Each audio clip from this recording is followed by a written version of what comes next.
Welcome to the first episode of Gaming Reversal, a weekly podcast meant to revisit some of the greatest and some of the most terrible games of all time. I am joined by some of my best and most handsome friends in the entire world, including Freddie, sits when he pees, Tasadu. Hello, everybody. Sean, self-abuse is one step towards the noose, Kohalik. Hello. Max, squats before thoughts, Joes. What? Andy, screams on the inside, smile on the outside, Caruso. That's about right. Kyle, single from the womb, single to the tomb, Parisi. For the Alliance. And of course, I am your host, Steven Vecchiarelli. Let's get this show started. And before anybody says anything, we have thought up of a nickname for our gracious host. He is Steve, the career healer Vecchiarelli. Live with the shame, buddy. All right, it's a respectable profession. Very much is. So getting this started, our weeks.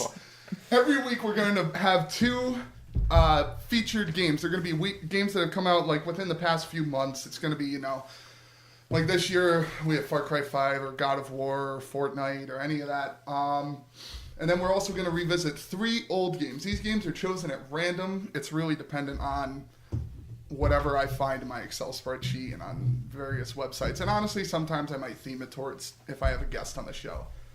So this week's new games are God of War for PS4 and Fortnite. And then also, we're going to have some old games like Two Human, Splinter Cell, the first one, and Kingdom Hearts. And then also, to be joined after the fact, it's going to be Battle for Azeroth, and that's going to be next week. We're going to be talking about the beta, and that's just going to be me only. Far Cry 5, Fear, F-E-A-R, L.A. Noire, and Heavy Rain. Also, we're going to be discussing the Avengers Infinity War, and there may be spoilers ahead, so I'm warning you now, prepare for the worst. Thanos did nothing wrong.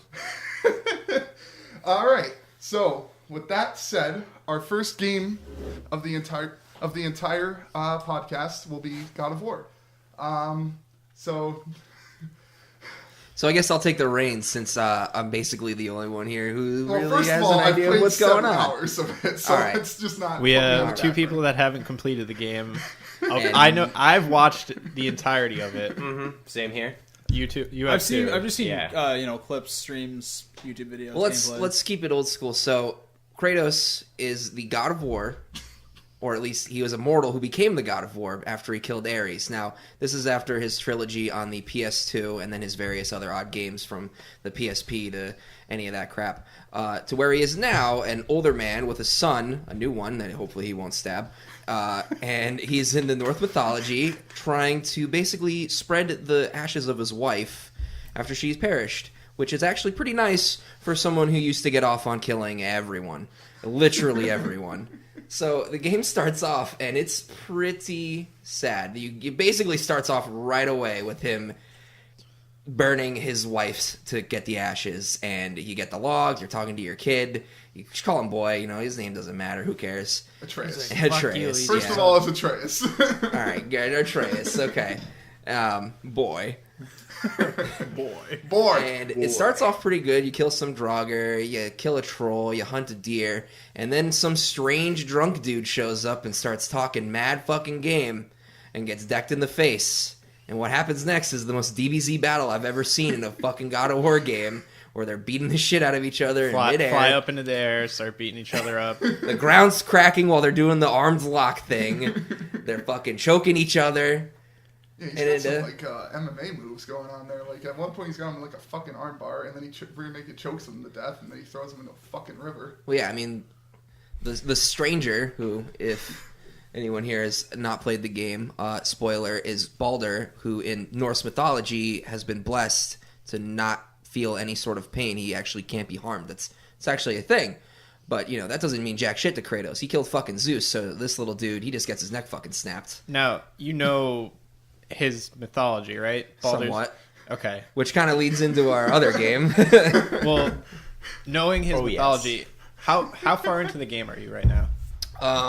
I would say I mean, I don't really know. I would probably, hopefully, I'm about halfway because I'm putting in some mad fucking time. What? I'll ask this. What type of arrows do you have currently? I have both arrows, light and shock. I have Mimmer's Head, and I have lowered the water for the 3rd time, and I'm currently trying to get the chisel. Jesus Christ. Where are you at? I got the light of Alfheim. I was lighting some fucking the bridges that what are those special arrows called? They're just light arrows. Light arrows. Okay. Yeah. I was lighting some bridges and I was trying to get back to the boat because I don't know, some dark elf shit. I hadn't fought the main dark elf boss yet, and I just haven't touched the game since then. That was like a week ago. The sequence, by the way, where you get the light arrows is pretty badass because Kratos steps into like this pillar of light and he goes on like some like crazy memory journey where he's like traveling through his home and the area around it, and he's hearing a voiceover from Atreus talking to his mom, the moment before he burned her, and he's saying stuff like, I don't want to be left alone with him. He's, I don't really know him. He's always leaving. I don't really connect with him. I hope, everything works out in the end. And you get pulled out of the Pillar of Light by Atreus, and outside of the Pillar of Light, you see a mountain of dark elf corpses everywhere. It was brutal. It was awesome. I was excited to see that because that shows fucking potential. Atreus is just like, dude, you've been gone for like ever, and he's like, dude, I feel like I've been gone like 2 minutes, which in gameplay time is like 2 minutes. So I'm a little bit of an outsider to the God of War series. Now, how exactly does you go into the Norse mythology? Like as far as in the God of War, is he just like, hey, all the gods are dead, so we're just gonna get some? Well, new at the end of ones? 3, he's kind of you're just left with like him standing. It's a great big cliffhanger. Yeah, the way it ends in 3, after you kill Zeus, it gets revealed that the thing in Pandora's box is hope, and that Kratos basically has all the hope left in Greek mythology or in that land. When he plunges the Sword of Olympus into himself, he frees it, and then he crawls away, and that's where his scar comes from. Well, actually, his scar comes from the second game because Zeus also impales him with the Blade of Olympus there. But the way it's kind of described, how he hops mythology, I haven't really gotten to that point yet, but the way I can describe it is in this world, it seems like each mythology has its own section of the world to itself. Like in Greece. Okay, no, that makes sense. Yeah, Greek gods, and now he's in more of like a Scandinavian setting, and it's with the Norse gods.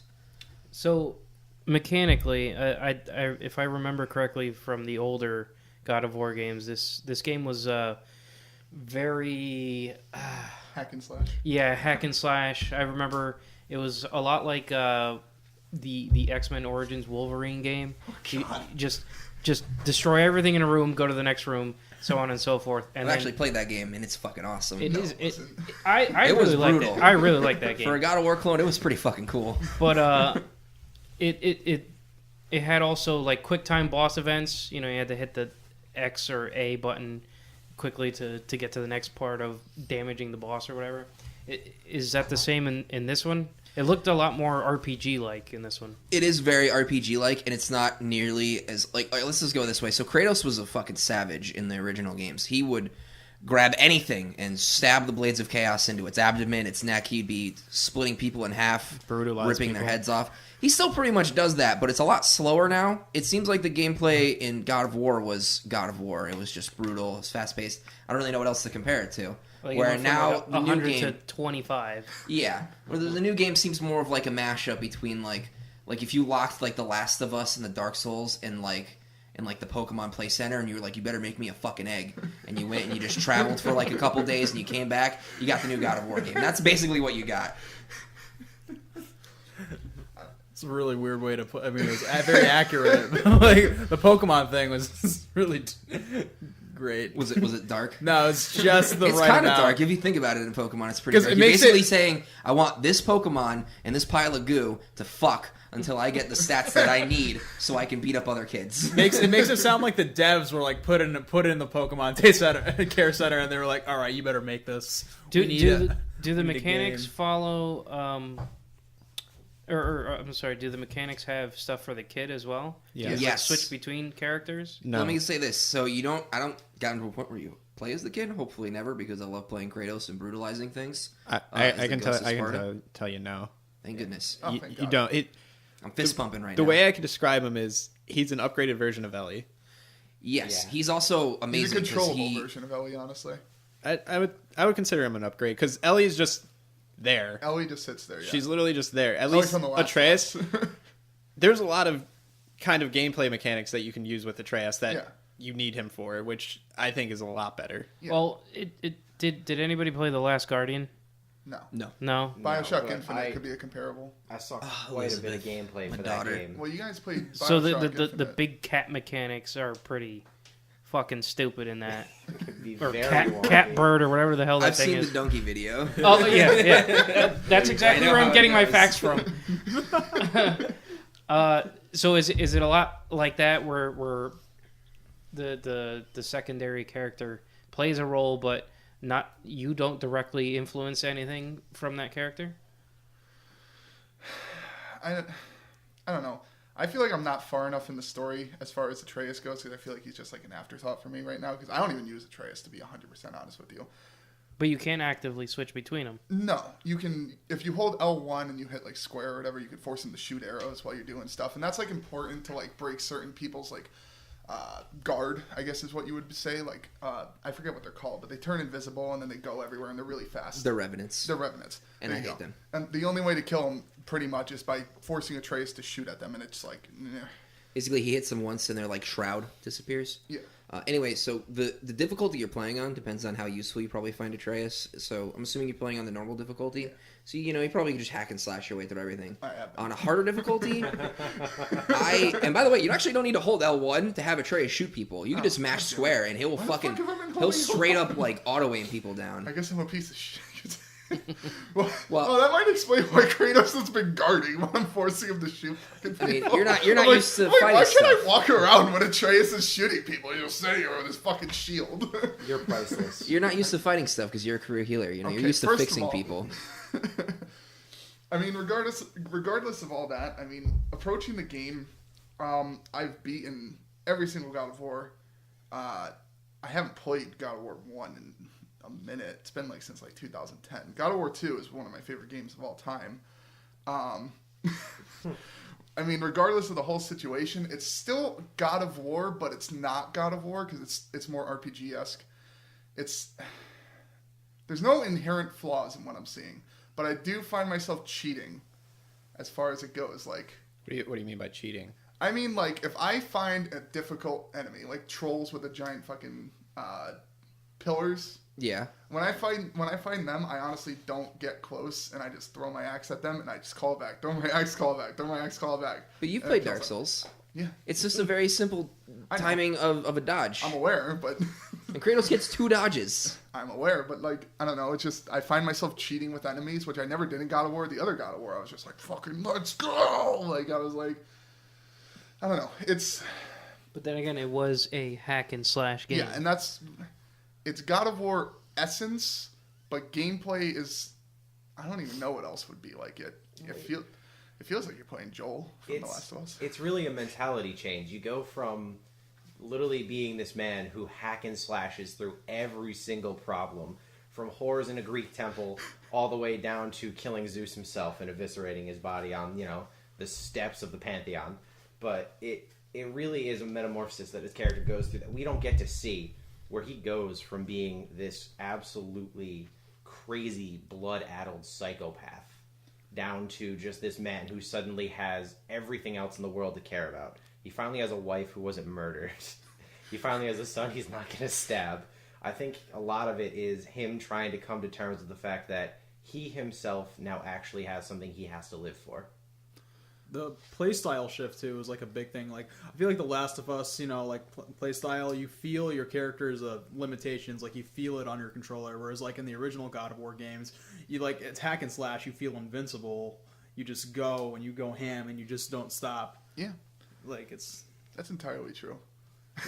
spinning. Yeah, spinning L1. blades It of was, what was it? chaos. L1 and square. It's like It would L1 do and, the- and it would do yeah, the circle or square where he 'Cause I think spins circle the was always fucking grab. blades above his head. Yeah, and I would becomes a helicopter. spam the shit out of that whenever there was people around me. And I mean, it's hard to determine where the shift came, or as far as like gameplay, because I feel like hack and slash games don't exist anymore. Is there any hack and slash game that really sells? No. that kind Like, of people still buy Dynasty Warriors. Well, I think Japan loves Dynasty Warriors, right? Like that's probably the only one. there was like that like a huge there's like a huge uprising in hack and slash games, like when X-Men Origins was out. Yeah, because they had Dark the Gundam Siders. one. It's because every game was copying God of War. Like, you ever Right, play right. Yeah. Dante's Inferno? Dante's Yeah. Inferno. Quite Oh, literally my a God. God of War clone. Dude. It's also a really cool game. Yeah. But they Really also- cool game, just mechanic-wise, garbage. Oh, really? I like that game. But it you got shoot like X's once when you you're trying once you upgraded your scythe enough, you were untouchable. And like, That's the point. well, there's like the 9 layers of hell, but after like maybe layer 5, it's just mash one button until you complete the game. That's all hack and slashes, though. Yeah. Yeah. Unless you're playing Devil May Cry. I was actually going to say, Wow. good segue. I think hack and slashes are due for a comeback. Not saying they're on the decline. Maybe they are, and I'm just not in tune with the industry. But like things like the new Devil May Cry that's supposed to be announced at E3, or like we're going to see the big gameplay trailer, hopefully, or at least cinematic trailer. I think they're definitely due for a comeback. I think it'd be cool to see that hack and slash play style combined with that. What would you call it? Enter the Gungeon? What was It's a it bullet called? hell. Bullet hell. Yeah, because I feel Bullet like hell. those are the two mediums that would really work well together. Also a fantastic game. Yeah, I mean, I don't know how they would implement that in the 3D kind of play style. But There's already a game like that. It's called Fury. oh, well, yeah, actually, yeah, that's no Fury, but it's like boss fight. It's not exactly a hack and slash, but you're mashing X to defeat a single target like a boss. It's No, I like if guess you took you're all the right, ads actually. out and it's a boss. It's both and both. It still feels 2D. Also a fantastic game. Like it sounds strange to say that, but because it's over the top, so it still feels like 2D. It's like half and half. Yeah, okay, so we're right there. We're Yeah. close. We're close. It's just We're a close. little closer. Now, going back to God of War really quick, for you two, how do you feel they balanced like the cinematic versus gameplay mechanics? Because I feel like for me, Last of Us was so heavily towards cinematic, not really a lot focused on gameplay. Do you feel like they balanced it right in this one? I think it's fantastic. Like, everything flows together seamlessly. There's no load screens. Yeah. And like the way the game portrays the difference between cinematics and gameplay, they'll flow right into each other. So it's very, very good. It's like there's no breaks, and it keeps the pace going. And the actual mechanics, the only thing I could really complain about in the mechanics versus gameplay is it's kind of like that, going back to the Devil May Cry thing real quick, the thing where in the cutscenes, Dante is like way more badass than like just your average person playing the controller who hasn't been playing Devil May Cry for hundreds of hours. Kratos in one of the first boss fights where he fights the stranger is a monster. He literally seals his wounds shut through rage, splits trees in half, fucking uppercuts this dude over a mountain and all that shit. It's brutal. And then you play the cutscene and you get whomped by one fucking Draugr because he just can't be hit stun. And it's like, come on, this is bullshit. There's no fucking way that this dude could take Kratos. But that's just kind of like the way that the gameplay has to be. Right. Where like, if you just kind of like remove that thought in your head canon that people have, it just makes a lot more sense that Kratos just fucking stops everything with Atreus, spamming those shock arrows. And you better get the chain lightning upgraded for the fucking shock arrows because it's broken. I mean, as far as the cinematic experience, there's games where you will notice a significant difference between you'll notice, think of a Blizzard game, right? Like, think about, the pre-rendered cutscenes, things they spend hours on. Think about, the Legion trailer. Think about, that. Now, that cutscene being in the game. But then think about, the Wrath of the Witch King cinematic when you finally kill Arthas and all that, and it's my son and all that, and it's Tyrion's there, and then what the hell is Arthas's dad's name that I can't think of right now? Menethil. Tyrannus. You're seeing it, and it's in-game models and all that. There's in-game models in it, but regardless, there's no break point between that and God of War. In God of War, you're just you hit start on that game and you're in it for the whole entire thing. Yeah, the cinematics and the gameplay look exactly the same. Yeah. There's no it's not like fucking Kingdom Hearts, which is another game on this list, where you have the amazing fucking cutscenes that take your breath away, and then you have blocky fucking mouths that don't really match up with what they're saying, and their eyes are all soulless. You know how it is. Yeah, we may talk about that later. Maybe we'll talk about that later. I don't know. Maybe that game's on this list. I might have thoughts on that. I feel like only 5 of us really feel those cutscenes. Yeah. You know? Yeah. Yeah, maybe that's a taste of what's to come. Because Could be, Yeah. who knows? Steve, career healer also skips all the cutscenes. Veccarelli in the corner over Followed now. by Kyle reads all the synopsises to every single fucking movie and video game ever released. I like to know what's going without on. experiencing them himself. I like to be informed. Yeah, okay. Getting off topic. I mean, you're approaching God of War. You're probably approaching one of the best games that's ever come out on PS4. Ever. It's Right? probably one of the best games 'Cause- ever released ever. Yeah, It was the face of. I would say it was like the face of like the PS2 for a while. yeah. Like, What really compared to it on the PS2, honestly, between well, Kratos, I mean, Ratchet and Clank? PlayStation 2 Kingdom was a Hearts. dynasty. I know, Like, but I just mean like Sony's poster boys, right? Like you got your Mount Rushmore of Sony mascots. What do you have on that? Like Well, For PlayStation PS2, All Stars you would have be the go-to for Jack that and one. Daxter, you Yeah. have Dante, you have Ratchet and Clank, Ratchet and Clank, which is a really good one. Sam Fisher from Splinter Cell. but that's But he's multi-platform. also a multi-platform. Yeah, know. Yeah. So like If you go to PS3, Nathan Drake. yeah. PS3, oh yeah, you got Nathan Drake's You got huge. Sackboy. Oh, People yeah. love Lost Planet. Oh, Yeah. yeah, Sack- But Not like Lost Planet, Kratos, Jesus. What was that game again? Jesus, Little Big World or something? Little Yeah, Big Little- Planet. Little Big Planet. That game was great. Lost Planet. Yeah, Lost Lost Planet. Planet, that's a whole new ball game. I thought, That's I a thought game the that should first be on Lost this Planet list. was Xbox. I thought Extreme Conditions was Xbox. Lost Planet. Yeah. Lost Planet was a multi-platform. I thought the Yeah. one on the Snow Planet was Xbox and PC only. I didn't think it was on PS3. I might Who not be. knows? It was on PC. I played the demo on PC. Yeah. I mean, regardless, like No, I think you're right though. Yeah, I think Kratos is like number one, Yeah.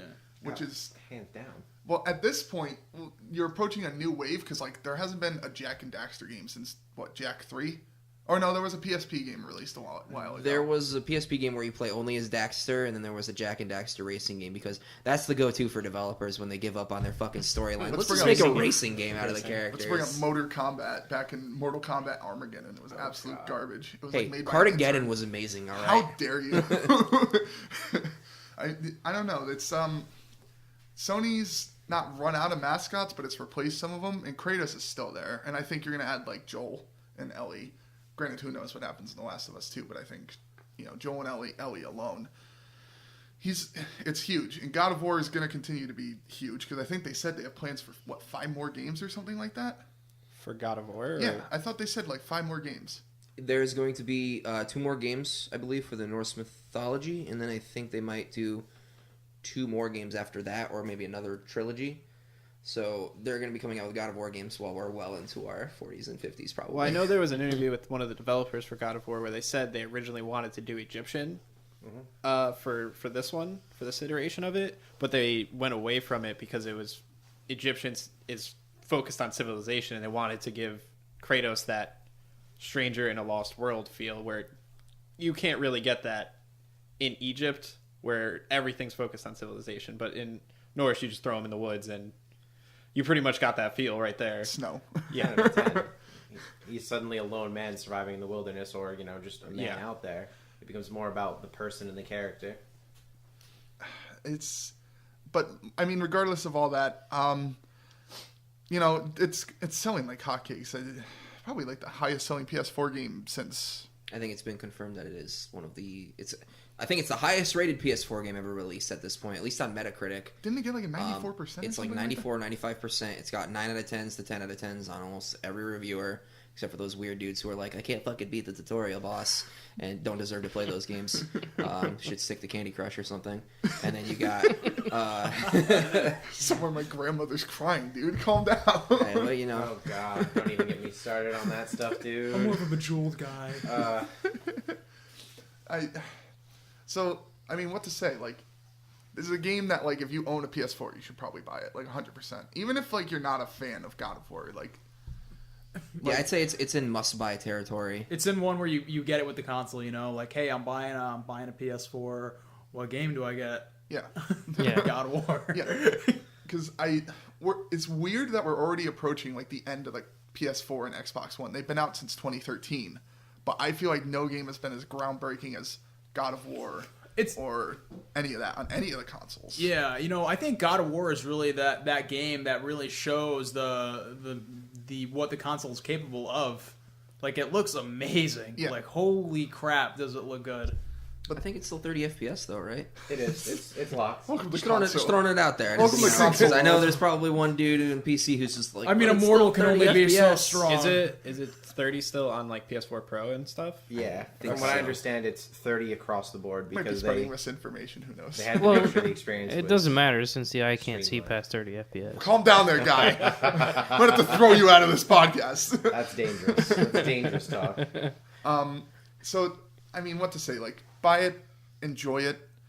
I'll play more of it, I promise. 7 hours apparently is enough. That's another thing. Let's just bring that up. God of War 3, I beat in like 10 hours, if that.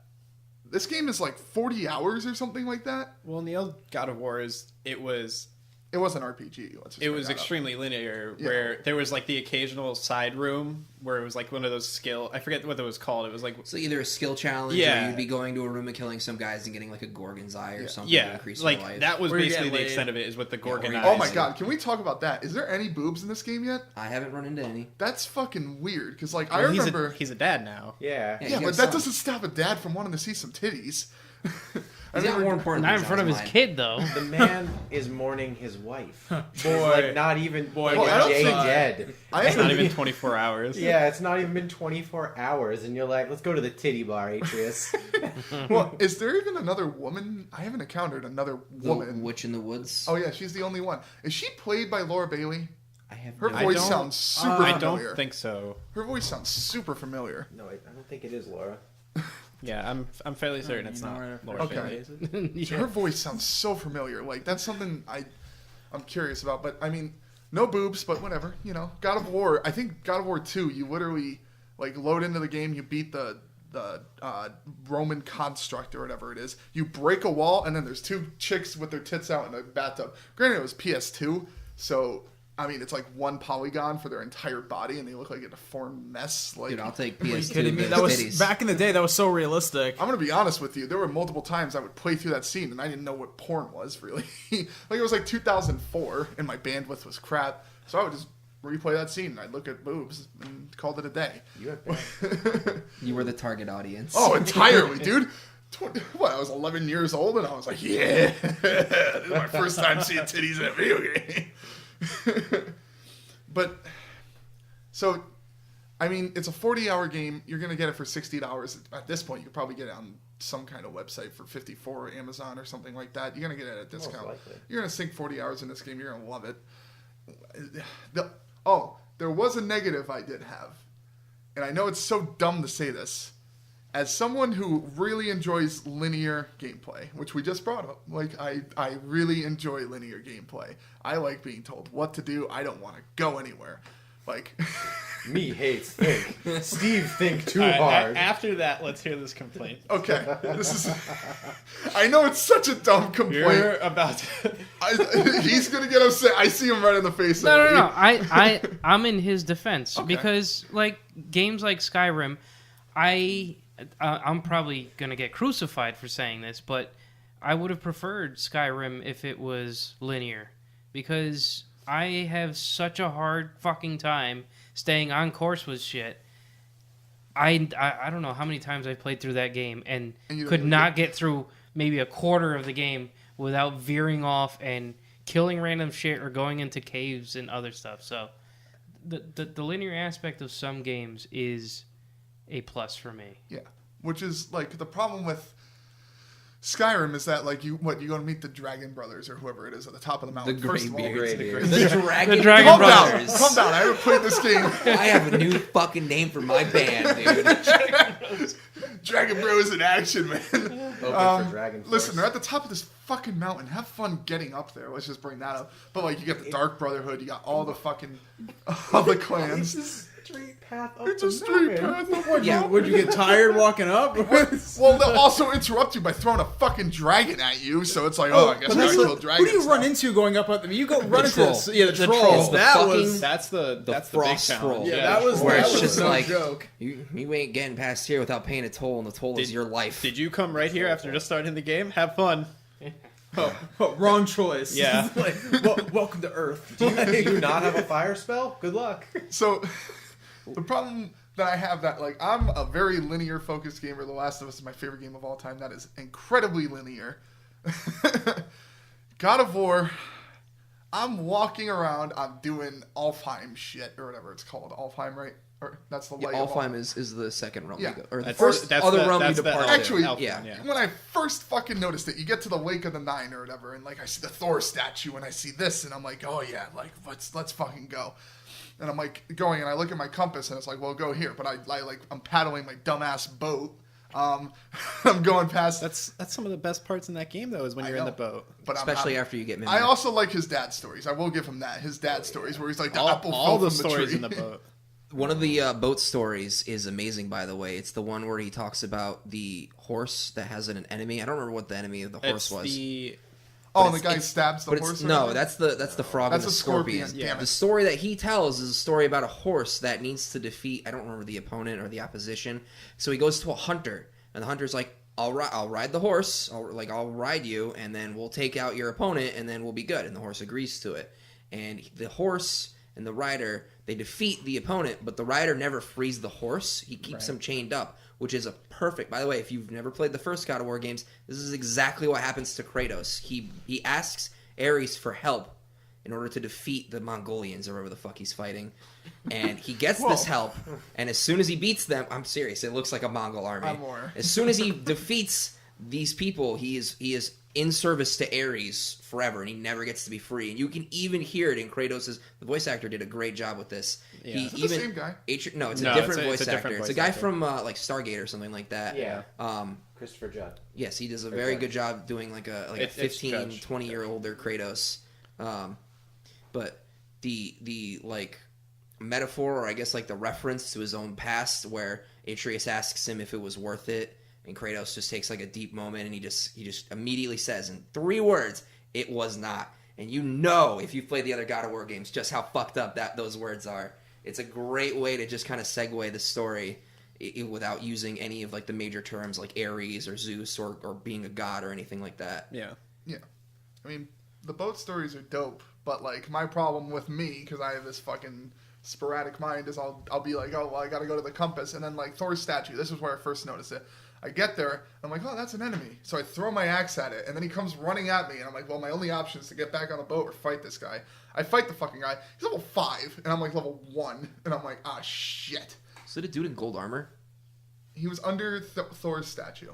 I think there is it's called a traveler. It's a dude in gold armor, and he's by the Thor statue, and he fucks people up. Yeah. He's really high level. It in caught me off comparison guard, to you. because, yeah, I was like level 1. And he's wearing armor, so you can't just wail on him or have Atreus shoot him. Yeah. You have to like Do you have to charge stun up, him? like you I have think to you have to like hit him with a combo ender, and it'll break a piece of his armor off. Yeah, I think that's what I did, and it drove me nuts, because I was like trying to fight him, and like my one-track mind, I keep going at it, and I finally realized, I'm like, I shouldn't be fighting this guy. Now, my linear brain is just like, can I just fucking like get people that are my level? I don't want to fucking deal with this shit. Absolutely.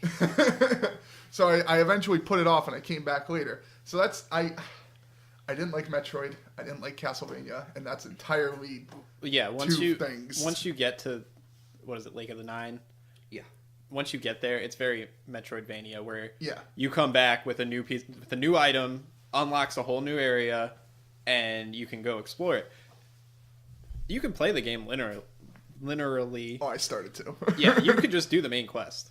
Yeah, You don't have to go off. That's eventually like I was like, because I read somewhere it's like if you do like all the side quests or like all the side shit and like you get distracted and you try and get all the I don't know what they call the health boosters in this game. It used to be Gorgonite. It's an apple of Eden Yeah, or something Apple of like Eden? that. Yeah. or something like No, that. not Eden. It's Yeah. like I do. It's like a dew from the, isn't it? No, you The, can collect dew from the world tree, and that increases your stats. But the apple itself it's very similar to the other game. You collect a certain set of them. In this one, it's 3. It's like an apple of Idun. I don't know how to spell it or say it, but it sounds like apple of Idun. And you collect 3, and you get the life bar boost. And you also collect the blood mead horns, which increase your Spartan rage meter. But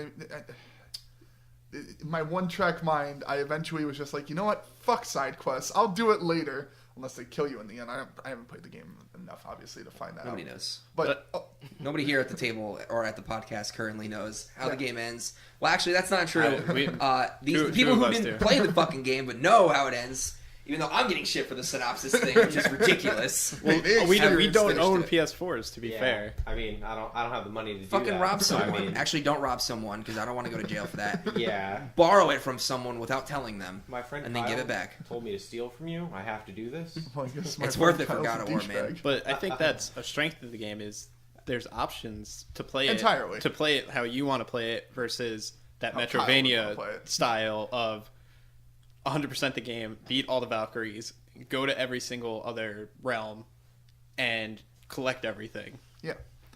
And to comment on the Linear. linear thing that you guys were talking about, Freddie and Steve, like with Skyrim, you referenced it. I really like that. I like you talked about how you'd be doing a quest and then you would just fuck off into the woods and travel. And I honestly think that's some of the best gameplay you get because you only get that kind of gameplay your first playthrough of the game when everything's still new and you get immersed. That's when you get immersed in the game for real. Like you don't want to put the game down because it just feels so good to be traveling and exploring naturally without the game telling you what to do. There's so much more freedom than just being like, hey, go into this fucking cave for me, run through, step on one trap, kill 6 fucking Draugr, and then touch the one button that's like, hey, you're back at the entrance of the dungeon again, now get the fuck out of here and never show up again. I don't You know? disagree with you. Yeah. I don't disagree with you. It's I just just different just stuff. preferred it because I'm so Horse blinders. yeah. Like I want to continue the story without the distraction. I think there are some games where it's easy to get lost. I didn't mean to. Or were you good there? Yeah, I feel like there were some games where you just get lost in it though, and you totally end up missing like where you were, and things just life comes along. You're like shit. Like Fallout. That was my problem with Fallout 4. Any Final Fantasy game also. Yeah. Oh yeah, dude. Lord forbid you put down like a Legend of Zelda or a Final God, Fantasy yeah. game, you're fucked. Jesus Christ. It's you're right though. But like with Fallout 4, I remember like like 3-4 months ago, I tried like going back in. I was like, what was I doing? Like obviously it's a quest log and everything. It's like, oh, you were doing this, but I'm just like, you know what? I'm just gonna restart another time. Like It gets daunting. yeah, like in Fallout 3, it was the best of both worlds, and even in New Vegas, like it was the best of both worlds. Like there was just enough to satiate my need to explore this world they've created for me, but also like just enough for me to experience this story that's laid out for your character as well. Well, I guess that's just the different style of gamers that we are, because as I've grown older, I'm very old at this point, at the ripe age of 24, I've become a lot more impatient. Like, I used to have the patience to play a game like Zelda Wind Waker. And the time. And And the time. Let's just bring that up. Like, Oh, yeah. the amount of time it takes to invest in God of War. I'm like, well, basically what most people would do that are like in high school, they could do in like a night. I have to take like 3 days to do, which is... And all these people want vanilla WoW. Yeah. Oh my god. Like I'd like to think that I could commit. That's okay. 40 hours. I'll sell my soul and possibly my marriage for vanilla WoW. That's like a retirement game, vanilla WoW. That's like all right. That's a wreck your Okay, life what game. news? Damn it, Agnes, you were supposed to cast Blessing of Might. I mean, like I said, you're gonna buy this game if you have a PS4. You're gonna go sweet deal. There's so many like hidden things, just like hidden references, like Kyle brought up with the boat stories or anything like that. I think regardless of what style of gamer you are, you will enjoy it. So honestly, get it as soon as possible. That's what I could recommend. Also, for anyone who might be put off on the whole rage monster, stab, stab, stab, die, die, die aspect of Kratos from the earlier games, his driving motivator in these games, it doesn't seem like anger anymore. It's more like fear. He's more afraid of losing his son and losing himself. And you can hear that after the first boss fight, the first major boss fight with the stranger. He sounds really worried because he's like, I'm not ready to take my son up. I'm not ready to spread the ashes. And, they already found me, so shit's going to get crazy. Now other gods are going to come after me. And he sounds really worried, which is a lot different from how Kratos used to sound. Because, that dude would, he'd stub his toe and he'd be like, curse you gods of Olympus, I will kill all of you, this is all your fault, the downfall of Olympus will be done by my hand, blah, blah, blah, blah, blah. And, nowadays it's very worried. You can hear it in his voice. He doesn't want to go through the same things that he already did before when he became the Ghost of Sparta. Is there something... I know we're trying to close out this game because we've been talking about it for like fucking 45 minutes. Is there 40 on anything... the nose. I mean, is there anything as brutal as God of War 3 when you kill fucking Fast Boots? Oh, Mercury?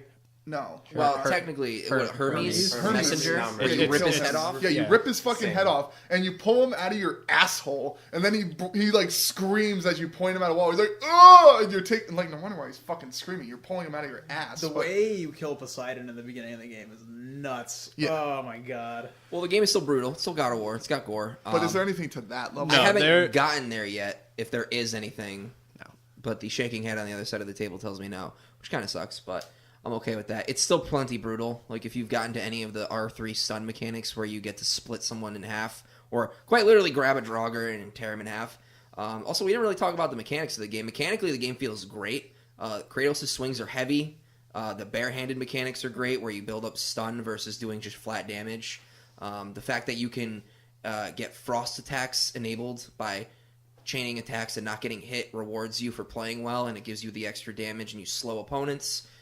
There's great execution mechanics. The game starts off a little rough. It's kind of bare bones, but once you build into it, it flows perfectly. Like your not hammer, of course. I'm thinking of the hammer because when you throw the axe and call it back, it feels like Thor's hammer, but it's its own beast. It's Stormbreaker. It feels, It's it feels Stormbreaker. great. It's Yeah, it Stormbreaker. is Stormbreaker. Funny enough, but it's just Wait, like it's literally Stormbreaker? It's No, probably it's gone. not. Okay. It's not I was literally. like, Stormbreaker. calm down. it's the axe of In the of next game. Kratos' wife, of Faye, Yeah. deceased wife, second deceased It's wife. does the the element of like the armor upgrades feel like it's just there, or does it actually add stuff? I mean, it gives you like the very standard, like you get like 10% resistance to like fire, frost damage. By the way, if you do play again, definitely pick up the ancient gear, the gear that you get from killing the like stone dudes who shoot Yeah. shit out of their chest. I've been trying to build it. You need more shit. Yeah, right? you gotta kill a couple. I of them, accidentally but hit just one, and just Atreus was one pissed. just one piece will give you like a flat like 15% DR against all elemental types. Jesus. Saved my butt so much time on the harder difficulties. Very good. But yeah, I love the way his attack swing. I want to play it right now, like his swings are weighty. It feels good to just tear people in half. Is there any magic element like at all? Like the same way like he The magic kind of more comes from your runic abilities, the things that you Yeah, I know augment onto that. your weapon, Yeah. and from Atreus, because you're gonna get the thing where I don't know if you've gotten it yet, but Atreus can actually summon like beasts. not yet. You get different ones. So far, I've only got the wolf that he summons and ravens or crows or something. Raven. Call him, motherfucker. And it's that's probably the extent of the magic. It's not like God of War 1 where you get like the Wrath of Poseidon or the bolts of Zeus. Yeah. Where it's just like you basically use that magic to just CC clear when you're swarmed. Where this one kind of interacts better with the actual combat mechanics and the way you fight. But it doesn't have that same feel of power like Wrath of Poseidon did, where your character, he floats off the ground, his nipples get hard, lightning goes everywhere, everybody gets devastated. It's fucking great. I love it. Wait, how many hours have you put in this game at this point? Probably around, oh Jesus. If you're about 7 hours and you're only at Alfheim, I'm probably at around like 12, 13, 14 hours, maybe a little more. Okay, have you gotten anything from the past God of War games yet? Because Dale spoiled it for me, and I saw it, and I was like, oh, shit. No, but I know what you're talking about because people who do this shit, if you're someone who, by the way, buys a game and you beat it and then you put the ending on YouTube and you don't fucking put spoilers or anything and your goddamn thumbnail shows the spoiler and the first 3 words of the fucking video are a spoiler, fuck you. The name Fuck of the you right in video your mouth. is X beats Y. Oh Yeah. my god, dude. You honestly So- deserve to be slapped by your mother and your father. And if you don't have either, your grandparents, and if you don't have any of them, I hope every person you see for the next 3 days slaps you in the face. That's my end of my rant on that one. It gets me heated. My face is red, all right? I'm Well, mad. Butt the cheeks main- are clenched. The main reference I was making was just that he had the Blades of Chaos, and I was like, oh. He was like, yeah, I got my Blades of Chaos. I was like, thanks. Fuck. I was like, I well, knew that. I'm glad you get a fucking... kind of knew it was coming, but it is a big spoiler. I know. Yeah, like Thankfully, even though if you do know it, the cutscene for it is pretty emotional for it, so it does hold up. Just since you guys know, it should hold up for you guys. That makes sense. It's like the hypest thing that he could do is get the Blades of Chaos Yeah. back and use them. So, I mean, to be honest, at this point, I don't even know if I'm going to fucking use them. Like, they better be sick because the Leviathan Axe is one of my new favorite weapons in any MMO. It's basically Thor's hammer. They're not MMO, Jesus. RPG. I'm sorry. It's starting to get later in the night here, so RPG-esque, action game. But I love that Leviathan axe, man. Wait, we didn't touch on this. So would you say Atreus is more like Ellie, or would you say he's more... We actually kind of glossed over this. Is Atreus he more himself is amazing on the harder difficulties. If you level him up, which you should, he will CC enemies by grabbing them. He'll melee attack. He'll do combos with you. If you launch someone in the air, kick them far away, he'll do like a cool ass swan dive kick. His arrows, if you upgrade them, will be like rapid fire, and he could chain lightning or stun like enemies in the room for you to give you enough time to CC. He never dies. You know, he can take hits like a champ. He's the son of a god, so he's basically like Hercules, who doesn't get his shit wrecked by Kratos. Yeah, but like, is he more like Atreus doesn't. Is he more like Elizabeth from the Last of Us, BioShock? Well, Elizabeth she just kind of like hides and just finds money, food, and coin to throw at your head while you're in the middle of combat. Is there any other game where like anyone assists you as much as Atreus does, like as far as like an escort quest? Because I think Resident Evil 5, you have Shiva, and I guess she kind of helps. But she's meant to be another player character. It's I know. different. Like it's if not... you play Resident Evil 5 without the AI, a lot of games, the companion is just like an afterthought. Not an afterthought, but sort of like the support. You know, they're made specifically to let you have your thunder, and they just sit and support you. But it seems like in this game, the kid like will grab enemies to set you up for like the splitting in half shit. Yeah. So it's very brutal. It's very efficient. So to answer your question, it's actually Kingdom Hearts. Seriously, no.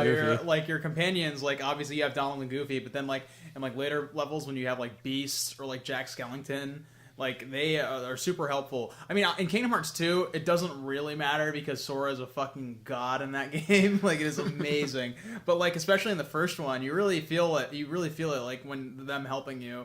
Like, when you really start unlocking those better companions, it's awesome. You definitely feel like an 8-year-old kid that just just got transported. You literally have a level where you, like, spoiler, actually, you haven't played through all of Kingdom Hearts, but I know you're not going to because you didn't have a fun time playing through the first level. You get the Hollow Bastion, and you have to fight with Beast. Like, Beast is your only companion. Donald and Goofy are gone. They go with Riku because Riku has the Keyblade now, and you just have your wooden sword that you have from Destiny Island. And Beast literally does all the killing for you, so it's really like it's like a big point of that game. I mean, I guess there's a different thing there though, because I mean, there's like party games where it's like Dragon Age Origins, Star Wars: Knights of the Old Republic, some of my favorite games of all time, but they're like a party, and I guess they're controlled by AI. Whereas like Atreus, you can trigger commands for him to do. I mean, you could probably do that in Kingdom Hearts. Yeah, you can. Yeah, there's like action commands where you fucking like, Harry Potter Prisoner of Azkaban had that. It's good to see escort games like this still, but I can see how people are sick of the niche. It's cool the way that AI, how they're developing, how the AI will work with your character, and especially to improve your own gameplay. Like you can work with it. Like the way you made it sound, Kyle, it sounds like he's incredibly useful. Like it's seriously a tool you need to be utilizing if you want to go through the harder difficulties of the game with relative ease, so to speak. Yeah, I mean, now we've been talking about this game for like an hour. We got to wrap it up. Is there anything else really to say? Like, if we could talk about it for an hour, it's obviously a good game. It's good. Let's just leave it at that. It's good. To wrap it up, definitely worth the recommendation. I think everybody here would probably recommend it, and if they haven't played it, they should definitely try it so they can recommend it to other people. But it's just fantastic. The people who made the game, you could really tell that they put their heart and soul into it. They checked all their facts, made sure everything looked great, sounds great. Everything feels good about the game. There's nothing I can really criticize about it. I haven't gotten to anything that makes me want to put it down. So, yeah, honestly, it's an amazing game. And if you're a God of War fan, you're going to love it as long as you can get past that initial disappointment that it's not the exact same gameplay. Because that's the kind of issue I had with it, which immediately melted away. And if you've never played a God of War game, this is a good one to start with because it's really not that connected to the previous games. I mean, of course it is because that's his past, but it's not like they constantly refer to it and everything. Yeah, and I mean, to close it out, just like you were talking about how much the developers cared about the game, the only thing I'll say, there is a single GIF or a video of the main head honcho at Santa Monica Games, and he's it's like him like looking at the reviews for the first time because it's like after the game was released to everyone and all the reviews and the embargo was lifted and he finally gets to see him. He is like visibly like crying. I was like, oh, I love this guy. I love like the emotion behind that and like that like sold me instantly. I was like, well, Laura, we gotta go buy this game. And she was looking. She was like, why is he crying? I was like, because he likes his game. And it wasn't like why is he crying? Oh, because his family's dead. No, it was so yeah. So you know, God of War's wrapped up. Buy it. Let's move on to a little, I hope, briefer Fortnite game called Fortnite. This will be brief just by the nature of the game. Everyone in the world's talking about Fortnite. Anyways. Yeah. All the news channels and everything. There's always something. Oh, and by the way, this guy was doing this crazy thing. Just watching a hockey game and Fortnite. They have a package about a player playing it and stuff. Yeah. It's that popular. It's like baseball players play Fortnite on the go. It's like, yeah, everyone does. It's like become the new Candy Crush. Yeah. Like my boss at work, his like 9 and 7-year-old daughters play Fortnite. It's weird. The crazy thing, the crazy thing, it's definitely become the number one played game. Obviously because it's a great game, but because it's multi-platform. It's multi-platform. And it's free. Except for the Nintendo consoles. Yeah, it's free. It's multi-platform. So like the exposure is just like everyone. It's accessible to nearly everyone.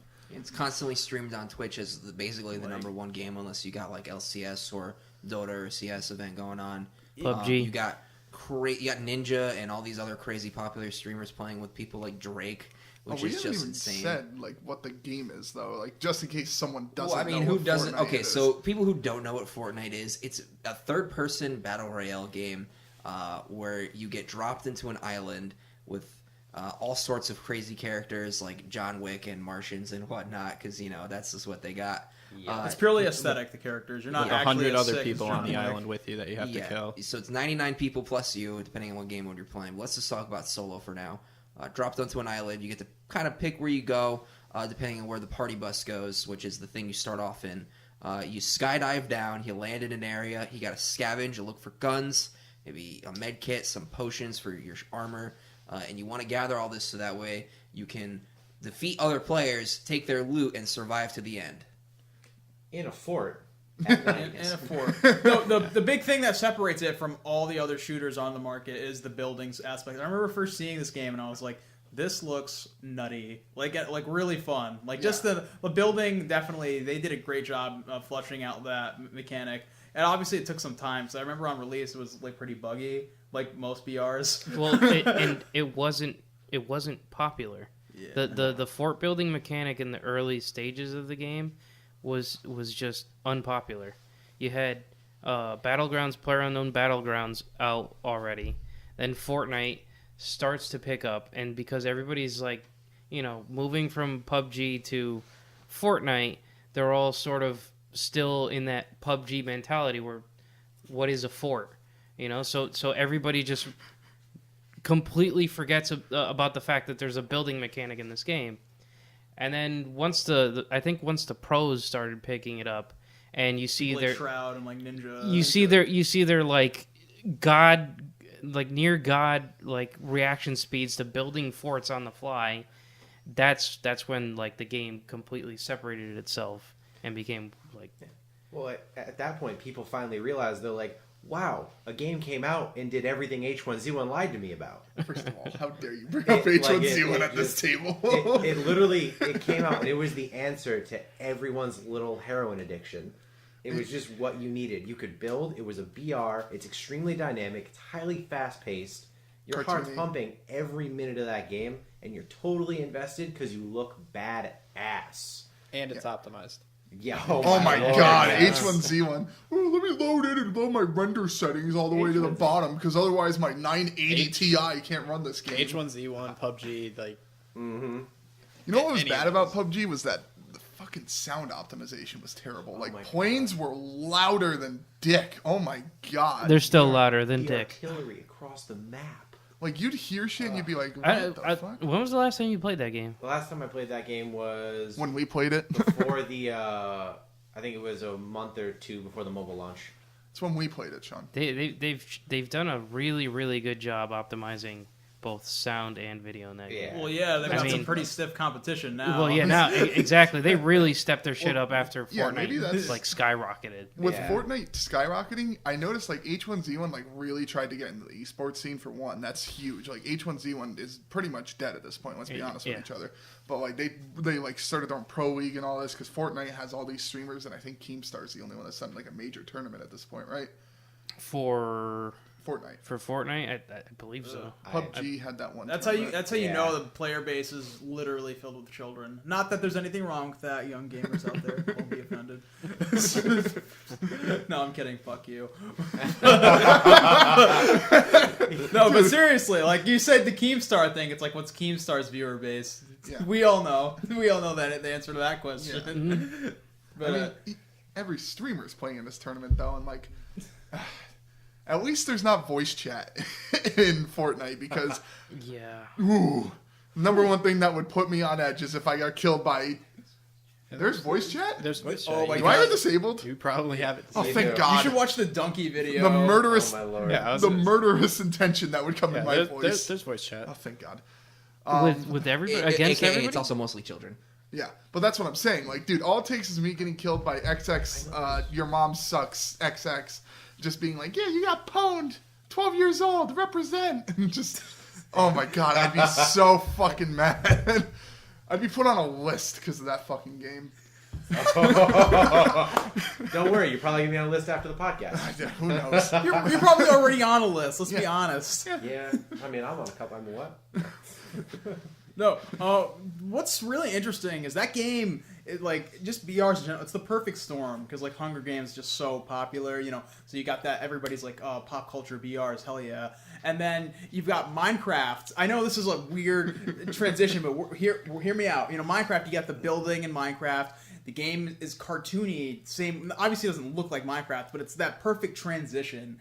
Like it really is the perfect mesh of like this of the culture and like shooters being like mega popular. Obviously, it's like a no-brainer. And you know, loot boxes. Not literally. Okay, so obviously the game doesn't have like crazy loot boxes, but the loot system, like where you run around, you open chests for Christ's sake to get guns, and then that's how you like play the RNG game. hooks. Yeah.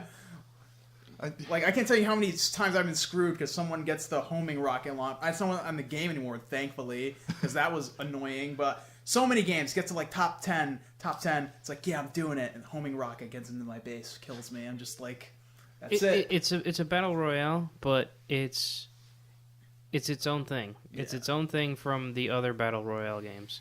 It's what H1Z1 Want it to be? wanted to be, Yep. maybe. I know. Cartoony.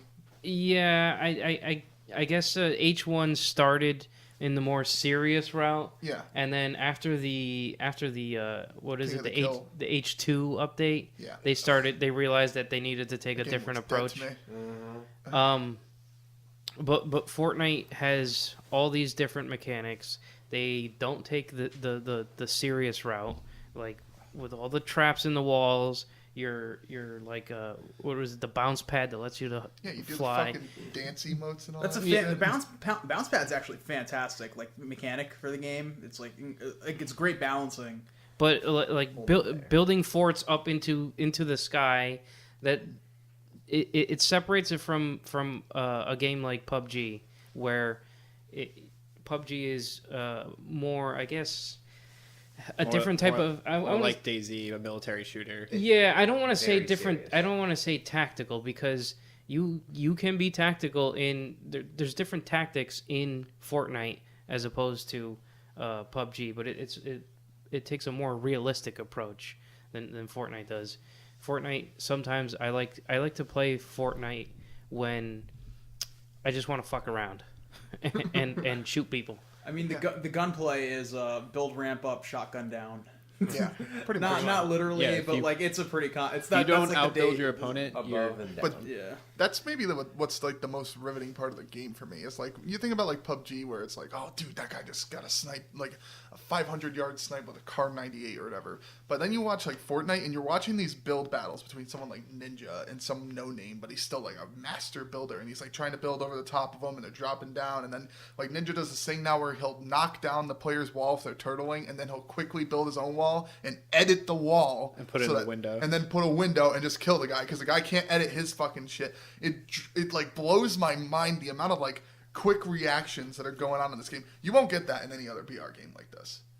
No, Yeah, you definitely just, PUBG, you don't can't. have No. that like. I don't know. It's Options. Yeah. Options. That's some, there's ways to outplay your opponent. Yeah. There's always a way to outplay your opponent in Fortnite. yeah, which is like it was one of the things that put me off from the game at first, but now I see it like it separates itself from other games, and that's a good thing. Like it's like Melee. Christ, I think I saw what was it, Dr. Disrespect riding a rocket, and he snipes some fucking guy for Yeah. like the final kill yeah, while riding a rocket. yeah. Was that intentional? The rocket riding? They haven't Yeah, gotten rid of they it. set it up. Okay. Oh, you mean like mechanically? Yeah, like I don't think- I don't think it someone's was- gonna ride these rockets. I don't think it was intentional.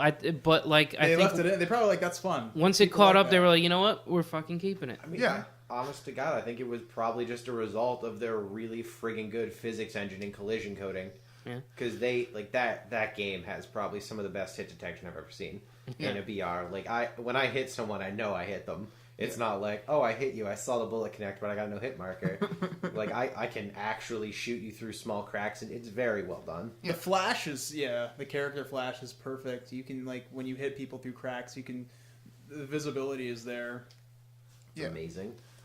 I mean, there's not really much to touch on as far as a BR game goes at this point. It's been done for the past 4 years, and right, like 4 years, right? Yeah. Yeah, H1's Yeah, been. the addition How of long ago was the construction- Arma 3 mod?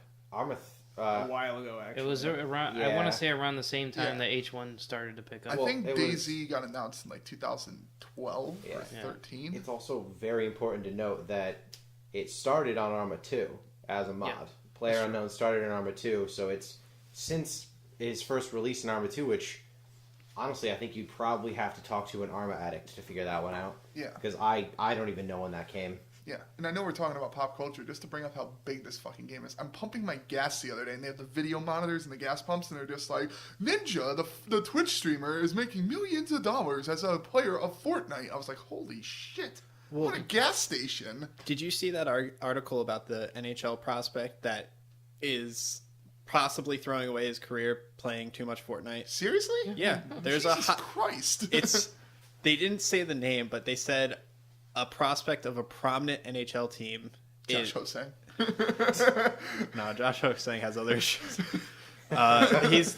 He's throwing away his career playing too much Fortnite. Oh, Jesus. Not training enough. I mean, it's Yeah, But that can happen with basically. any game, honestly. But just the fact that mainstream news is covering it. Yeah. Like, what game has been covered in mainstream news to the level that Fortnite has in the span of 6 months, 4 months? When did Fortnite get big? February. Not in a positive Pokemon tone. Go. yeah. Pokemon Go. Go. Might be Usually one when of the video few. games are in the news, somebody shot up a school. So. World of Warcraft, like kids died because Yeah, like like I Yeah. said, not it's in a always a positive tone. negative connotation. Now it's like, dude, this guy's making so much money playing this game. Yeah. Well, Like, that conversation's just been around for the past like decade. yeah, it's.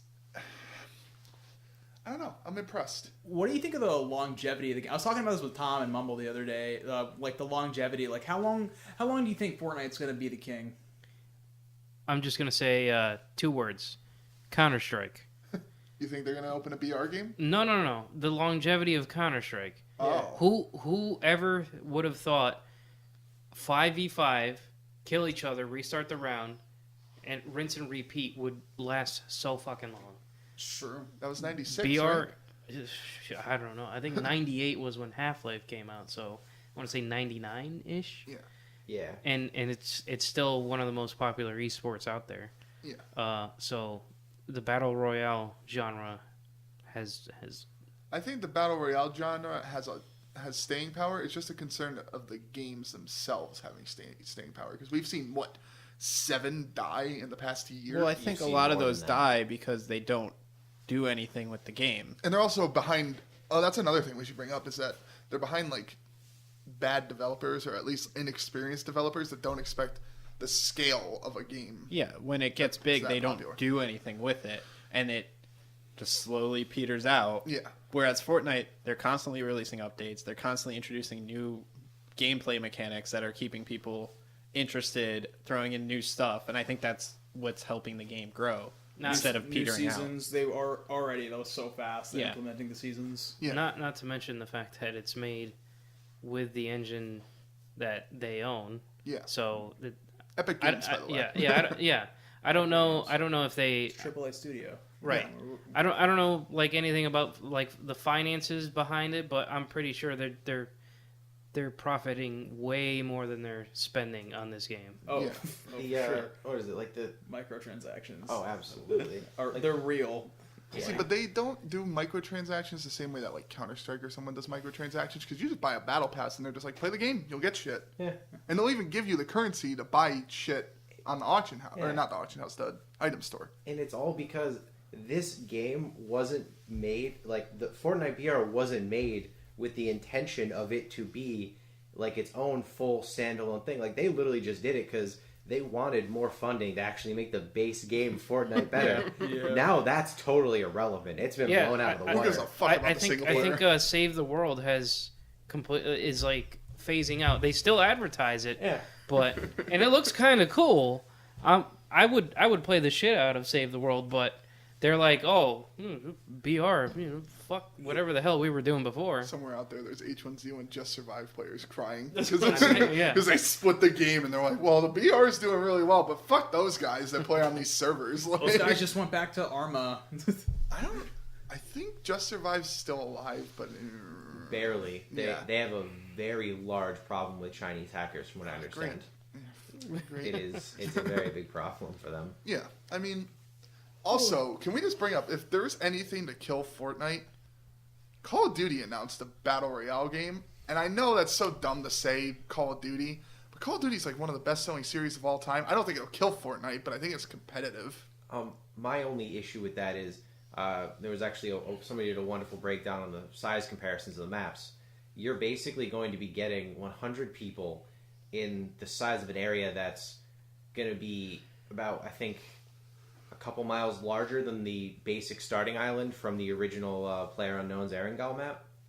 So the map is, for the BR at the moment, is projected. It's going to be very tiny, and it's supposed to have planes, boats, cars.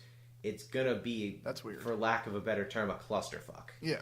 It seems like it's going to be a really big clusterfuck off the bat, but if Call of Duty can pull that off, it'll be the most intense, fast-paced, random bullshit I will ever put my hands on. Yeah, I mean, I don't doubt they'll do a bad job, but I think Fortnite has hit that point where it's similar where Overwatch is, and like League, where it's in its own defined subgenre. That game defines that genre. Like Fortnite is the definitive battle royale. Overwatch is the definitive, what do you call it? Like Class-based shooter. class-based arena shooter. League of Legends, MOBA. World of Warcraft, MMO. MMO. Well, yeah. Yeah. I mean, there's Yeah, still a lot of don't- good MMO. But we'll still give it to World of Warcraft Yeah. for respect's sake. Because even though obviously Final Fantasy is doing fantastic and they do such a good job with that game, it's very underappreciated. But that's a whole nother fucking conversation. But yeah, I mean, like the Call of Duty fan base, like the console Call of Duty fan base, will definitely go to that because I do believe their fans are loyal. For now, depends on how what Fortnite will do to keep them on Fortnite. So, but we'll see. I don't know. I don't think it'll teeter out. Like, I'm not holding my breath for that Yeah. because Call of Duty has always, from ever since Call of Duty has existed, has dominated the first-person shooter, military shooter. Now they're trying to dip their pen in on its a different type platform, of ink. though. Right, on its platform, right. But now they're trying to dip their pen in a different type of ink, something that they're not familiar with, and they're basically trying to keep up with the trend. And Yeah, you're right. I think Call of Duty as a brand, like you said, they'll have a very loyal fan base that'll follow them no matter what the hell they'll do, I don't think it'll stand up to what's already out there. Yeah, I don't think it's going to knock Fortnite off that definitive Nope. No. point that it's in. I'm not saying it'll kill it or anything. I'm just saying Yeah.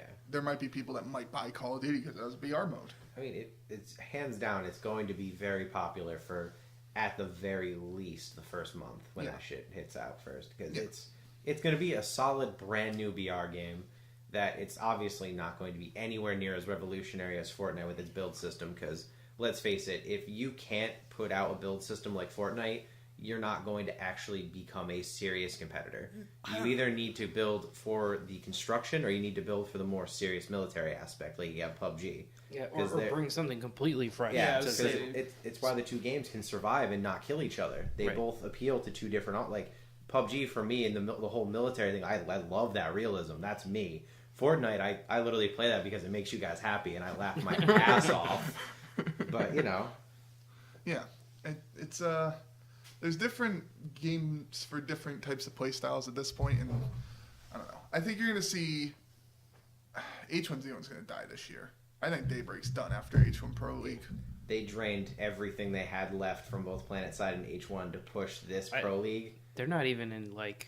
And I'm what is it, the top 15 on Twitch now? No. They're like way I down. think they maybe get like 400 viewers. Yeah, Like after the whole Drake thing with Ninja, yeah, H1Z1, I would say that was the bullet to the head. That was the This Is America. Well, how many other BR games are still present? There's still Darwin Project or whatever the fuck it is. How's that doing? I saw Summit playing it when it first came out. I haven't heard anything since. Yeah, I feel like that game didn't pick up at all. It's very gimmicky. Was that the one that you hunt a monster or whatever and you kill a monster? What's that one? It's Darwin Project. It's a 10-player battle royale, but the idea with that one is there's a director, somebody that's broadcasting, quote unquote, the game to everyone that can give people different powers to help somebody that's maybe at low health to boost them up to be able to take on the person that's at full health, so that way it creates a better viewing experience. Okay. it's something that they just have to try.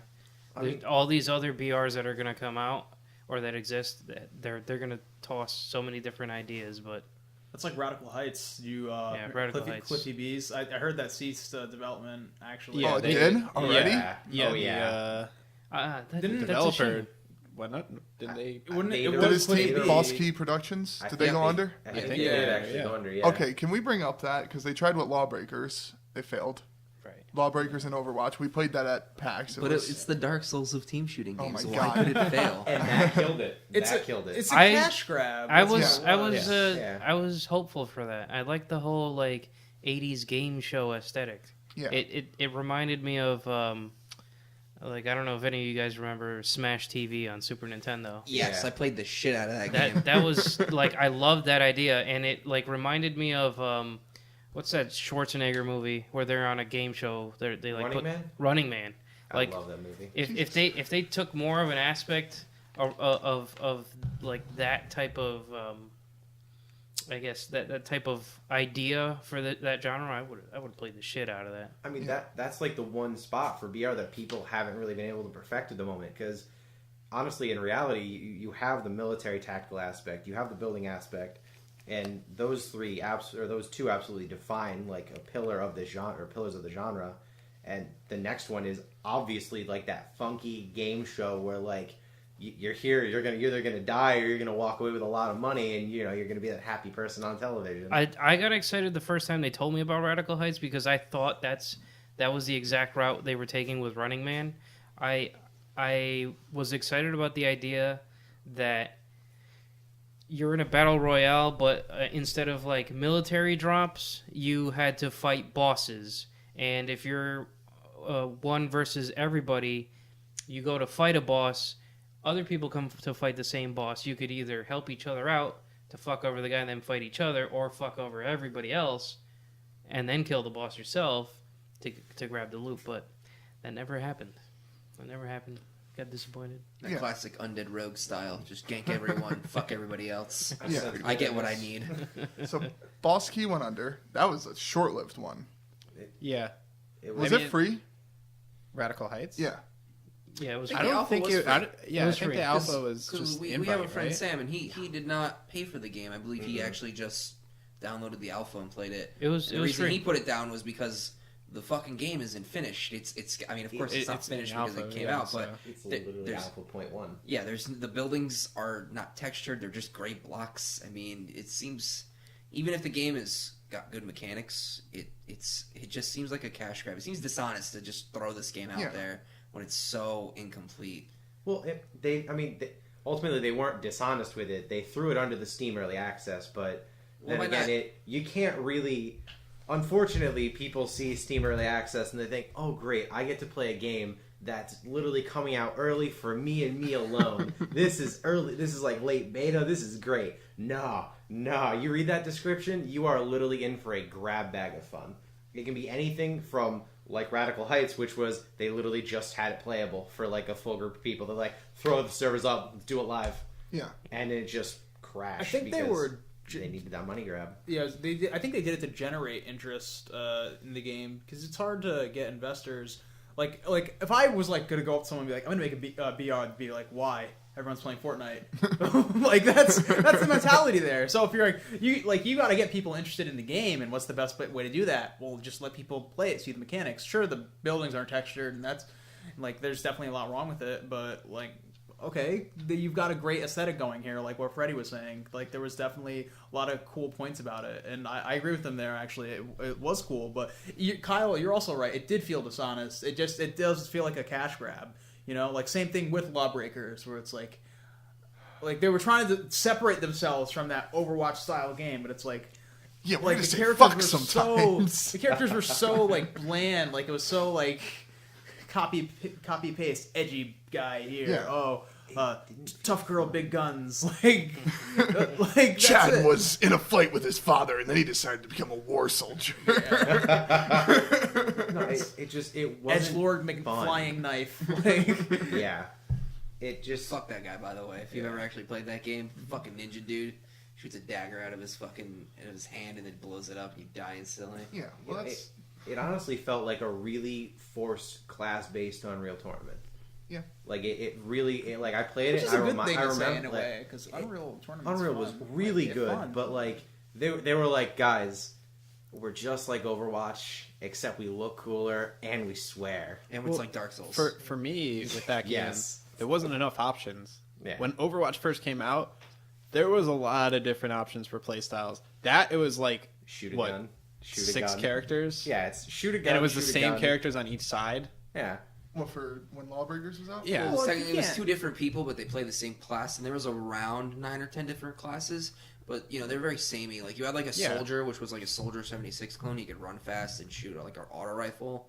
You also had like a gunslinger, and they kind of played pretty samey. You just kind of just rapid fire people down. Well, what I'm saying is like the law side and the breaker side, even though they had different like They were clones. yeah, it was just basically playing the same thing on either side versus Overwatch when it came out. It had, I think, 20 something very different characters. I think launch was 20 characters. Yeah. Yeah, and each one of them is vastly different with different speeds, the height, voice lines, it's just every character's unique experience. Whereas, like you're saying with Lawbreakers, everything, no matter, like, I was the chick with jets on one side, and then I was the chick with jets on the other side, but I was slightly bad. Cool. One robs, hospitals, the other takes people to them. Yeah. Well, I mean, it's also a competitive game, so it has to be balanced on both teams. You brought up Overwatch, but people can pick the same exact teams. Look at Overwatch now. It's D.Va, Winston, Tracer. It's almost Right. copy-paste the same fucking teams. But what I'm saying is, so you have both those same it's characters on both different now. sides, but expand the roster. Right, yeah, that makes sense. So people it's have more rigid. choices, so they don't Yeah. end up with the same team. But that's what a lot of... Anytime I tune in to watch Overwatch, I cannot ignore the fact that it's double fucking D.Va, double Winston on both teams. Yeah, I mean- every single game. Because they're just too good in comparison to the other teams. They're too Yeah. mobile, and they're too good at that stuff. And that's kind of like...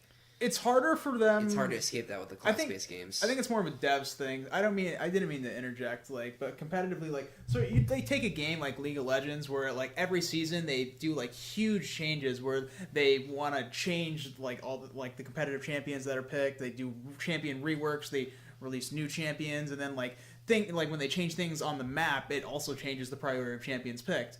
Whereas Blizzard, there's only really so much they can do. How do they really edit the maps to make Widowmaker more of a priority pick than Hanzo or things like that. They have to adjust the characters themselves because they just release new maps instead.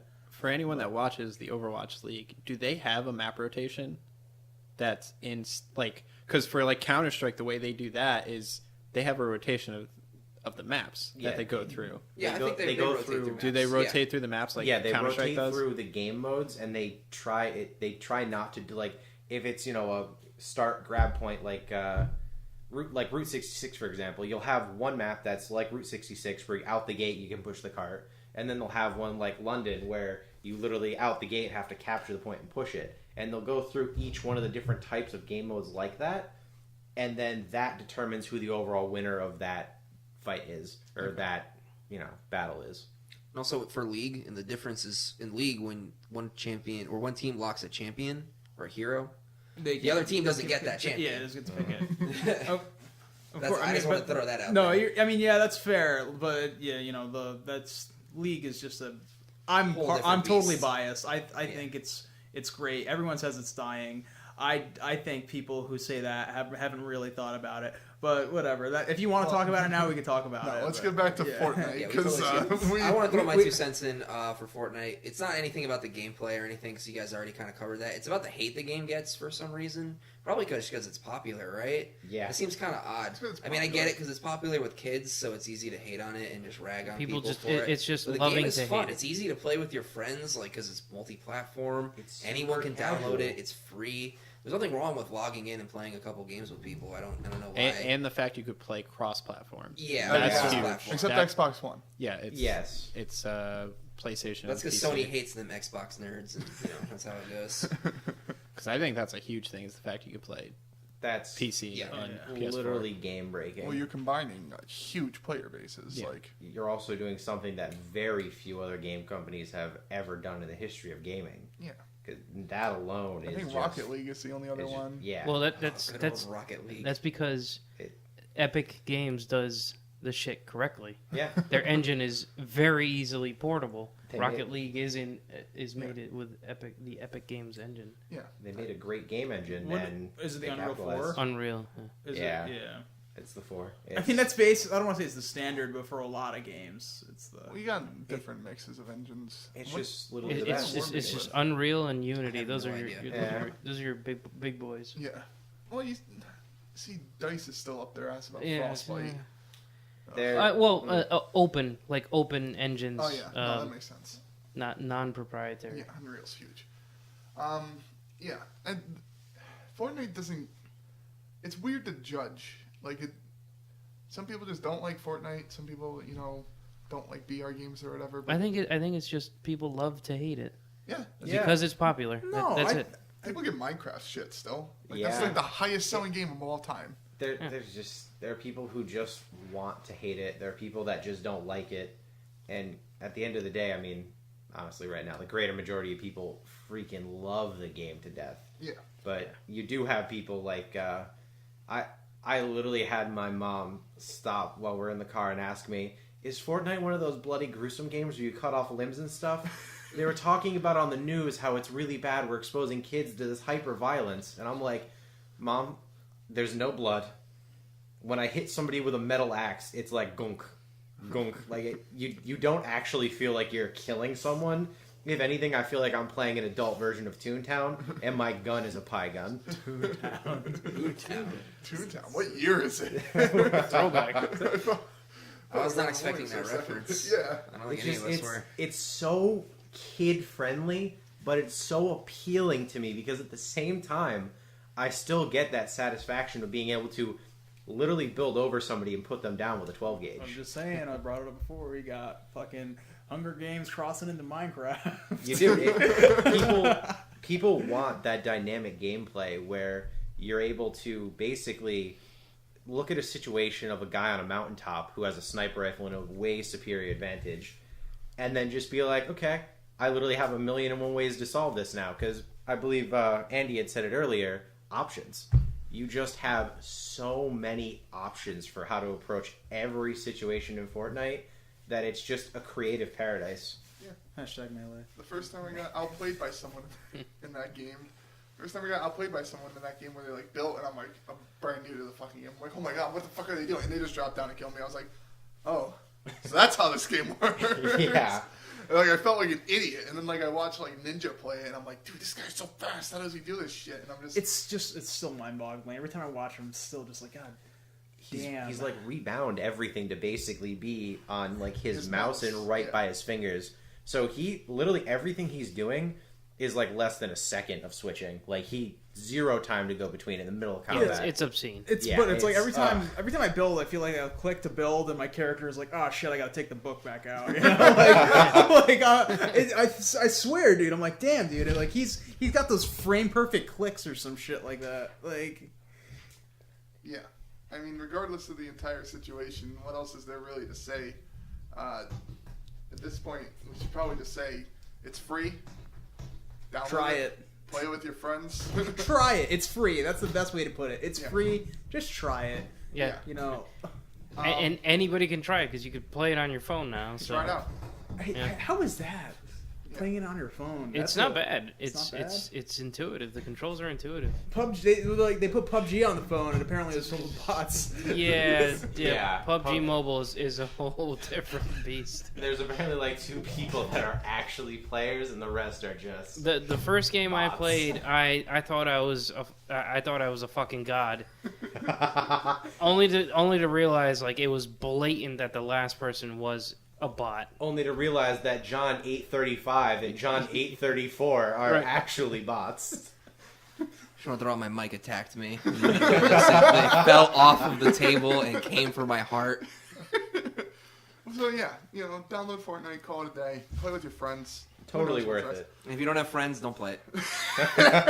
No, if you don't have friends, play it, because if you get good enough, you'll be friends with Drake. Or you'll end up on a fucking list. I mean... Or you become the next famous streamer and you make lots of money. What is You don't this? have to What work is this anymore. list?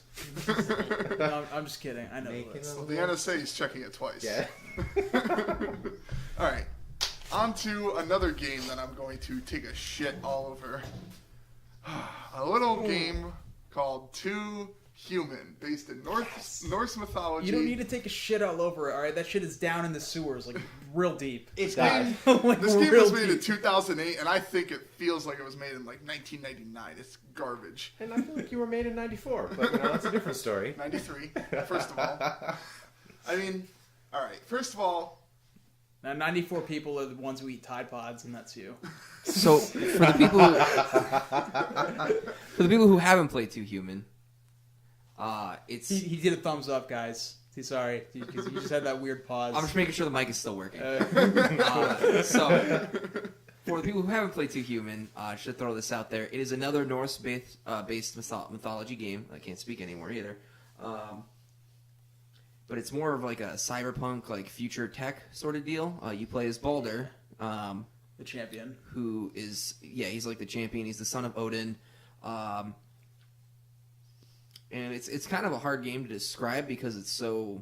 It was unique. ambitious. I have a hard time putting it into words, but it was a game that when it was first it was supposed It's to like come Diablo. out for, like, the N64 the way it plays, it's like Diablo. Yeah, it's like a dungeon diver. almost. It's like literally you just- future cyber Norse RPG, and you just like a dungeon, like Yeah, the way you that's collect what loot and the way you kind of clear. You basically run the same 4 levels over and over again. It's a short collecting loot. game. Yeah. And that's how you basically level your character up. And it is very similar to Diablo in that sense, where you just kind of run the same portion in order to collect these things. So let's just say it right now. Sorry, again, I didn't mean to cut you off. Sorry. The game failed horribly, so that's why none of you, if anyone ever listens to this, has probably never heard of this game. The game failed horribly. You could find it for like $2 in a trash can that's somewhere. okay. They'll probably pay you to take it, honestly. well, no, I wanted to mention that, like, I should be commenting on how much these games cost, which we did for the first 2, but I got Too Human for It was $2.99 at GameStop. I ordered it off Amazon like an idiot for $9. Oof. Man, my $7. Such a fucking idiot. So It's a chicken sandwich. they're probably like burying copies of this shit in the New Mexico desert with ET cartridges because I think this game is utter trash. Like, now here's the thing: they're a little pretentious. This game has a history. I don't know if any of you guys fucking know this. I looked into this. It's made by a game called Dennis Dyack at Silicon Knights was the game publishing company. Yeah. They made Metal Gear Solid Twin Snakes. I think they also made Eternal Darkness, Sanity's Requiem, which was like a revered GameCube game. Like it's like for survival horror. It's like play that game. It's so fucking good. Twin Snakes too. Yeah, Twin Snakes they made. Like they made good games, and then they come out with this fucking game.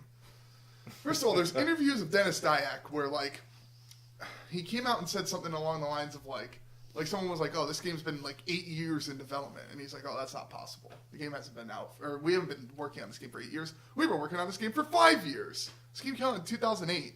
So that means we were working on it in 2003. It feels like a pile of trash, and it's shorter than dog shit. And then on top of that, this is what bothers the shit out of me. He tried to sue... Is it Unreal or Epic? One of the fucking two. Epic Games. He tried to sue them, saying that they didn't give him a quality game engine, or the company said that. Like Dennis Dyack, go fuck yourself. I don't even think he's making games anymore. But He's not. thank God. I think their last game was like an X-Men game or something like that, right? Yeah, I think it was. It was terrible. Yeah. I mean, there was so much behind this game. Like he was like promoting it like it's going to be the next innovative big shit. It reminded me of Peter Molyneux with Fable, where he's like, Fable's going to be fucking revolutionary. And he just dragged it into the sewers and whacked it a bunch and promised a fed it to bunch it. of shit that never came through. By the way, Epic Games countersued them and won. Thank God. That's probably why they went under. Yeah, That's exactly why they went under. I don't know if Dennis Dyack is dead, but fuck that guy. I hope he one time.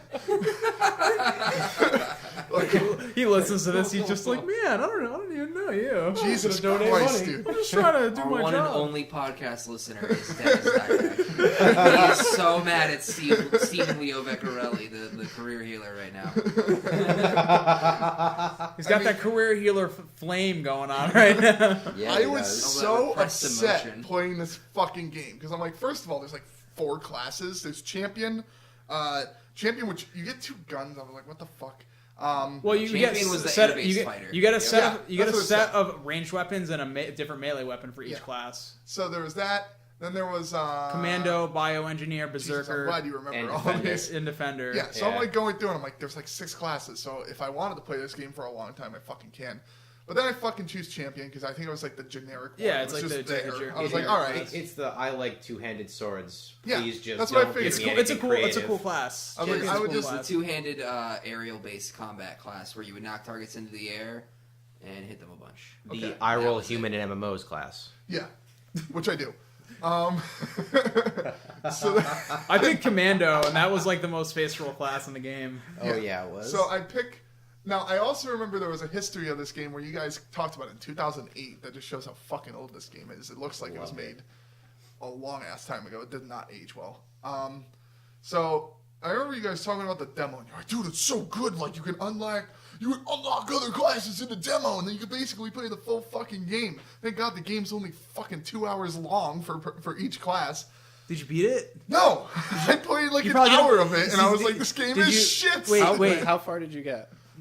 Did you watch the cutscenes? This is. No. You didn't even get the story. There it is. Because that's There it another is. thing I wanted to bring up. Hang The on, no, voice no, acting hang in on. This was offensive. Answer the question. How far did you get? You gotta I finish got- your thoughts. Because I got killed by a Valkyrie. the last level, the Helheim level, takes literally 2 hours to do No, I because of think I how many barely- fucking enemies there are. I might in have that beaten level. the first level. I got Even killed the by a second level Valkyrie. takes forever. Yeah. I will say the Did coolest you thing. did you beat Grendel? That's the end of the first level. Yes, I did. That is okay, the first first of all, I fucking hate twin stick shooters. Or it's not twin stick shooters, but twin stick action. Yeah, whatever yeah. the fuck. Yeah, you where your dash right it. stick You does dash and everything. melee with right stick. Drives me nuts. I was like, I like to look around, and the camera angles in this game are garbage. fucking. Could be better, but I don't think it was that bad. And then I think they're like the way to fix it is to hold LB and then use the right stick. I was like, why don't you just put the fucking attacks on the triggers and then make your guns like LB and then the triggers or something like that? Well, the idea behind it was that based on how you use the right stick, you can do different combos and do different types of swings and like set up different dashes and motions. Like it was ambitious, like I said earlier. Because it only worked later into the game when you when you got better gear for your characters. Than for example, the Berserker feels awful to play early on. Same thing with the Champion. Actually, the melee classes just feel really slow and clunky, it was and it just doesn't feel good. But then when you unlock when you start getting gear and get like attack speed and all these things, you can really feel the flow and but I mean a lot of people didn't get to that point because it does feel bad at first. Yeah, just beat Grendel and But put it down. speaking, like, you mentioned the flow. When you get higher levels and you're literally just dashing between enemies, It's fun. It's so fun. It's fun. It's definitely I could see what they were trying to do there. They just it's I don't know, poor execution. There was a lot wrong with it. That's why it didn't succeed. But I mean, there was definitely just same enemies over and over again. Yeah. The levels themselves they're just super long and out of the way. A lot of them. It's a hallway game. It's like Final Fantasy. What's the one? Final Fantasy 13. 13. Yeah. Final hallway. It's Final just hallway. Yeah. I think it's the second level and the Helheim level, the fourth level, are just so long, repetitive that it bothers you eventually. It just gets to you, and then it just takes you out of the game. But for me, what held it up was that flow that you talked about of going between enemies, trying to get that super large combo, because I think it counts your it counts your kill count and everything. Yeah, it promotes this flow, so to speak. Like even on the shooter classes, like the Commando, you can still just Commando, just run through, act like the fucking Master Chief, and just kill everything. It's really cool. But you're honestly nostalgia and my enjoyment aside, the whole game really feels like a demo, because even though the demo was the demo, the whole game itself is 4 hours, and that right there is a standard really good demo look, because they had bigger plans for the game. They had more story planned out. You didn't finish the game. You played an hour, skipped the cutscenes. No way. and then quit. I could skip the cutscenes now that I think about it. No, you can't. Yeah. A lot of them you can't skip. They force you to watch It was annoying the shit out of me because the voice acting was terrible. Well, it's because they want you to follow the storyline. I don't give a shit. Yeah, we noticed earlier when we were playing Kingdom Hearts. That's another topic. but anyways, yeah. So the way they end the game, you can definitely tell there was problems in the development, and there was just problems and that left the game in that state, and they just released it, and there were just hopes that people would like it and they would get enough funding and money to make a second one. Yeah, maybe if he spent more time actually caring about the game, and instead of trying to sue fucking Epic Games. Hey, I mean, all these different game game companies have all these problems. No one's perfect. Not everybody can be a AAA rated company. And I'm not trying to justify it, but it's not easy. Yeah, and that's why I appreciate the game, because there was a lot of really cool ideas there that definitely carry over into today's games, and how I feel I would like them to play. Yeah, satisfying combat is always a gem for me. That's a big thing for me. Well, unfortunately for you, I don't think any game's done combat like that since. Yeah. No. So maybe they could take a page out of the book for. You know what's a good comparison? Skate. Because Skate, you had to do your tricks, stick, with the stick, and it's weird. You might go into that being like, "What the fuck, dude? This isn't Tony Hawk." I love all that combat in Skate, by the way. Fending people off with my skateboard. Nothing like hitting a grandma with a fucking skateboard while you drink a beer. Yeah, but the right stick is how you really play that game. And there was a big faithful community for Skate. There was a Skate 2. I don't know if there was a Skate 3. There was a Skate 3. It was garbage. Yeah, but it can be done. The idea was there. It's just other things. There was who knows? Maybe the problems were even beyond the gameplay and the development itself. Maybe it was marketing. Who knows? What do you guys think? I mean, honestly, you brought up the guy behind it. I think it really comes down to him. He's a he prick. just he sat there. They had a quality game to push out. They very obviously were limited with resources off the bat, but it was not a game engine fault. Not by any means a game engine fault. Yeah. They just failed to impress the audience necessary for the publisher to be like, guys, have this mountain of cash, make another one. Because you literally end the game with Loki walking into the middle of this fjord with just wind howling everywhere and a giant starting to stand up. So literally shit, shit just literally gets real and the game ends. Yeah. You raid hell and then everything's over. And it very obviously was the never be beginning, finished. and he just It's Firefly. Maybe, hurt. maybe he was too cocky from Twin He was Snakes. entirely too cocky. He He was. said like Well, the well- world deserved this game. Well, I mean, he did good with Twin Snakes, and I think that company also made Legacy of Kain. So what you're telling me is he Cliffy beat himself. Cliffy B thinks he's like revolutionary as shit, and Boss Key just went under. So Yeah. At the time, he kind of was. I mean, for that time, he defined the cover-based shooter. Yeah. Gears of War was he also the made definitive Unreal cover-based Tournament. shooter. Wasn't he put Yeah, behind Unreal Tournament? Cliffy B. Yeah, was it Cliffy B? Unreal Tournament? Unreal Tournament Who was gives a a shit? result of the game engine testing. But gives a wasn't Come back to it wasn't later. he Yeah. the one who not solely developed the engine, but I don't know. wasn't? I If can't you're give telling you me definitive you're going to answer. develop a game for eight in quotations, and then 5 in quotation years, and it's going to be 4 hours long, go fuck yourself. No, I We're very just much. talking about God of War. How long did God of War really take in reality? Like 4 years? The 3? first one or the No, the one that just came out. Yeah, but God of War is a AAA title I know. that you're comparing it to. I know. An but established. but still, yeah. 5 to 8 years is in no man's sky, dude. Here's Like- one that really fucked up. That took 10 years to make. Duke Nukem. Yeah. That was a fucking train wreck. That was more than a train wreck. That Half-Life was 3 might be a train wreck. Who knows if they ever come out with That's it. never. They can't release it. That's- They that's just not- can't. There's too much shit with the game that thing. Why will would never be Valve released. ever release a new game when they could just color a hat a different color, and then 3 million that's people there it buy is, it. and then they could just rely on their Steam sales and all that good Gabe stuff. Newell goes and bathes in fucking peanut butter made Fucking- with gold in his bathtub. Why? Why not? Why that? That game is too hyped. It's hyped so much that it can't be made. Yeah. I don't know. So, in short, Too Human can go fuck itself. In short, you need to play these games before you really start going off on I played them. an hour and I had Oh enough. yeah, okay. Well, I'd like to see what you're gonna say about Kingdom Hearts then. For the Because you played dump an that hour you, of that too. Listen, I played Kingdom. We'll get into that.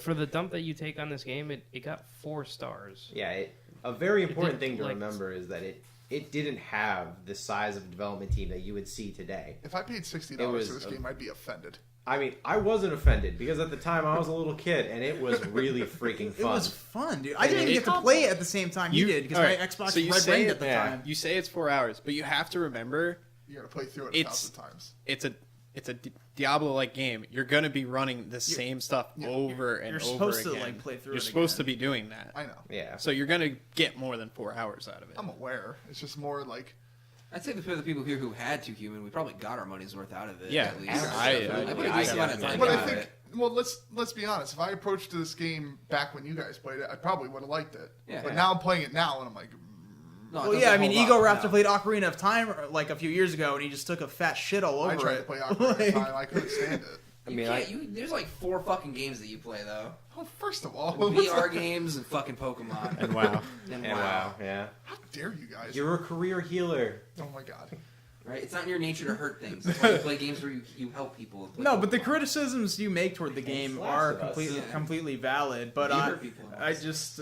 I mean, I don't know. Even at the time, it felt awesome. It just felt awesome, dude. It really The- did. It's weak, co-op. yeah, the co-op was nice. The weaknesses of it are very glaring. Oh, Like absolutely. they're really glaring.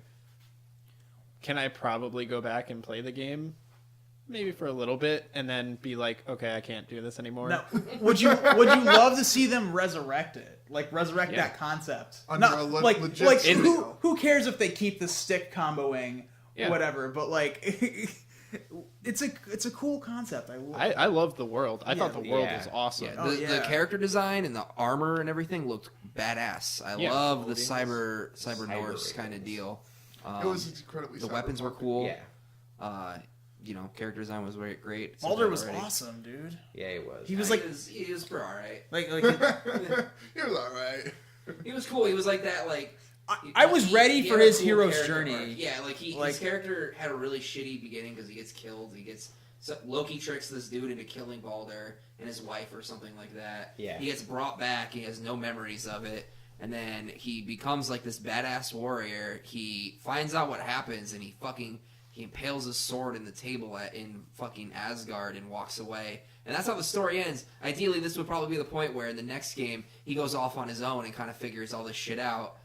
But we never get there. It's one of those games where the idea was great, but the execution sucked. Yeah. Yeah.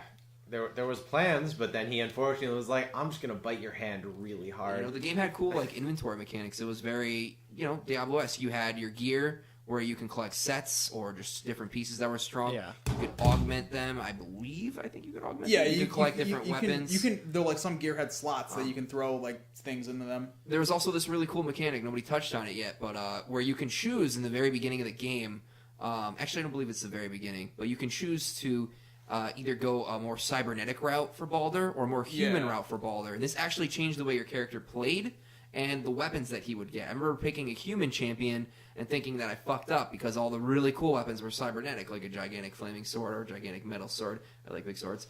But you end up getting Tyr's spear if you go human champion, and that weapon was fucking badass. And it was the only cool weapon I got in that game.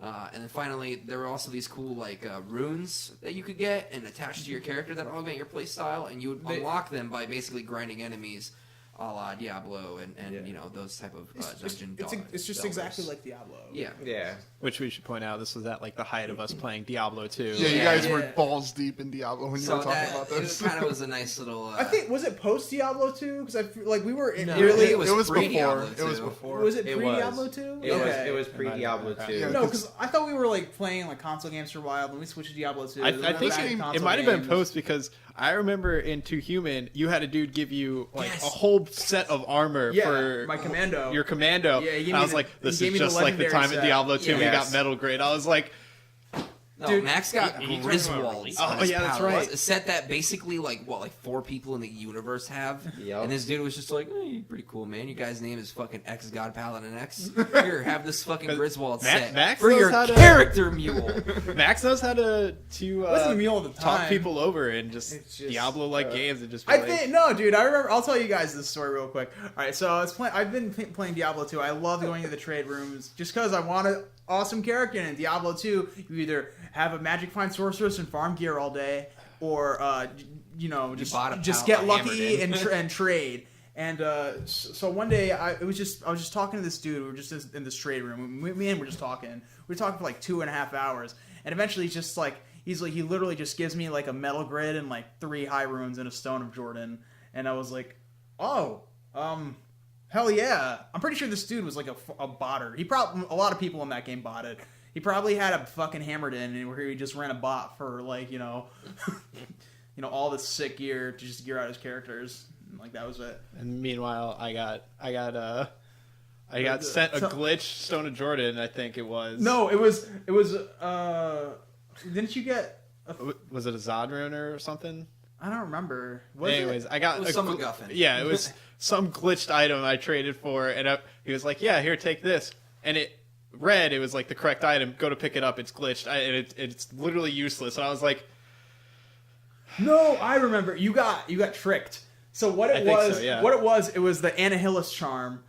So you were trading a Zod rune for an Anahilus charm. Normally, you're supposed to trade a few high runes for those. Yeah. But this dude, instead of giving you the Anahilus, gives you the Mephisto Soulstone because it's the same. It looks exactly the same as the Anahilus charm. Yeah. And you got tricked, man. Yeah. They hit you I got with beaten the out RuneScape special. there. You know, That was my favorite thing. Mithril rune armor, 1 swap, 1/2. People would try that with the Enigma armor. Yeah. They would try to. You would be like, "Oh yeah, sell an Enigma," and you would go to grab it, and they would throw it on the ground, and then they would pick it up and throw like the same armor with the same set of armor, but no runes in it.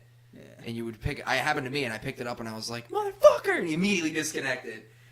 It feels bad, man. Yeah. Scammed, dude. Yeah.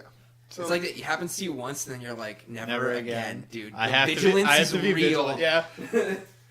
You're fucking on. Enter a trade room, and you're You immediately learn your lesson. fucking dressed to kill. Carries over to all games. Yeah. I'll never be bamboozled again. if there's one thing I do want to say about Too Human is that I hope if they ever do bring it back, they could just do Too Human 2. Or just too human. No, that's dumb. You're dumb. They should just. I think they should resurrect it and Reboot it? Yeah. Under a AAA developer, I think it could legitimately be good. Yeah, it would look, like, There's oh, it'd potential. be so cool, dude. Aesthetically, I was like, oh, well, it's not shit. They It's had 2008, That, and I'm that, playing it cy- 10 that years after cyber the Norse fact. feel, they could give it a. That they was could give cool. it. They can give it Yeah. a fucking a synthwave. I didn't like the voice soundtrack. acting, but Carpenter Brute. yeah. Get Carpenter Brute Just- on it. I don't know. Anyone? I mean, you guys will say to buy it because at this point it's $3. And No, don't buy it. if I it's have it. $3.60. But It I holds don't. my I monitor up. I don't No, think it has aged well at all. I can't recommend buying the game that is no longer made. Oh yeah, for you'll get the console, that Firefly isn't effect made. where like if you watch it, you'll be like, well, what happens? And it's Yeah. like, oh wait, it's. You're like, oh cool, now I just started this story. I really liked it, but I never get any conclusion. This is really nice. I'm gonna sleep well. Yeah. Just on the off chance that Too Human tickles all of your funny bones, don't buy it. Because you'll only be disappointed that there'll never be another version of that game ever. Unless you're a dev looking for a new project. Well, maybe we can buy the IP, man, and we can make Too Human too. No. No. No. No, We'll make Too Human Tour. Nope. tour. Bigger, better, more badass. Not human So the enough. Cliffy B slogan on it, you know? Yeah, we're just Fractured Cliffy B to Butthole start another edition. failed studio. You're just too I'm not human. making any friends on this podcast. No, you're not. No? You're fucking Well. flaming everyone. But this is your nature. Yeah. All right. Let's go on to another game that Career I might shit Healer on a little Unchained. bit. Is there any Splinter game on Cell. here that you're not going to shit on? Okay, being fair, I gave a lot of praise to God of War and a lot of praise to Fortnite. Really? Yeah. The two, like, two new popular brand new games. Wow. Huh. Yeah. You did it. You're really progressive. Well, okay, I will admit here with Splinter Cell, I could tell why people fucking love this game. I can tell. People love ninjas. No. No. I'm just gonna I fucking love sleep ninjas. uncomfortably. Uh, No. I could tell God. why people love this game, and I mean, it's... Who's the voice of Sam Fisher? Michael Ironside. Ironside. He's a good fucking voice actor. Also Yeah, he Dark is. Side. He is an Yeah, amazing voice yeah. actor. Like, Jesus Christ. I was like... if And there's actor any- in general. Like, this game was made in 2004? Oh, GDI. I think Splinter Cell was made in Yeah. 2004. It was a PS2 game. Yeah, the first Yeah. one was a PS2 game. So yeah, that sounds I about think right. it was made in like 2004, and I was like, dude, this guy's voice acting held up. 2002. 2002. Wow. Jesus. Like, this game was made... Like, was there even internet then? Yes. I know, I'm kidding. So... Let's You see. probably didn't see the cutscene for internet, so I don't know, man. I don't know. I did sit through the Splinter Cell cutscenes because I liked his voice acting. Okay, we'll get to Kingdom Hearts. Stop it. So, I don't like stealth games. I play The Last of Us. I played on Survivor mode. I don't like stealth games. And Survivor mode is a stealth game. I played Splinter Cell. It's a fucking stealth game. I'm also playing Splinter Cell with a mouse and keyboard. You have to scroll up to control your fucking movement speed. That's the stupidest fucking thing I've heard in my life. Because the game itself was never made with the PC in mind. It was made entirely for you to use that controller, that PlayStation controller, and go from there, that Xbox controller. And just not having that just intuitive design and button layout, just it makes it hell. Yeah. Because it... Like, I love the game. Like, the stealth mechanics, the sound mechanics, it all holds up so well. The game plays amazingly well, too, but the keyboard controls, which you get stuck playing with, make you literally want to blow your brains out. I think you would have a different opinion on the game if you played it On PS4 or PS2. on a or- PS2. Yeah, if you got Because to I have actually the use PS2 the version. controller. Just guess what twat doesn't have a PS2? On the on the PC version, you can't plug a controller in and use No, that. we tried it. It didn't That's register. fucked up. Even if you try to get like some kind of like third party program to like I map didn't try that. I the could key, probably you try probably could do XPad, that. but who knows if it's integrated with Splinter Cell. I mean, I don't yeah. know. This game was made. To Cause- move over that, I Yeah. mean, the game itself, because we're just gonna talk about the controls for fucking 30 minutes. Actually, talk about the game itself. You play Sam Fisher. Actually, I should let Sean do this because he's the expert. And Freddy. Yeah. Yeah. And In Splinter Cell, you play Sam Fisher, the most badass American spy and assassin who is now working for the NSA under the beginnings of the Third Echelon Project, which is basically America's brand new deep cover hyper assassination ring, where if you're messing around with anything, they will put you down. And the entirety of the story for the first Splinter Cell is the establishment and proving of the fact that Third Echelon can be an effective fighting force to basically help America combat its enemies, both foreign and domestic, without causing too much of a stir through, splashdown of a missile from a barrier. I think story-wise, they send him to investigate an assassination in Georgia, in the country, Georgia. Yeah. And then mayhem ensues. Everything goes to hell the second you touch down. You find out the cops are corrupt. The cops help raid a CIA safe house. It is a life of pain. But I remember playing that game for the first time, and the stealth element was the best fucking thing in the game. Oh my god, you go slightly faster than what you think. Immediately, you're fucked. Everyone knows you're there. The tutorial does a wonderful job of highlighting it. You can't even walk at normal speed without someone detecting you. You actually have to crouch. Yeah. You have to maintain shadow, which the shadowing in that game is good, but it suffers from that problem with AI in older games where obviously they're not the best.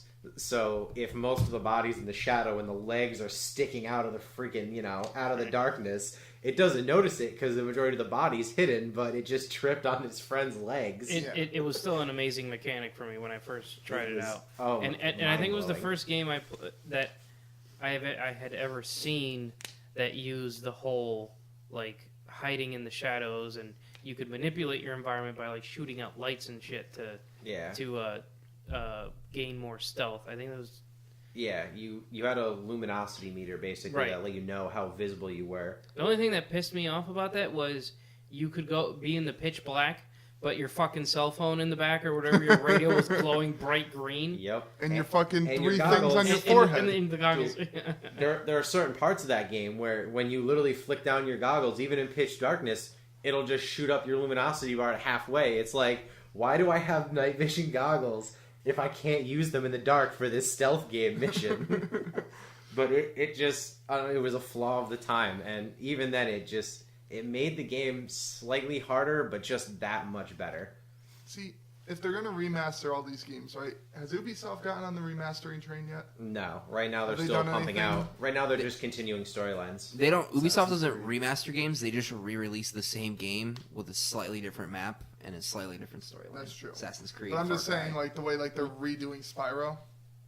Yeah, well, that... If they did that with Splinter Cell and just did, the first 3 Splinter Cell games, I think it would do really well. I thought they were remastering one of the Splinter Cell games. Wasn't it Double Agent or something like that?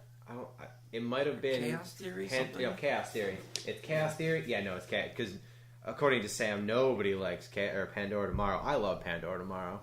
Oh my god. Every Splinter Cell game, it just tickles me just right because I love stealth games. And, oh my lord. Yeah, I mean... I want to shit on it, but I know the value it has in the gaming... 2 Human is fucking irrelevant. Yeah, no, Who gives a shit about 2 Human? It created nothing. Nothing resulted from it. And Splinter Cell literally, basically, Splinter Cell started it. It really jump-started the stealth action genre. Up until that point, there weren't many groundbreaking stealth games. You Metal had Gear Solid. you had stuff like Metal Gear Solid, but Thief? they weren't The original Thief game, Yeah. right? That was a really old one. Yeah. Well, but hang on. I don't want to have you hold this turd anymore. So go ahead and shit on it. What is your problem That with is this true. game? Keyboard controls was number 1. Okay. Well, that's not the game's fault. That's just the I know. fucking... That's a fault of time, The port. unfortunately. Not Michael Ironsides. I liked Michael Ironsides a lot. See, you brought up the shadow thing. I was there was moments where I was I am completely concealed, but this guy, my OpSat is at 0. Yep. They can't see me. But they're wah, wah, wah. Sam, you fucking ruined the mission. I'm God damn it. What the fuck did I do? So that's one thing. And then it's more of a gameplay thing, or it's more of an old-fashioned gameplay thing. Yet again, that's a fucking revolving thing. I kept failing the same fucking spot over and over again. Same fucking spot, same thing. I'd fall into a fucking street, and they'd be like, Sam, you're jeopardizing the mission. Sends me back like 5 fucking minutes. I was losing my shit, because I was like, what the fuck? Yep.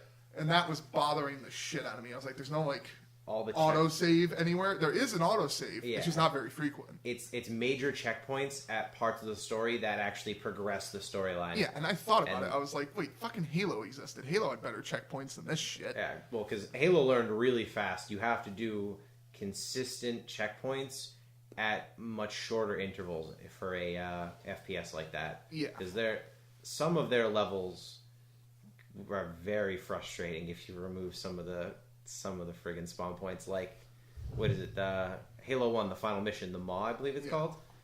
If you messed up one time on that, I believe it was like halfway through the Maw race, because you're racing to get out of this exploding ship. You have to restart the whole thing. You literally restarted back at the beginning because there were no checkpoints for like the first half of the run. Yeah.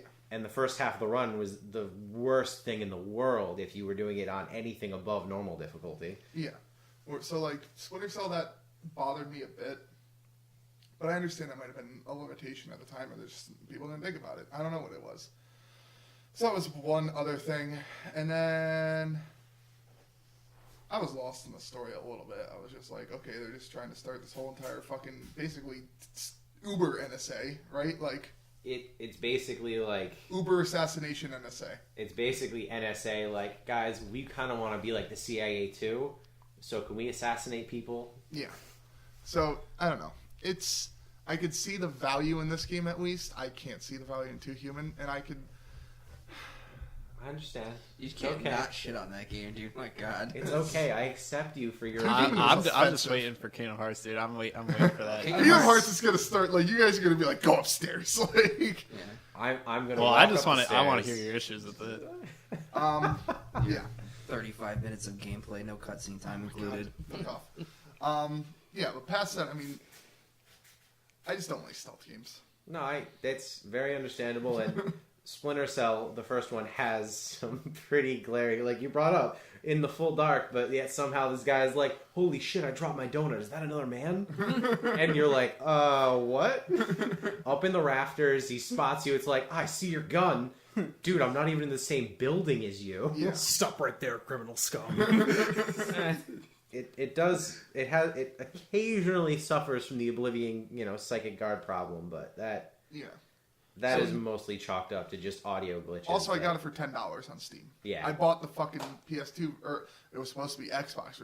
I imagine I would have liked this game if I got the Xbox version that I ordered. That's what I was saying. If you play you'd on a love it. controller, you will probably like the game. Because I was so annoyed trying to switch my speeds with the Yeah. mouse wheel. I have to use fucking Q to get it against the wall. The game is already so punishing. Shift is Yeah. jump. So Having the like controls fight excruciating. you is not good. Yeah. Shift is jump. Spacebar is interact. I was so offended. I was like, I'd like to point out, I beat the entire game with a keyboard and mouse. you when I came sadist. I had no other choice. Can you even rebind the keys? You can't make like a WSAD. Very In simple the shooter. in this port, you absolutely can. You can rebind everything you want, but I don't know about launch. That's something you'd have to ask the Tasty Dude about. I don't remember. So That one was thing 2002. I'd like to throw at Splinter Cell in a good way. So I actually only really played the first one when I was a youngster on the PS2. I never beat it because that game was fucking brutal. It would get to the points where you're not allowed to express your Freedom 5, which is kill everyone.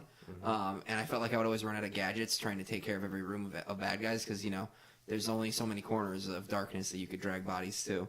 But something I want to commend them for is it feels like every game improved on the previous one in a really good way.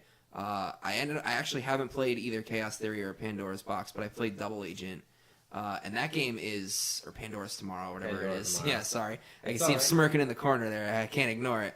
But I ended up playing Double Agent in some of the later games, and those games are really fun. Like, it feels like they definitely took a solid foundation, and they built upon it the way a game series should, much like, like the God of War series and whatnot. Let alone Spies Mercs is probably one of the some of the most fun times I've had. Definitely. Oh my Online Lord. experience, Spies versus Mercs. And throughout the years, that is unfortunately the only place where I believe they've actually stumbled, because was it Double Agent? I think one of the two. They totally revamped it. So basically, you went from being able to actually have some sort of aggression and harassment on your part as a spy against the Mercs. They just kind of threw it out the window. They're like, you literally have some basic gadgets. It's the dark. You got your hands. Be a god. The only way to take down a Merc was to basically sneak up behind him. Yep. And get him with the sneak attack. Or drop him above. Yeah, that too, laying down him. Yeah. You basically had to do Which you never had. The Mercs were so ridiculous. I remember I fucking got you when you were doing like a sick, crazy dive roll into a vent. And I got the most random lucky shot and one-shot headshot you, and it was over. I was like, whoa. You shot my head as I was diving into the vent, and my body just ragdolled into the vent and then down the long drop onto my freaking neck. Yeah, it was pretty amazing. I was so mad, but so happy. Yeah. I could see why Splinter Cell is riveting. I've played Splinter Cell Conviction, if that's any consolation, but that's not even really the same level of tactical. Is that the newer game? That's the one where you literally, the demo, you were slamming some dude's head through a fucking sink.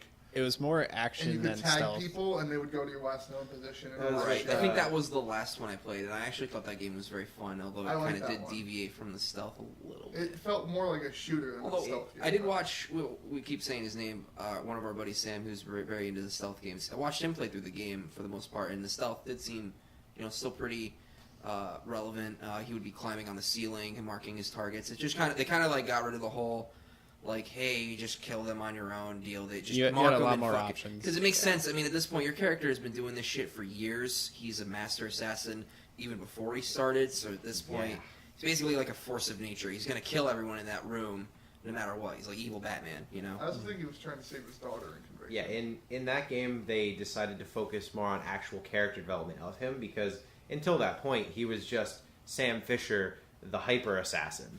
He walked into a room, everyone died, you sent him to Or do fell what you asleep. needed. in the Now, corner on top of each other for some reason. now suddenly he has emotions, literally stabbing a man with the American flag, throwing him down a stairwell like it.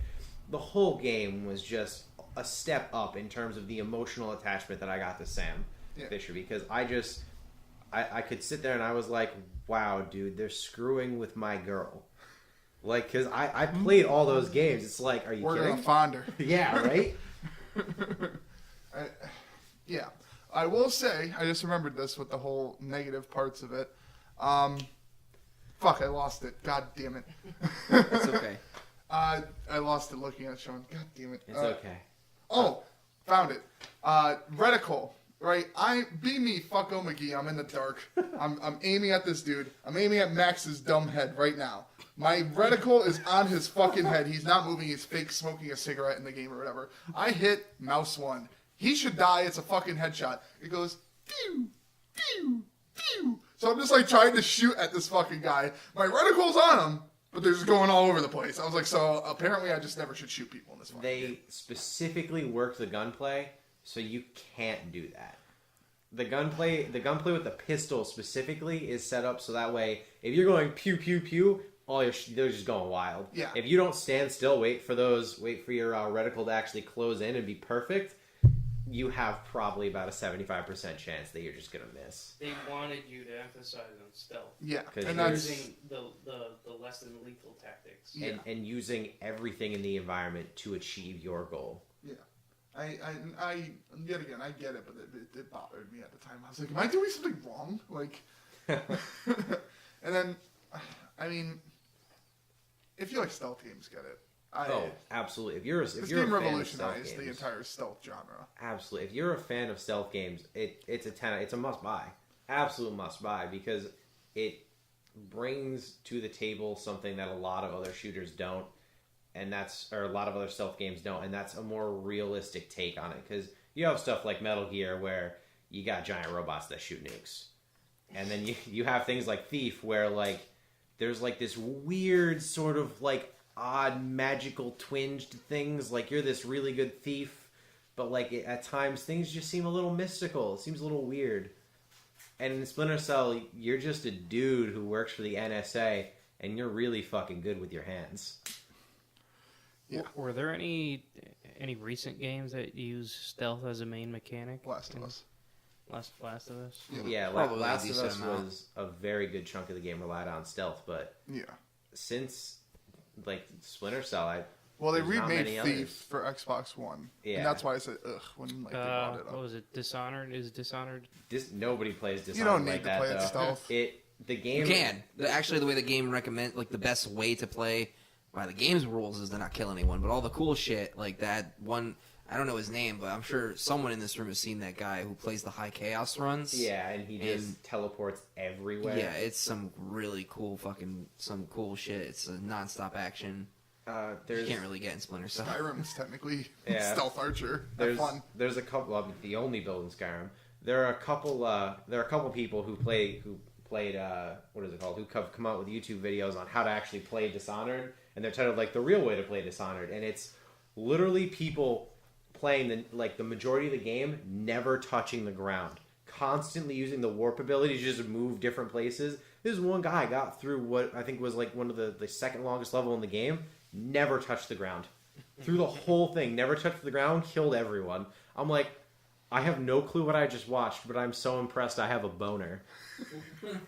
It's like a Halo 2 speed runs. Yeah. Oh my god, did you see that Doom speed glitch Oh, that was on Reddit the just other day? shoot Where you across. like literally you load into the first level, you look at this rock, you jump up, and you shoot across the map, and you complete it in like 10 seconds. I was like, Yeah. what the fuck? How do people figure that shit out? I don't know. Look at fucking people that like with Fallout, where they're like, let me hold this object and it pushes me through a wall, and then I'm in Rivet City. Ocarina of Time. Ocarina of Time. Oh, I'm just gonna let this fish out of the bottle and walk through the store. And I'm in Ganon's castle. I'm 10 years old. What the fuck happened? Ganon's castle 7 years later to be Yeah. You travel through time and Ganon's just sitting there space. fucking reading a newspaper like, Jesus, what the fuck? How did this happen? I didn't even get on the Triforce of Power yet. The bottle This is is really breaking an infinity canon. gauntlet. Just quick little pause break. Just fucking. Well, you might be wondering what happened to me. It's okay, guys. The godlike king of evil got defeated with the Triforce of Power. Got defeated by a kid with a bottle. Anyone can do it. Follow your dreams. Right. He used a stick. Yeah, it's a bottle and a stick. Because He the uses stick is the hardest deck hitting stick. item in the game.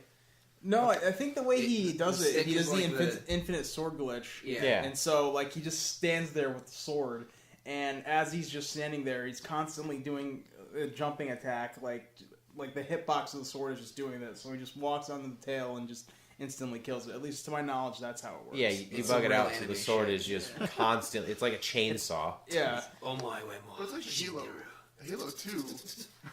Halo 2, you fucking, like, you load into that one load level with the fucking Arbiter, not the Arbiter, the Flying Elites, where you're in space or whatever, and you do it's Cairo Station? Cairo Station. Where you do a sword glitch where you literally just go halfway across the fucking map. Yeah, It's like, you sword cancel or something I was like like, that. what the fuck You is with energy this sword game? You did cancel. lockout. You did that on lockout or blackout, whatever it is. No, you got it right. The two names are the Lockout? same exact map. Yeah, this I remember is that. fucking map. I was like, this is awesome. And then they remade it. Is it Guardian?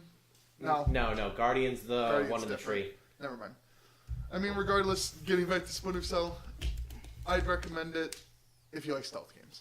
I do You not like shit stealth on games and then recommend them. It's No, ridiculous. I don't recommend Two Human. I don't recommend Two Human to a fucking poor kid, and all he has is an Xbox I 360. recommend Two Human. In that case, I would For anyone recommend who's it. actually willing to try games and not give up after an hour because they lack perseverance, then yes, I would recommend Two Human. Okay, so then for Splinter Cell, I'll wrap it up. Anyone have any closing comments or Absolutely anything they'd like to say? worth the amount of money that you pay for it. It's a game that $10. yeah, Steam. it's still hard to this day because I was sitting there. I was like, I know how to do this level. I remember everything, and I'm literally like, Sam, I hear you, and I'm like, I hate you. This is a tutorial. Shut your fucking mouth. I think they also have books and stuff, right? Yeah, they yeah, do. yeah. Tom Clancy The was- Splinter So if Cell. you get into it and you end up actually enjoying the game and the storyline, there's also more mediums that you could kind of take in all that info and story with.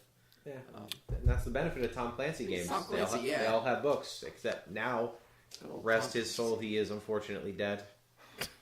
Rest in peace, It's Tom. dude, I didn't know that. It's That's so really sad. Are It they is sad. Are they making any more Splinter Cell games? They haven't made one since Absolutely. Conviction. Oh, absolutely. He gave them permission to use his name. yeah, but for, I'm saying, when's the last time a Splinter Cell game got announced? I don't know, but I Conviction, think I think Ironside actually. I think he literally has come out of retirement, like officially, to do the character again. Because for Wildlands, they just did a like Cameo? a crossover cameo thing, Yeah. where he talks about Snake, stuff like that. But like he literally is like, I'm the only one left. And the fact that he shows up in that recent world and that we know he's established in that world, it leaves it open that we very well could have another Splinter Cell game. If not, maybe even just another crossover with Ghost Recon. Yeah. Because they seem to be very happy with open world at the moment. So then if we're done with Splinter Cell, that leaves Yeah. us to the Oh, one we no. keep alluding to, Oh, no. which I'm sure if anyone has been listening to this whole thing Everybody's been. is excited to hear this. Steven, the career healer, please tell us, why do you not like Kingdom Hearts? By the way, Kingdom Hearts is the game following a young boy named Sora chasing after his friends. He finds out that he is a Keyblade wielder, the only one, for anyone who's played any of the other games, you shut your mouth. The only Keyblade wielder who has to go through all these different Disney worlds and basically seal them away so that way all the villains from the Disney worlds don't turn the people into heartless and take them all over, because that's what villains do. Also, there's Final Fantasy characters in them, and if you're into that, then I hope you like belts. Is the most ambitious and arguably dopest crossover of all time. Yes. Most ambitious. God, how could you say something so controversial yet so brave? Come on, who was like, yeah, I want Mickey and Sephiroth to be in the same game? Like who The was Japanese. like, and it works. It's awesome. It's so cool. So anyway, since this was kind of going off of what our gracious host has been playing, why did you not like Kingdom Hearts, and why did you skip all the cutscenes? And why am I the worst person in the world? Yes, why are you in this room right now? There's so much just tension. There's at least 3 people in this room who love Kingdom Hearts and just couldn't bear to watch you skip those cutscenes. Let me tell you, I could see Andy flexing in the corner like he's getting ready to fight Mike Tyson. Like, Those shrugs, dude. He's getting ready. yeah, and Max is like cocking his head. He's like, yeah, you know, I'm just guys saying, like you I'm, get fucked. I'm just here. I'm just like, go Yeah. on, say it. say how much you played. Let me tell you a little story. Let me tell you a little story.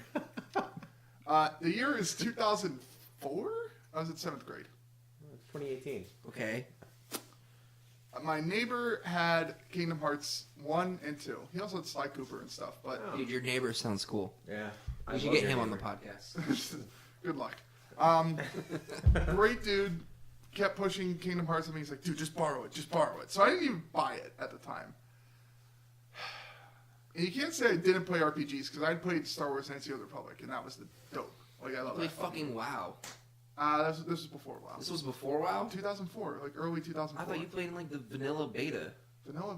No, I played Vanilla when it came out in November. Regardless. That was AJ who played in the vanilla beta. John also did. Doesn't matter. Not applicable to the story. So I was playing Kingdom Hearts.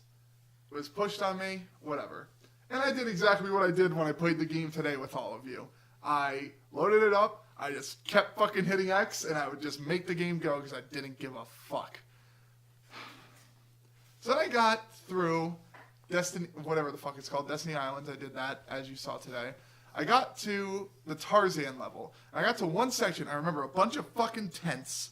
And like some it looked like filing cabinets at the time or something like that. And I'm being chased by this stupid fucking hunter, and I have no idea where I'm fucking going. But this fucking hunter's coming after me, and I'm just going in fucking circles, and I was losing my shit. I was like, what? I was 11. I was like, fuck this game. Like, I had no fun playing it. You sucked when you were 11. I'm aware I was sucked when I was 11, but I also beat Knights of the Old Republic. That's not saying much. Knights of the Old kidding, Republic I'm was more kidding. difficult. What class than did you Kingdom start Hearts in was. Knights of the Old Republic? Did you start Soldier? Yes, originally. Well, Soldier is fucking easy mode. I went in Knights of the Soldier, Old and then I went Republic. Jedi Play that game Guardian. through and play Scout. You get the Darth Malik, and he fucking destroys you. Irregardlessly. This year, regardless. You look of like you have the something to say, Andy. I hate you, Max.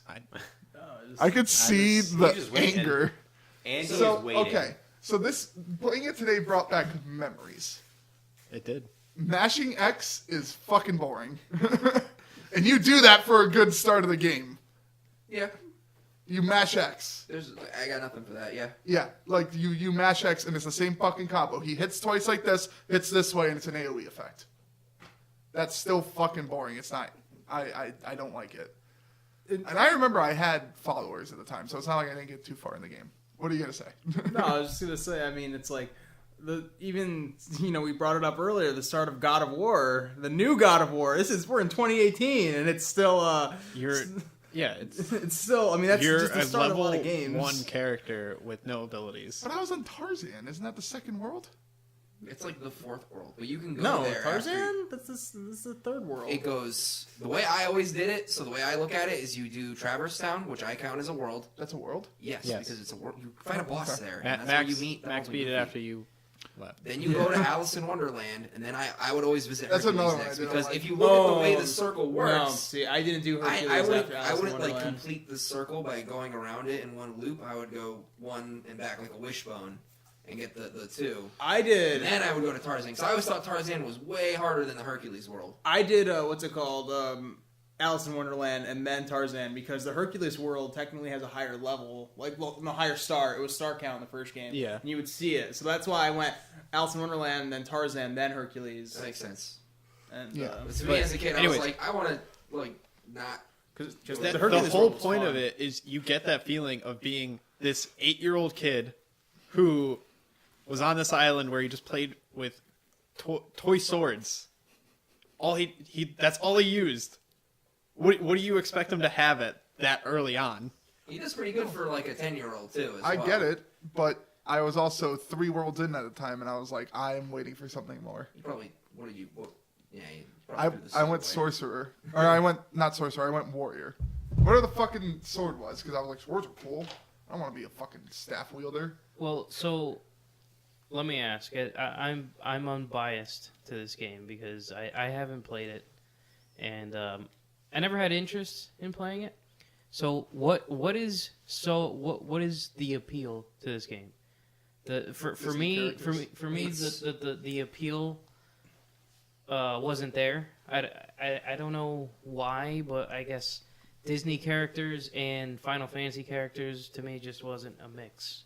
To be honest, the appeal is there's a lot of things in that game that can appeal to people. Like let's just get this out of the way. There's Disney. It's a game where you combine Disney characters and you get and Final Fantasy characters. You get to visit these Disney worlds and like live out the movie by helping these people fight these monsters and stuff. All of the Heartless are influenced by the movie too. So the monsters you're fighting, even though they're not in the movie, obviously, they kind of take elements from the movie. Like when you go to the Tarzan level, you fight like monkeys and shit. And when you go to like the Alice in Wonderland level, you fight like crazy little fucking what was it, like the little mage dudes. And I mean, that movie's a trip. yeah, that whole fucking thing's a trip anyway. So And not even just the enemies. Sora, Donald, and Goofy all change their appearance based on the world you go to. Yeah. And like To be a part of the world. I Yeah. mean, just the combination of Final Fantasy and Disney in the same game was probably the main thing. It had good marketing. I remember seeing the commercials for that game and being like, I have to have this game. They set up a great story for the character. Like Sora's story, like you didn't get that because you're skipping all the cutscenes, so of course you're not going to feel any sort of attachment to this character. But that's kind of what drives you to play through the crappy beginning part of the game when you're level 5 and you don't have a lot of moves. Yeah, and You just don't, throw you this don't out have there. scan, Like you there's don't drive. have- There's drive for the story. Like if you're like, man, I'm playing this. Why am I doing these sweet ass speedrunner combos yet? It's like, what do you? I mean, I'm not saying that's what you were looking for, but it seems like you were playing it just for the sole sake of, hey, it's popular. I'm going to see what's going on, but I don't actually care. Not to game- throw shade. The game I'm just also saying. has like the RPG elements that would draw people to it. Aesthetically, it was very good at the time.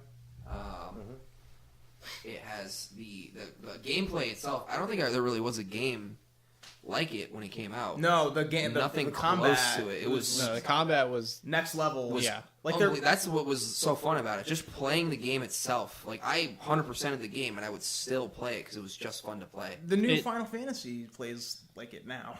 I don't even think it's as good as Kingdom Hearts, even though the game came out like 2 years ago. It had sort of, from what I saw, it had like all the aspects of the Final Fantasy series in terms of inventory management and equipment and Yep. leveling up, but with like the hack and slash element of like God of War. Yeah, and then there's also really cool like skill elements too. Like you can take abilities, you can customize Sora to So- fight the way you want him to fight by taking things like block and parry and like there's all these cool attacks you could take. Like one of my favorites was the one you get from Cloud, which was the dash through attack. I don't remember what it was called, but It was like Sonic Blade. you would hit someone, and then at the end of the combo, you could hit triangle or something or X, and your attack key changes to Sonic Blade. You could dash through them a whole bunch of times, and it looks cool. It does a lot of damage, and you know, for me, it was just like a cool way to be like, hey, I'm killing these guys in the way I want Sora to kill them. You know. So what Kyle's describing, which you didn't get to at that point, you didn't look at it, is it's called action points. So each move, when you unlock them, they cost certain action points. So say early on you have 5 total action points, and you have a move that costs 2 and a move that costs 3. You can equip those 2, but that's it. And then you can Yeah. And you unlock more action points. you unlock more action points, you unlock more skills, and you can make builds and stuff based on those action points and combos based on those action points. That could have been better. Yeah, and you also get summons. You know, it's very classic Final Fantasy. But you don't summon. You don't summon Bahamut. And, Well, you and- summon and Stitch. Titan. You summon Stitch. You summon Simba. Bambi. You summon Simba. Simba's the first summon you get. Bambi's You get to shot. summon fucking Genie. All right, Robin Williams comes out and finger guns people to death, and it's amazing. And then in the second game, it's ridiculous because he steals your drive form. And he's like, I'm It's Drive Genie, and he just starts fucking people up.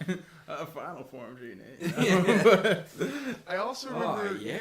going to the Hercules world and getting the shit kicked out of me repeatedly by the same fucking guy, and I can't remember who it was. Was it a dude with blonde hair, or was it a big So. black dog? No, I think it was someone with blonde. It was Cloud. It was You Cloud? You got red. That was fucking Cloud. Did he have a huge I didn't sword? know it was Okay, Cloud was at it the the dude with the time. huge sword with tape on it? Yeah. Yeah, you That got was red Cloud. Cloud. You got I didn't know it was Cloud at the time. But I remember being fucking salty as shit. I was like, how am I supposed to beat this guy? You actually, the story continues when you even if you lose to him.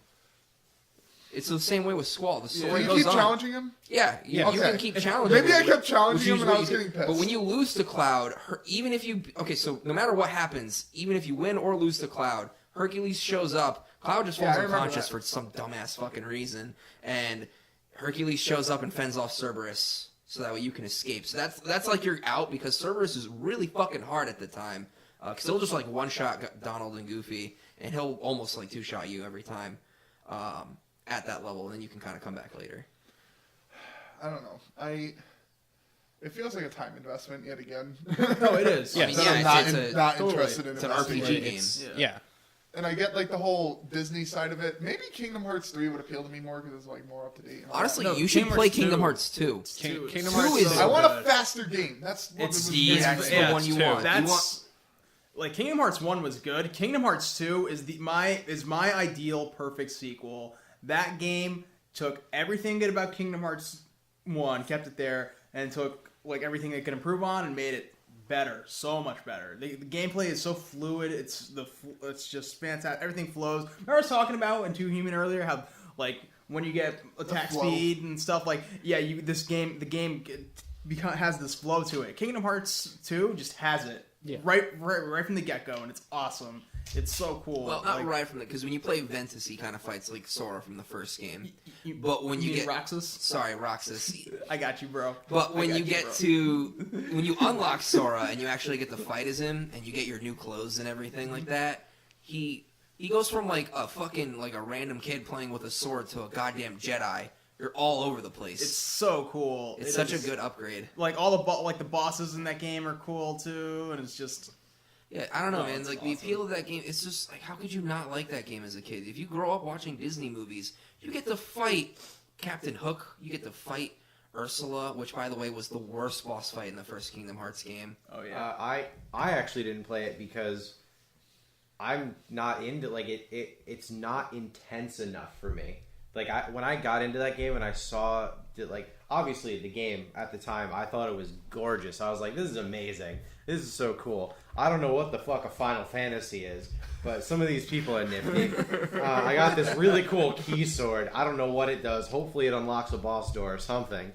And I was like, honestly, I have to go back to my shooters. It wasn't brutal enough for me, even at such a young age. It just that bit of Sean wants blood. has to be brutal when I'm a No, kid. it's He wants fine. sword I get throat that. fucking. That's more of like on you as a person. Yeah, no, than I as know. versus It- the game, where he Oh, just yeah, no, basically I- doesn't seem interested at all. Yeah, no, I was just like, from my point of view, like the game it's good and it's really cool. It's just it just lacks that certain appeal to me because like I'm sitting there literally killing these things and I'm killing people's souls. Like that, there's no chance they're coming. The true resurrection, nah, like they're dead, and it like I didn't feel like I was actually really killing anything of consequence. It felt weird.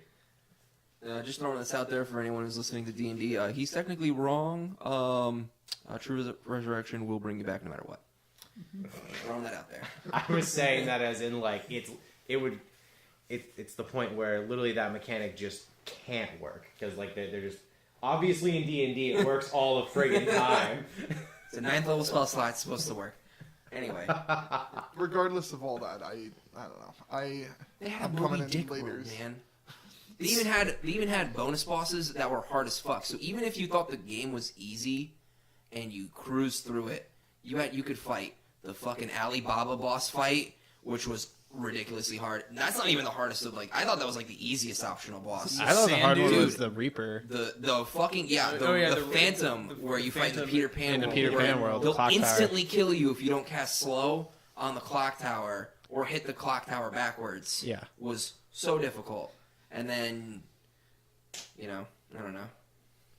So, I just wanted to point out, similar to Fortnite, I brought up earlier, Kingdom Hearts is also one of those games. It's like the perfect storm. At the time, like when Kingdom Hearts released, Final Fantasy, obviously JRPG series, really flourishing in the U.S. Likewise, I'm pretty sure a lot of those Disney movies were also flourishing out in Japan. So, like, ambitious crossover was it was perfect. And so that popularity, like for like American kids like us, like we grew up with Disney movies. A lot of us played our share of JRPGs. Final Fantasy being the biggest one for a lot of people. So like for us, it was easy to get into the game. We were already invested. They didn't even need to like sell the game to us. They were like, hey, we're doing this sick crossover.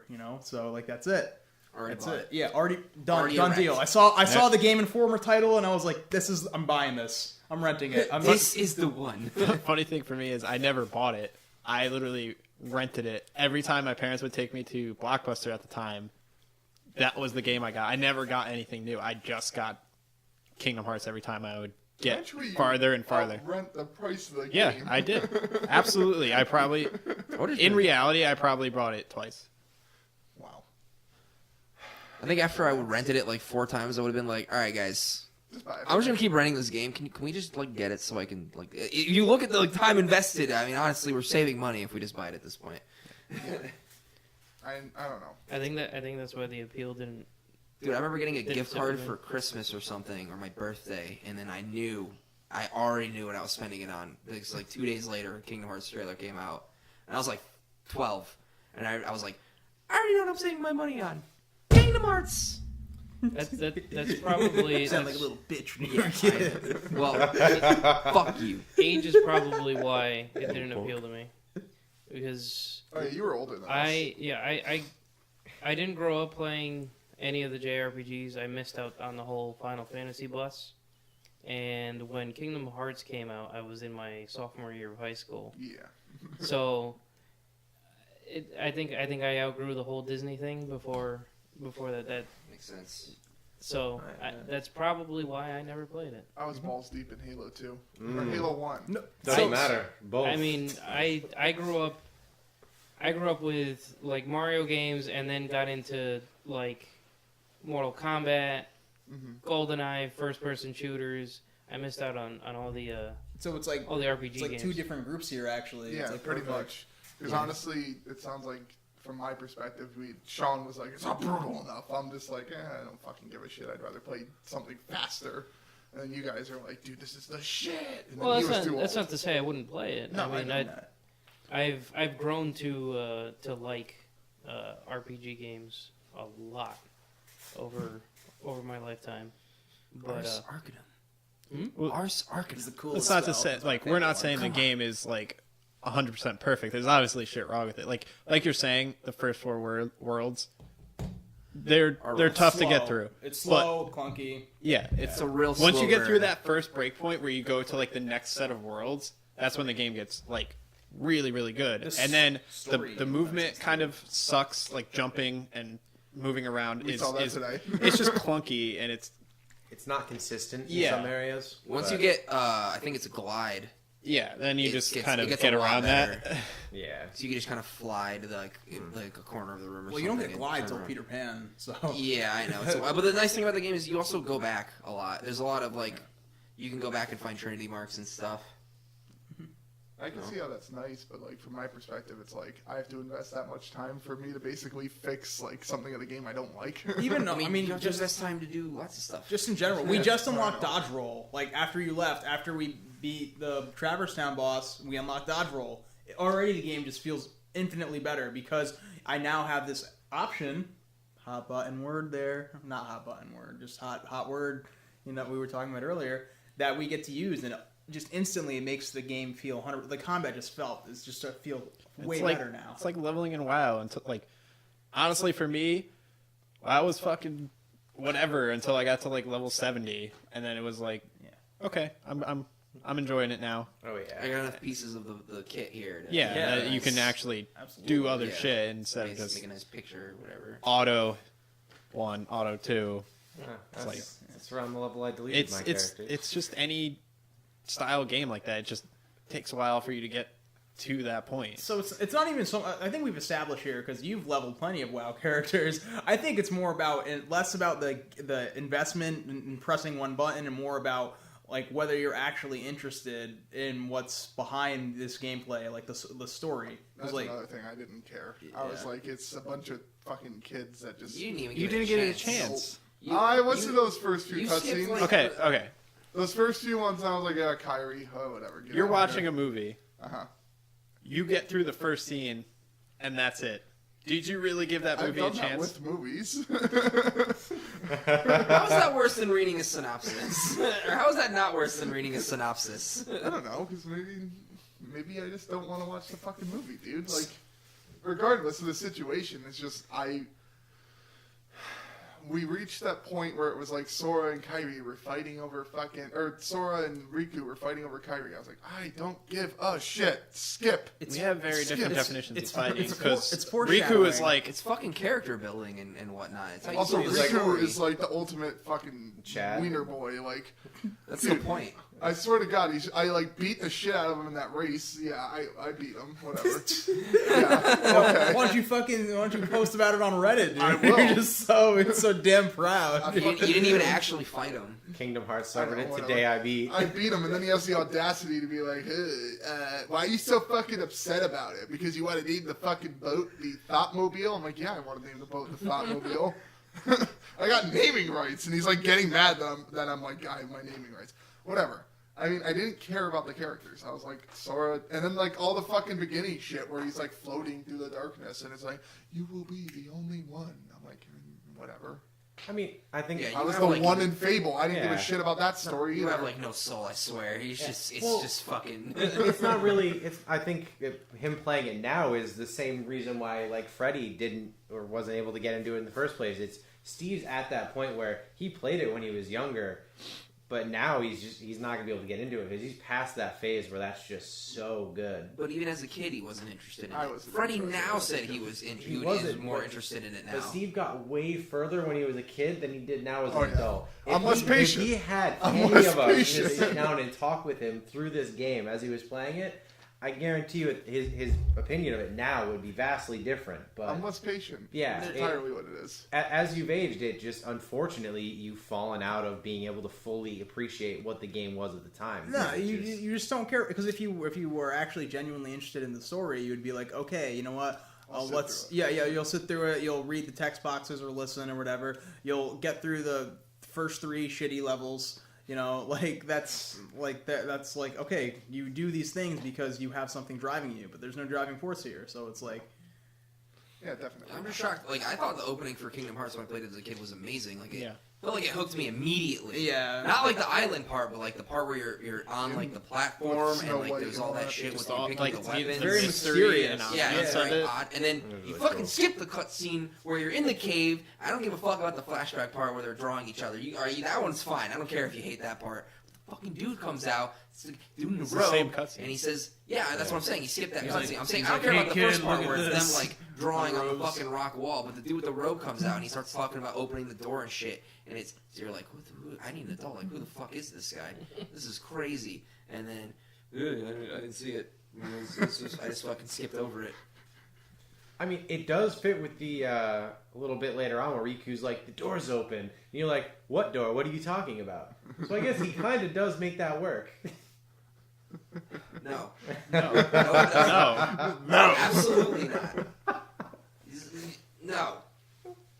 I refuse to accept that as an explanation for that. I'm not going to convince you of my points on the game, and you're not going to convince me on yours, but I could see why you guys like it, and I'm just... No, I mean, as far as, like, you can like or not like any game ever. If you give the game a solid try and you don't like it, that's fine. You tried twice. That's fine. No, I mean, you tried as a kid. That's what matters more to me as far as this conversation goes. I mean, you tried it now and you didn't even get into it, so whatever. You never really liked those kind of games anyway. As a kid, I will say, like, at one point, I was like, wait, I get a new Keyblade? And that, like, kind of got me. I was like, that would be fucking cool. And I was like, I don't know, man. You just don't have dreams. You don't have a soul. I mean... You're a construct. I don't know what you are. I just remember... You're some fucking machine. Me and my neighbors used to have sword fights. Not penis-wise. We would have sword fights. No one thought that. They made a Keyblade out of, like... Their dad made a Keyblade out of just, like, a plank of wood. Like, you just cut it on a... whatever saw. You had the obsidian edge from Molten Core. No, Jesus Of Christ. course. I had a lightsaber. Never did. Never will. I had a lightsaber, and I called it that. Dropped. Yeah. So, I don't know. You might get a lightsaber in the new Kingdom Hearts. Who knows? Yeah, Like, man. they really liked Kingdom probably Hearts, and they will. try and talk to me about it, and I just didn't give a I think shit. almost like There's a 95% reason of kids who played. Well, that's probably too generous. 93% of kids who played 95. Kingdom Hearts generous. as Let's a drop it kid, by, like, like 100. when they were young, probably liked that game. I mean, it's so hard not to like it if you grew up on Disney. I just don't know how it doesn't all come together. You talked about the slowness too. If you don't give 2 a try and you want something that's a little different, Birth by Sleep was incredible. And you could pick 3 different protagonists and they all fight differently. As No. long as that's Sora with his triple dot. I'm bullshit. gonna interject on that because Birth by Sleep, all 3 characters start off kind of slow, and similar to Kingdom Hearts 1 fashion. It picks up faster. It picks up on like the second level when you But, get the drives. Yeah, but all I'm saying is if I would recommend starting on 2 if you want. Even 2 is slow because you have to go through the fucking Traverse Town as Roxas, and it takes forever to get to the part where you could play, where you get to do the Axel fight, which is amazing, which is definitely the coolest. That's the hook for that game. You do the Axel fight, and you're like, I'm dual wielding Keyblades. Dude, but It's Twilight sick. Town is super pop punk, and that Steve's into that. It's true. Twilight Town is super pop punk. It's just dude hanging out with his friends. It's the summer. That's all. That's pop punk music right there. The summer and friends and pizza. They were the kings On of that summer. note, you could get Kingdom Hearts 2.5, 1.5 Final Mix, plus Birth by Sleep, plus all that. I got it for $20 on Black Friday, and it sat on my shelf until now. It was in the wrap. It was still in the plastic. I unwrapped it. He didn't even unwrap it. He was like, "Here, I already you knew do it. this." I knew I wasn't gonna You won't like it sell me after his I played it in hands. the past. Are you even going to use it? What, Kingdom Hearts? Are you even ever going to play that? I could see Can I myself... Venmo you $15 and take it?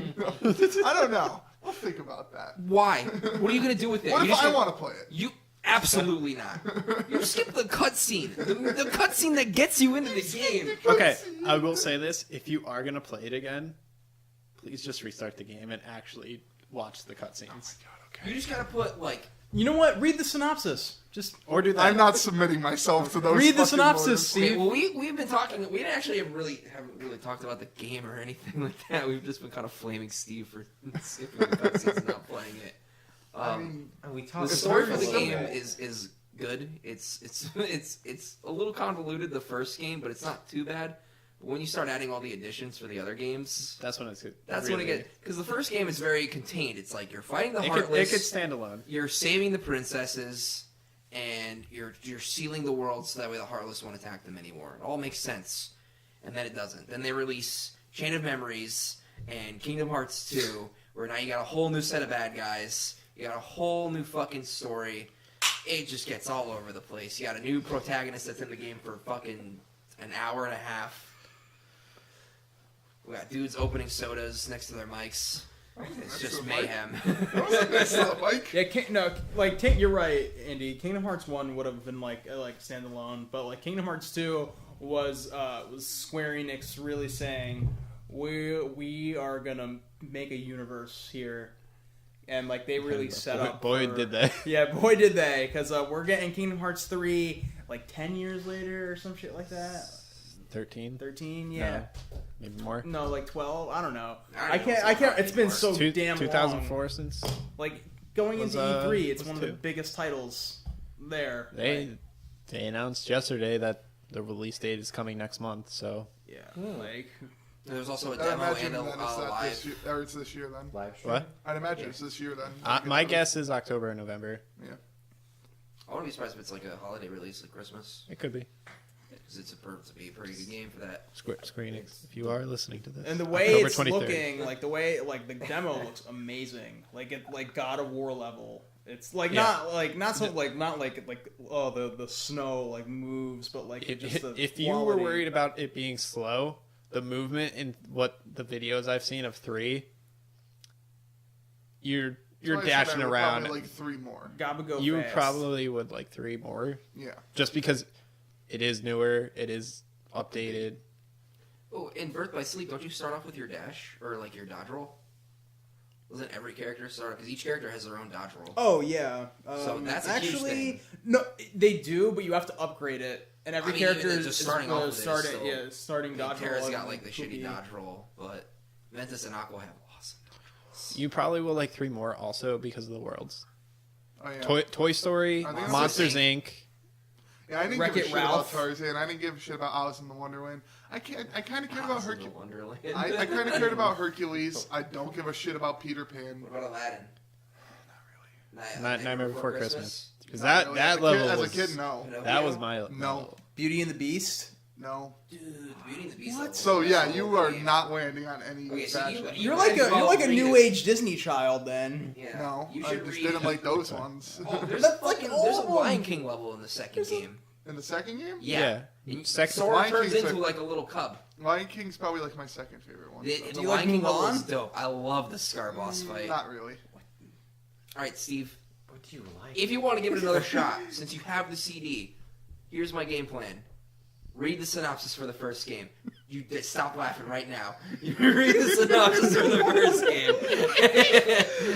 So that way you have a modicum of understanding of what's going on. Damn it. Play the second game. I That's all I'm do asking. I do agree with that. Because the first game, Skip the first game, just go to the second game, get some sort of idea of the story of the first. Am Just I gonna treat this like people treat The Witcher 3, where they play The Witcher 3 and like this is a lot better? probably. Yeah, I go honestly, back yeah. and play the first two. Yeah, because the second game is a lot more like the first game is very rigid, like you said. It's a lot more clunky, and I mean it kind of fixes itself later on. But the second game is put together in a way where Sora is just a goddamn beast, dude. He just fights like a crazy man. He fights like he's on all bath the different salts. drives and stuff. It's just The only thing I kind of can say that ruins 2 a little bit, and this is going to be almost controversial, I think, with Max, is I think that the triangle commands are almost too good. You can use them on basically every enemy and spam them to death. The game you can That's already the tell only the thing I game think is is bad. built for you, like it's so built for you to win. Like I mean, obviously most games are built for your protagonist to win, but there's really no challenge until you play like Final Mix. Yeah, I mean, it's like it's like that way more for like the enemy, like the little guys, like the enemies. Like it takes out the threat of clearing a room because you can just fucking grab a dude and like he just shoots a laser and you spin around the room and he kills everything. And then you get to the boss fights and you have to wear them down before you can triangle them. Yeah, but and command them. So it's better that way with the boss fights, but you also don't get to fight all the boss fights again. There's only certain boss fights you get to do repeatedly, which are also all the good boss fights. So I guess it's kind of like a double-edged sword there. Because that's the other thing when you were asking earlier, what really brings you to the game, the boss fights. Boss fights. The boss fights. The boss fights. The boss fights. Boss You get to fight fights. Oogie Boogie The Steve. great are good. You know how badly I wanted to beat up Oogie Boogie? I hated that guy because he's made of bugs. I fucking hate bugs. Mm-hmm. I wanted to beat him up. So many of the boss fights are just so creative how they intertwine that world into that fight. Oh, dude, what was his name? I can't remember. Jafar. When he becomes a genie, and you have to. The only way to hurt him is to Hit the either lamp? hit him with ice spells, which. If you take the sword in the beginning and you throw away the staff like a real man, Good luck. you're not Good doing luck. that. Or you have to chase Iago down while he's carrying. You have to Yeah. chase down Gilbert Gottfried while he's carrying the fucking lantern, and you have to hit that instead. That's great. Like that's like cool mechanic for a way to do a boss fight because it makes sense. It's a genie. You destroy the lamp. Oogie Boogie's fight where it's like a casino basically. Yeah, because even in the movie he has like the casino-esque like Yep. like roulette board. Yeah. Roulette board that Yeah. he has, and then. Ursula is fuck that boss. That's if you did Ursula now or as a kid, and for some reason you got through the rest of the game, you would get to Ursula the second time you fight her, and you'd put the controller down, and you would get up, and you would never play that game again. Fuck the Ursula boss fight in Kingdom Hearts 1. Well, the that's second why one. Kingdom Hearts 2, the whole Atlantica level is just a musical. Yeah, the way they You did don't actually the play it. Atlantic, And now, you and now like it's Little gone Mermaid? in three. Yeah, So the Little Mermaid level in the first game is all underwater, of course, and you have swimming mechanics, which have not been introduced, and they were not that good. It's kind of like Vashtir, but even worse. Oh, welcome to my nightmare. Yeah, so that was to me the worst part of Kingdom Hearts 1 was going through Atlantis, or the Little Mermaid world. Well, I just consider it a part of like that whole movement, getting around thing. Yeah, where it's it just- didn't get it's any just- better, and you just kind of had to deal with it. And I honestly think the way I beat Ursula the second time was just spamming thunder on her, because I was like, I don't know what the fuck else to do. Yeah. She keeps spitting lightning at me and shit. Okay. So we've gotten it off our chests. I mean, it's not for me, but you guys will recommend the shit out of it I mean, for the rest just- of eternity. Just talking about it now It's- makes me want to go back and I play mean, it, for so. $30, It's a big I game. will admit you're getting, 9 games or something like It's that? like Not 6 9, games, yeah. but they're all really long for the Yeah. most part. I don't know It's a- about it's a good- Chain of Memories. I think that I didn't play It's that a good one. budget game if you're just looking for something to play. Like, God forbid you're like a kid and you want you have a PS4 and nothing else. So my game plan to anyone out there who's listening, and you didn't like Kingdom Hearts 1 like our host didn't, just read like a quick mock-up Say of the what word. happens. Synopsis. There you go. Since that's our fucking goddamn. Don't Say tell it for the Steve, podcast. Though, flame you for it. Yeah, don't tell our host that you read a synopsis. He'll flame you mercilessly. Seriously, it's nonstop. Call the cops. Please help. Just read up a little bit so you kind of know what's going on, and then just play the second game, and it's so much more streamlined, and it's just a lot friendlier, honestly, because it's not so clunky. All right. So, just to touch real quick on next week's games before we get into the final topic of this podcast. I'm going to be talking about Battle for Azeroth's beta. I already played the alpha. I downloaded the beta. It's the same thing as the alpha. I don't know. It's a beta. It's World of Warcraft. We'll see how that goes. Far Cry 5. I have to play more of it, but it's a little bit ways down the road. Fear, which is First Encounter Assault Recon, I think is what it stands for. I played Fear 2. I loved Fear 2. I never played Fear 1. So, yeah. And then L.A. Noire. I played it. I didn't like it. There you go. Truth, doubt, lie. Tune in next Doubt. week. You're fucking wrong. I know you're wrong. There you go. Tune in next week. Heavy Rain. I'm gonna have a hard time finding that game because I don't know if it's on PS4. Oh God. And then yeah. Don't. So now we get into the final and big topic. Spoilers ahead. Turn it off now if you don't want Avengers Infinity War. Spoilers. Spider-Man dies. You had to Wow. start it off with that. And it's Sean. So. You gave the spoiler warning. So What a I'll fucking make what a perfect. mad lad, dude. Dude, it was. Yeah. I'm just saying it was so Let's cool just- when Wolverine showed up. I'll kill you. It was pretty cool. Thanos using Meteor from Final Fantasy. That was probably Yeah, He literally did his fucking my super God. from Marvel Marvel vs.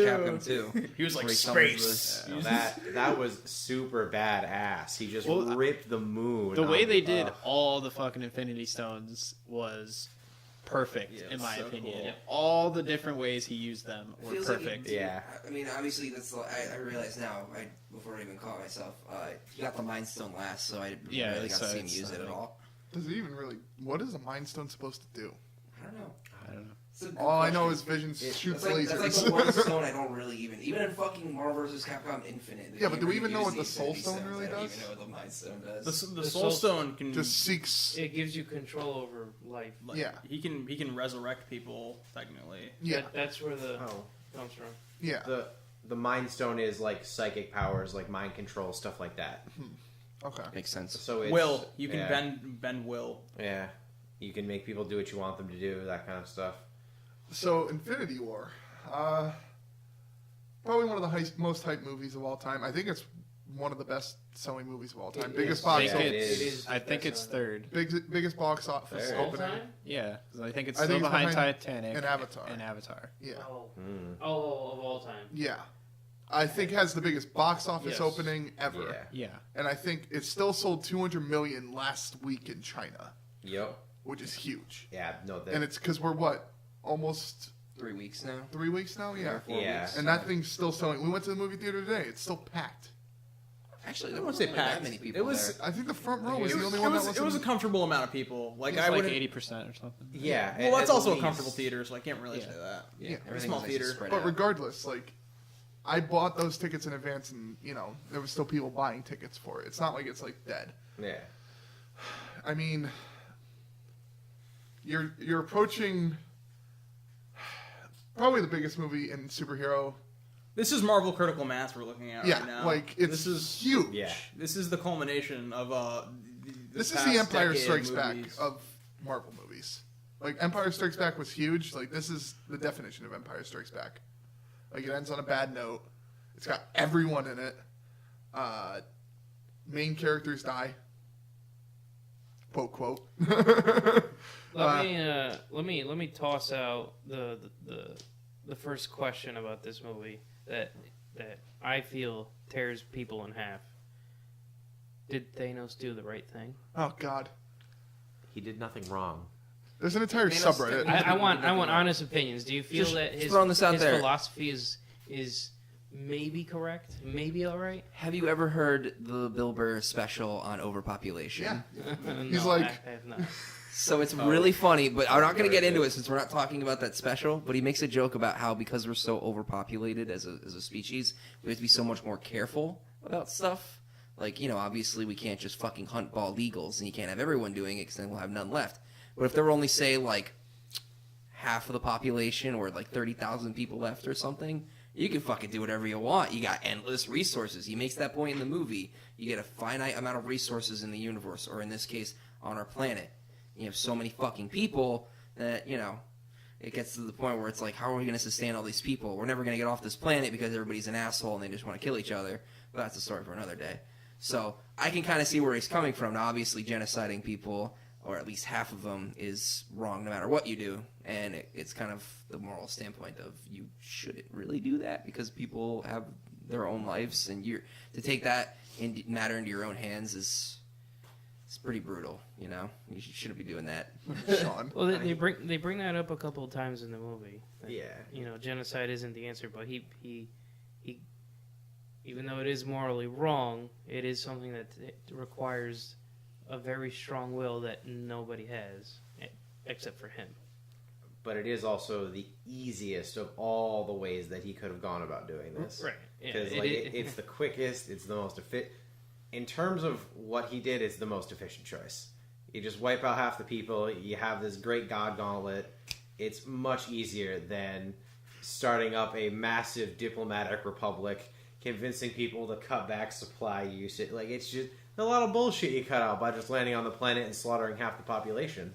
It's not bad. It gets shit done, but it's not the best way. Even with Gamora's planning, he talks about it. He's like, nah, you guys were going to bed starving every night, and I changed that. Yeah, you were literally about to fall apart, and I saved everything. Even his homeworld. The Titan. moral thing about that, though, is it's not one person's right to make that choice, and He's not a god. Yeah, like I think somebody says that to him. Thor. Yeah.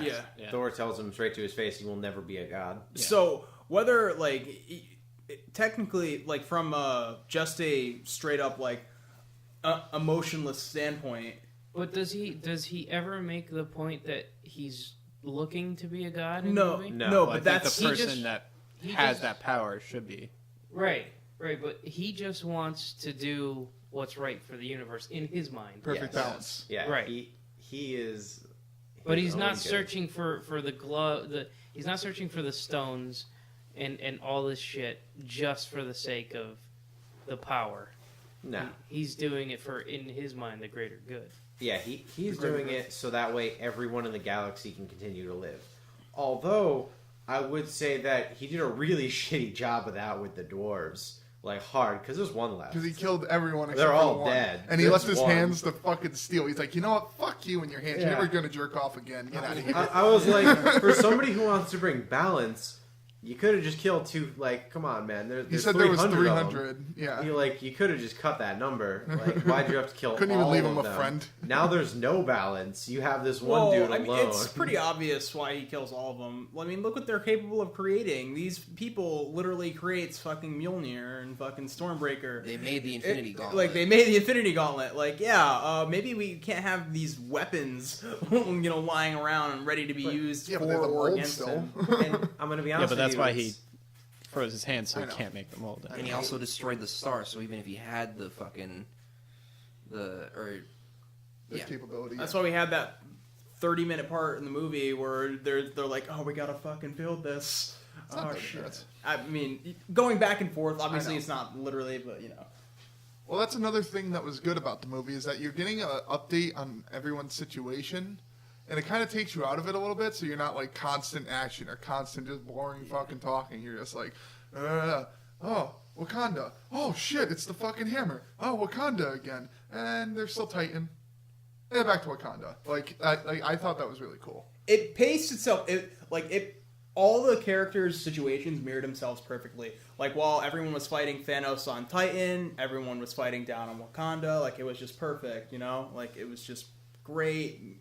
Like, everyone's situation was the same despite being across the universe. It was just great. Like, I felt like we were watching. Everyone was on the same page the whole time. It was good. And Who brought it up? Who brought it up that it was one of the shittiest plot devices in the entire movie. Yeah, when Star-Lord just drops the That ball. was me. Yeah. ruins the That was me. whole thing. How could you fuck that up, man? He's Like, a you local already man, won. runs everything. I just want to say, Fate of the universe. I don't blame Star-Lord. I blame Nebula there. She Shouldn't have she told him. knows that's gonna set him off, and she just opens her mouth like she knows that's gonna set him off. Well, but I at the mean- same Gamora time, didn't return. Yeah. she was also She literally has to herself. hold that information for 10 seconds and then tell him after they got the gauntlet off. Yeah, but I mean, in her defense, Does she really know that though? Yeah, she's the one who confirmed it. No, Yeah. no. But does she know that Star-Lord is gonna fuck the plan up by saying that? I mean, I'm sure that's not what she she doesn't didn't know. She's been with them for a decent amount. I'd imagine she gets his character. She's very intelligent. She more than likely, if she saw, I personally don't. I think the reasoning for it, she didn't think about it because I think I if am she'd low- actually, That's it's why I like- think if she, I don't if blame she'd Star-Lord for stopped doing and it. 'Cause thought about it for a minute, she would have been like, "Oh, I can't do this." I think she was actually riding the emotional high of, "Oh shit, this little girl that I always call my sister and I have the same emotional bond as a sister is fucking dead." and that's why I don't blame Star-Lord because this her emotional filter was bond just is gone. his I would girlfriend. still blame Yeah. Star-Lord because he straight up says, "My plan, by the way," and then he fucks it up. He fucks up his own plan. I just have an issue with how they handled Star-Lord the entire movie because the entire movie they just take a shit on him. Yeah. The entire movie. I'm like, that's really not how Star-Lord should be handled because Star-Lord should be this really good tactician, and he's just the entire movie getting shit on. The entire movie. They kind of redid the character, it seems, for like basic for the film Chris universe. Pratt. He's more for Chris Pratt. He's more of they basically molded him to be more of like a comedy. Like they want it to, it seems, be funny. Like him and his whole crew are there to be the group they can just disperse and have because Drax, just I'm invisible. Like that whole scene, just I lost my shit when I saw that in the theater for the first time because it's just he's sitting there. Thank God they had Gunn come in and direct all the Guardian stuff. Yeah. Mantis you know what, Andy? Hey. I'm gonna disagree with you there. I mean, yeah, no, you're right. I agree with that point. It's like, yeah, he's just there to be like a comedy device throughout the movie. However, in the end, where he does get to display his tactical prowess, it works. His plan works. They were literally like Spider-Man literally pulls the gauntlet off, but he like in the end it was his own impulsiveness, which is something. I don't know that much about Star-Lord, but impulsiveness has fucked up a lot of things. It runs through every human. Yeah, it's like a raging river. That 50% human side of him definitely dropped the ball there. We'll eat this third cheeseburger. I'll bring up one thing. When they're all fucking around with Thanos and like everyone's touching them and molesting them, Nebula's watching them. Yeah. She could very easily have gone over to the gauntlet, robot arms, fucking taking it off. They already had Iron Man and Spider-Man. Taking the gauntlet. Help a dude out! Drax is holding legs. You got fucking Mantis on his head. Mantis is on his head, and somebody else is holding his other arm. Yeah, Doctor Strange is doing something. He's pulling him with the. Yeah, so he's already covered. I mean, the worst thing that Nebula could do is walk up and start stabbing him. In the but I'm fucking saying stomach or Nebula something. should have just helped grab the gauntlet because Spider-Man almost has it off on his own at one point. Also, is it really that hard to take off a fucking gauntlet? From the Mad Titan that beat the shit out of Thor, yes, and Hulk. Probably. Yeah, and Hulk. Okay, wait, can we bring that up though? They held this guy down, right? They didn't think to just kill him. Well, with the they tried. Gauntlet, They're fucking heroes. They don't just kill everyone. Well, this guy is about to obliterate half of the universe. I know. You don't think to just, right in the neck? I mean, they tried. Gamora tried, but not everyone there is. Tony Stark probably like, probably not going to do it. I'm that kind of guy. Nebula and Gamora are the only two that in the whole film that would actually go for the kill. Yeah. And one of them got thrown off a cliff. The other one, for some reason, didn't do anything. Just was written to stay in the background. And the point of the film where she could have walked up with a serrated Dirk and just, there you go, that's gone. I feel like that plus 10 lethality. I actually don't think the movie shit on Star-Lord as much. I mean, they just kind of poked fun at him with the comedy stuff with Thor. Because, he's an insecure male, and that's how they do that shit. But as far as tactical stuff goes, even, obviously the plan worked. They basically beat Thanos even when he had, 4 or 5 Infinity Stones, which shouldn't have even happened. He should have literally killed all of them like that. Quick. I snapped my fingers for that. I didn't mean to. But even when it's just Drax, Star-Lord, Gamora, and Mantis, he's pissed because he's like, why didn't you go right? Like, he probably had a plan for that situation, like a tactical plan, and she just rushed him because that's what you do when you see your dad and you don't like him. You go run up and stab him in the throat. Or when your girlfriend dies and the person that killed her is right there, you Smack lose him in the face. focus of what's around you. That's why I don't blame him for punching it. I do, but when I you don't. go into that rage, you block everything else out, and you just See, and I get that. I totally get that. And like you just said, I do and I don't blame him because at the same time, he should have, literally the fate of half the galaxy or half the universe was right there. And I feel like that would have been a point for his character to take that knowledge in and then use it for strength at some point later. And I feel like they could have taken that moment and done something else with it rather than turning it into the local man ruins everything meme. Well, they could have given him a nice redemption arc, but he's fucking gone. So they should have given Hulk more of a redemption arc if you ask He's me. gonna get it next movie. Yeah, he's getting next movie. Hulk, I know, but that bothered the shit out of me. Him and Basically, Thor this are gonna entire beat the movie. Christ out of Thanos. I actually like how they handled Hulk, where they were like, he's fucking terrified of Thanos. It's a big change. It's so weird I to get see it like it's that. just but the entire movie, it was it bothered me as a Hulk fan because I was just like, he's supposed to be like this guy that just is always fucking pissed and it never I never knew he could have a bruised ego. Is that ever in the comics? Probably. Yeah. But they also Yeah. nerf Hulk like ridiculously, because the whole point of Hulk is he gets beat up and then he gets madder and then he starts winning. Like he didn't get to that point. He just got knocked the fuck out. Yeah. Like Mama said, knock you out, and he got wrecked. He got kneed to the boxed. face, dude. He got boxed real hard. And that terrified the shit out of him because Yeah. I think Thor only ever does that to him like one time, and he's like the only other person that can ever. Well, really when go, like, when you're toe-to-toe with undefeated him and in then you that. finally lose and you get your ass handed to you, you're real easy. Ronda It's Rousey. every punch knocked away. Also, for the Star-Lord thing, the only thing that... So you're basically right. The emotion thing kind of overrides them. This is my last note on it. The only difference between Gamora running up and stabbing Thanos and Star-Lord punching Thanos in the face and kind of fucking the whole plan up was that Star-Lord made the fucking plan, dude. He had the plan. He made it. This was all made by him. So he should have been able to be like, just stick to the plan that I fucking made because I'm really smart. And then as soon as the fucking glove comes off, then we beat the shit out of it. Fucking Tony Stark can just take the fucking glove and fly off with it into space and everyone's fine. I just want to say the thing that adds to him losing his mind, like sense, he killed Gamora. Like he shot the gun, and it's like in that mind he made the choice to shoot her and kill her, and it didn't matter. Like he made that choice, and she still lived. Like to do that to somebody is pretty fucks with their mind a bit. Okay, I didn't consider that. That's a good point. Yeah, I mean, I don't doubt his mental state like there, but But he also knows she's still alive. no, No, it's obviously you can connect the dots as to why she asked him to kill her. I mean, not for that part. I mean, after, like, Well, his he takes her away. Thanos leaves with Gamora. but there's a reason she wants him to kill her. Yeah, because of the Soul Stone. Yeah, so it's like if he kills her there, then he doesn't get the Soul Stone. But think of it from Star-Lord's point of view. So if he knows, so you're saying if he connects the dots, he knows that she knows where the Soul Stone is. No. I'm saying if he connects the dots, he knows that her life is worth significant value to Thanos for some reason, and that's why she's asking him to kill her. Right, but because of She's that, not asking to get rescued or anything. She's basically telling him she needs to die before she gets into Thanos' possession. Yeah, that's not what I'm referring to. Is with that knowledge, he should know that Thanos isn't gonna kill Gamora because he needs to get the Soul Stone. He shows up, and then that all goes out the window. Like he just loses it. They couldn't just wait 5 fucking seconds.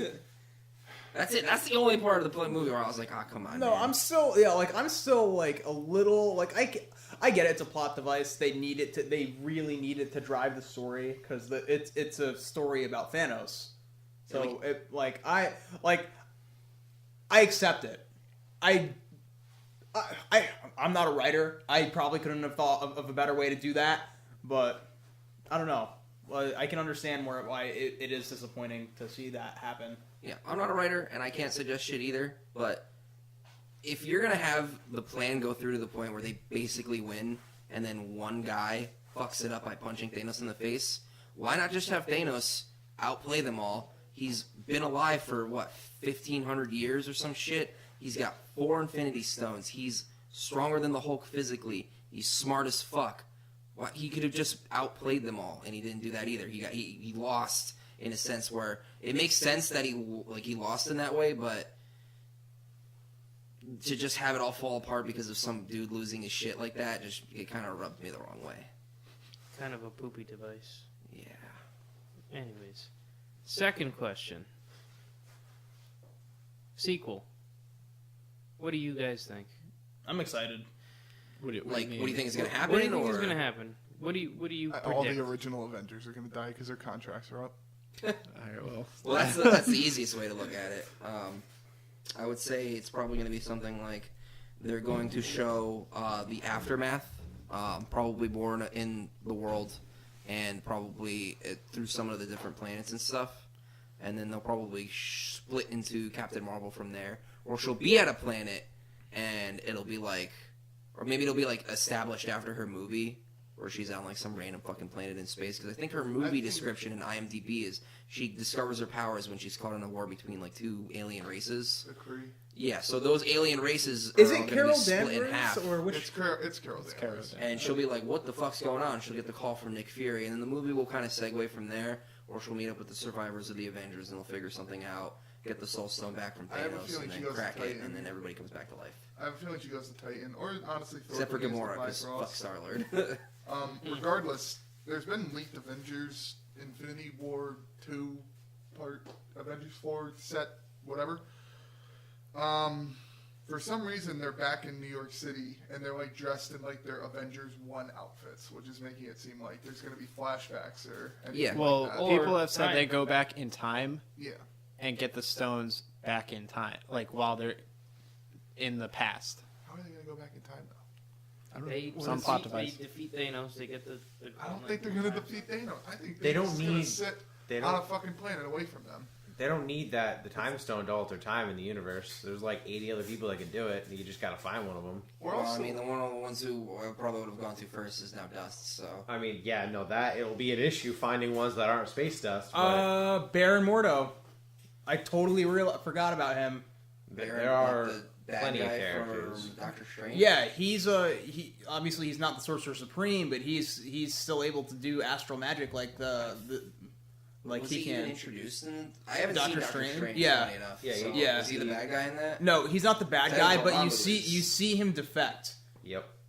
That makes sense. That's My thought was they're gonna... Because in the end of Guardians of the Galaxy 2, they make, what is his name? Adam Warlock. The Adam Warlock Adam Warlock's character, gonna be who's huge. immensely powerful. So if they do bring him into the story... And huge in the comics for this Yeah, storyline. he's Infinity probably going to be the one Gauntlet. that actually kind of And gets them going on like the whole time. Like it might be like Adam Warlock and Captain Marvel with they might even do an Adam Warlock movie, but it'll be like Adam Warlock, Captain Marvel, that's probably Guardians 3. and then probably like Tony Stark. I'm waiting for Because, you know, Ant-Man's He's role. just in everything. And I- Ant-Man. Well, I think Ant-Man and the Wasp is before Infinity Wars Yeah. plotline. And I mean that's good and all. But like, I wonder, like, is that movie going to, like, I think there will probably be a post-credit scene that shows like something that has to do with Infinity War. But Probably. It'll probably literally be like them in their home, and then like a housekeeper walks in, or like the shield agents outside just literally just dust. Because Well- they're under house arrest, so I mean, they're gonna see these people start, phasing out of time, and they're gonna be like, "What?" I mean, Or maybe they just get rid of the Wasp, leaving Ant-Man. I mean, I don't think so. oh no, not in this day and age. I mean, why would they set up Evangeline Lilly as the Wasp and then kill her off in the first movie that she's like a major role in? I don't think they would do that. I mean, they did it with Black Panther after how successful his shit was. Well, I don't think they That actually makes killed him sense. off. No, Well, anyone that that at died that point, like anyone- that isn't. But I think I mean, they well, could do a post credit where she like dusts away, and that gives Ant-Man, his reason to really fucking actually break the house arrest and go out, because the world just went to shit and the love of his life just disappeared. Well, I'm You just put saying. someone who could shrink down to the size of an atom in house arrest. Easy, That you dude ask could them fucking- very politely that not dude to could climb leave, into your butthole while you're taking a poop. and And then you could leave the fucking house, and then he just morphs into you, and you explode into gore, and then he drives the car away. I get the feeling they're going to do like a dual reality thing where it's like there is going to be people back in time, like going through time to get the stones, because I could see that happening. But it's going to be a small group, and we're also going to see the full aftermath of what the world or said universe is currently like, given that he destroyed half of the life in the current universe. and see if it is And- a utopia that he. Yeah, and I feel like even though Ant-Man, it's like he's a quirky guy, his power is very underutilized, but potentially useful for given what they have. So I'm hoping they do something with him, because I really like Paul Rudd, pretty cool regular guy, and the power's cool. I see it. I think they also said that it's going to possibly take like 5 years in advance. Like it's going to take place 5 years in advance. So you will see the aftermath of Infinity War. Which, would be huge, but regardless, their concern is how are they going to get Tony off of Titan with Nebula. Thor has the Bifrost, but Captain Marvel can also fucking fly and travel fast. Well, Nebula's complete. Oh, what is it called? The Guardians flew there. Isn't their ship on the planet somewhere? I think it is, yeah. Because they didn't arrive in the spinning donut, so they had to have come there in their ship themselves. So there is a ship on the planet. Nebula knows how to fly Thanos destroyed it when he threw a fucking moon at him. Well, I mean, plot device. It's going to be like far away, but I mean, either Nebula's going to know how to fly it, or Tony's going to be like, "Oh yeah, it's just like my Tesla," and he's going to fucking go off with it. So you have all 4 of my Teslas. Yeah, and then on the planet you have what? Thor, Rocket, Iron Man, no, Captain America, War Machine. Black Widow, War Machine, Hulk. War Machine was freaking sick in this War movie. Machine. Yeah, surprisingly good. I liked all his action stuff. Dude. His comedy was golden He's too. the fucking dude who's like, we have like no air support on Just the all gate, all so offense. He's literally just floating in front of the gate, just crowd control. Dropping napalm from this bag. Gunning down all Where does he the put all idiots. this ammo? It's in the suit. I mean, He's in the suit. He I'm doesn't, gonna he's be not an honest. anti-suit. His suit is like as Tony Stark upgrades his suit with like Mach 4. immediate things. His suit is just a big hunk of metal with guns. On it, Yeah, it's so. fucking. his He's suit is heavy one of as the fuck. it's one of the He's just original one marks, big just fucking modified ammo with the military, cartridge. isn't it?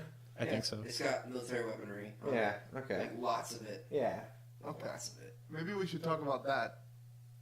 Were you shitting your pants when it was just Tony versus Thanos and like it's literally down to like bits of his arm are showing and his face is showing and he's just getting the shit beat out of him. When I saw that, I was like, oh my fucking god. Oh my fucking god. And then the fucking dagger came out and I was like, oh no. And then they fucking stabbed him. I was like, and you heard, because I went to the midnight opening, or not midnight opening, but just the early opening. You heard the theater just gasp. They were like, and I was just sitting there. I was like, holy shit. Out of all the characters in the cinematic universe that Marvel has built, Tony Stark dying is like the worst thing that can happen. Since it's all built. All this came from the first Iron Man movie. Yeah. He is literally the face of it. So him, even the idea of him dying is And like he's the still worst he's still thing. alive. Yeah. Like, he's still made it. I just love the line when Thanos says to him like, "We both have the like curse of intellect or knowledge," Yeah. and then Tony just comes back with "You're my curse" after what happened in the first Avengers movie, Yep. and he's been freaking out about that ever since, causing basically civil war and everything after that. Yeah. I love that line. So props to basically the dude without superpowers doing the best against Thanos in a one-on-one. He made him Throwing it out bleed. there. He's the only one that made Yeah. him bleed. That fucking Oh, move for where he, real? like, All that for a pun. that move Well, where he, yeah. he like flies in and like put the weight on his hand so he couldn't close it, Yeah. and stomped on it and kicked him in the face. It If looked that's really the cool. way you beat him, I was was like like, fuck keeping him yeah, from dude. closing his fucking hand. I was like, that bothered me a little bit. I was like, so. Well, he The way needs they to. describe it is when they flex his hands, he's able to like act like that's how he uses I the know. gauntlet. But it's just still Beckons the weird. power. Yeah, It's still weird that it's Space. like you leave that limitation on fucking stones. I and mean, literally travel across. I'm, the I'm willing to What the fuck's to this? to accept that because he literally just got the stones. He Yeah. has really no knowledge how to fully access them. So like, you just get this all powerful device. How do you use it? Yeah. And it's also super important to note that he needed the gauntlet in the first place to even be able to actually use all of them. Hold them. And honestly, for the most part, Thanos in the MC and the Marvel universe, like the Marvel movie universe, cinematic universe, he might not actually even on his own without the gauntlet be able to manipulate them that much. Well, he could hold him without the gauntlet. You see Yeah. him, he crushes the Tesseract and just holds the Space No, Stone. in but his yeah, own he gauntlet can't hold hand. multiple though. Yeah, Yeah. But like, okay. yeah. Hence the But gauntlet. I He like immediately- my feeling is like What? he is a high enough level race. Like you can't be just a lowly race like human to be able to use those. You know. Like, Even Thor was getting burned by the Power Stone being pressed against. Yeah. Granted, he's like kind of like doing something, but still. I mean, it borderline almost tore Star-Lord apart, and he was part whatever ego was. What was God, celestial God. Celestial, yeah. It was tearing him Which apart. are so. literal gods of that universe in Yeah. that sense. Like, So he's 50% God, and it was tearing him apart. And but you know what I don't get? The cube they can hold, but they can't hold the stone. The they cube- can't even hold the cube. Red Skull picks up the cube in the first Captain America Loki held the movie. cube. Loki's a god. He's an Asgardian. Well, He's not an Asgardian. Okay, fine, fair enough. He's a That's yeoman. right. True king of you. Which is still a higher level. That game. line, by the way. He's still a god, so it makes sense for him to be able to at least hold the cube and not the stone itself. And we don't even know if Thor or any of them can hold the stone because they never really show it. And then when Thanos is pressing it up against his head, he's probably doing some crazy fucking space magic. He's not using the stone and just being like, touch, and like melting fucking Thor with it. He's probably being like, melt this motherfucker right now with the stone. He's flexing his hand and everything, so yeah. Also, I felt really bad. Loki finally turns over a new leaf, stops being a dick, and immediately dies. Allegedly. That motherfucker doesn't die. I think he's dead for good this time. Yeah, They're probably I like, all right, Tom Hiddleston, you've been Well, in every Marvel movie. Like he said, no more resurrections, dude. I think. Yeah. I think he's Like, out. he's been in like every fucking Marvel movie because he's just that. Because Well, he was like the Loki. first good villain in my opinion for like Yeah. the movies. Out of all the Yeah. villains that lived or escaped, he's the only one who really still had a good thing going. Yeah. Speaking Red of Skull got teleported away, and the Abomination never came back after the Hulk movie with Edward Norton. we don't talk about those. Yeah. Those, I don't even think those are actually considered. They're not. Yeah, they're not even. Well, the they are. original They're one? still using the same Thunderbolt Ross character. Yeah, they're considered a part of the That cinematic movie universe, is I think. considered part of the universe. Yeah, it's Okay. considered canon. That first Hulk movie. Yeah. Alright. Well, technically Wait, second. Which Wait, Thor wait. shows up at the end. The Edward Norton one. The Edward Norton movie. You Well, said not- the not- first one. I was Yeah, like, sorry, The I Eric meant like Bana one. Yeah. the first and only one that's in the new Marvel Cinematic Universe because Robert Okay. Downey Jr. shows up in the end. Yeah. And that's how they're like, we're starting the Avengers program. Okay. The Avengers Initiative. Yeah, whatever. Jeez. Speaking of That's just gonna say villains, something, what did you guys think of Red Skull showing up as a Freaks me fucking the fuck a out. wraith or whatever? Like, Well, what was That going was the on? last Originally- person I was expecting. Originally, I was like, okay, here's where Death shows up because it was like, Death, yeah. I was like, here's where Lady Death shows up. Here's where this all starts, and then he shows up. I was like, you got me. I didn't see this coming. You got me. How are you alive?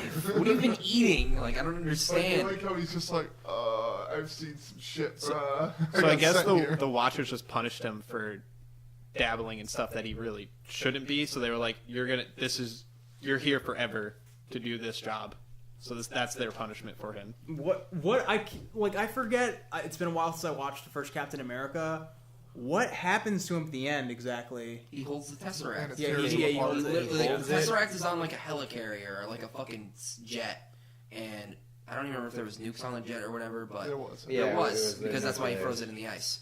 And the Tesseract is in like a fucking like a container, and the container breaks. Like Captain America throws a shield at it or some shit, and the Tesseract is on the fucking the thing, and Red Skull picks it up and he gives some speech about power, and then he's like, "Arr," and he gets teleported away, and the Tesseract falls through the ship into the ocean, and then that's when Captain America's like, I got one more dance, and then he flies that shit into the ice or whatever.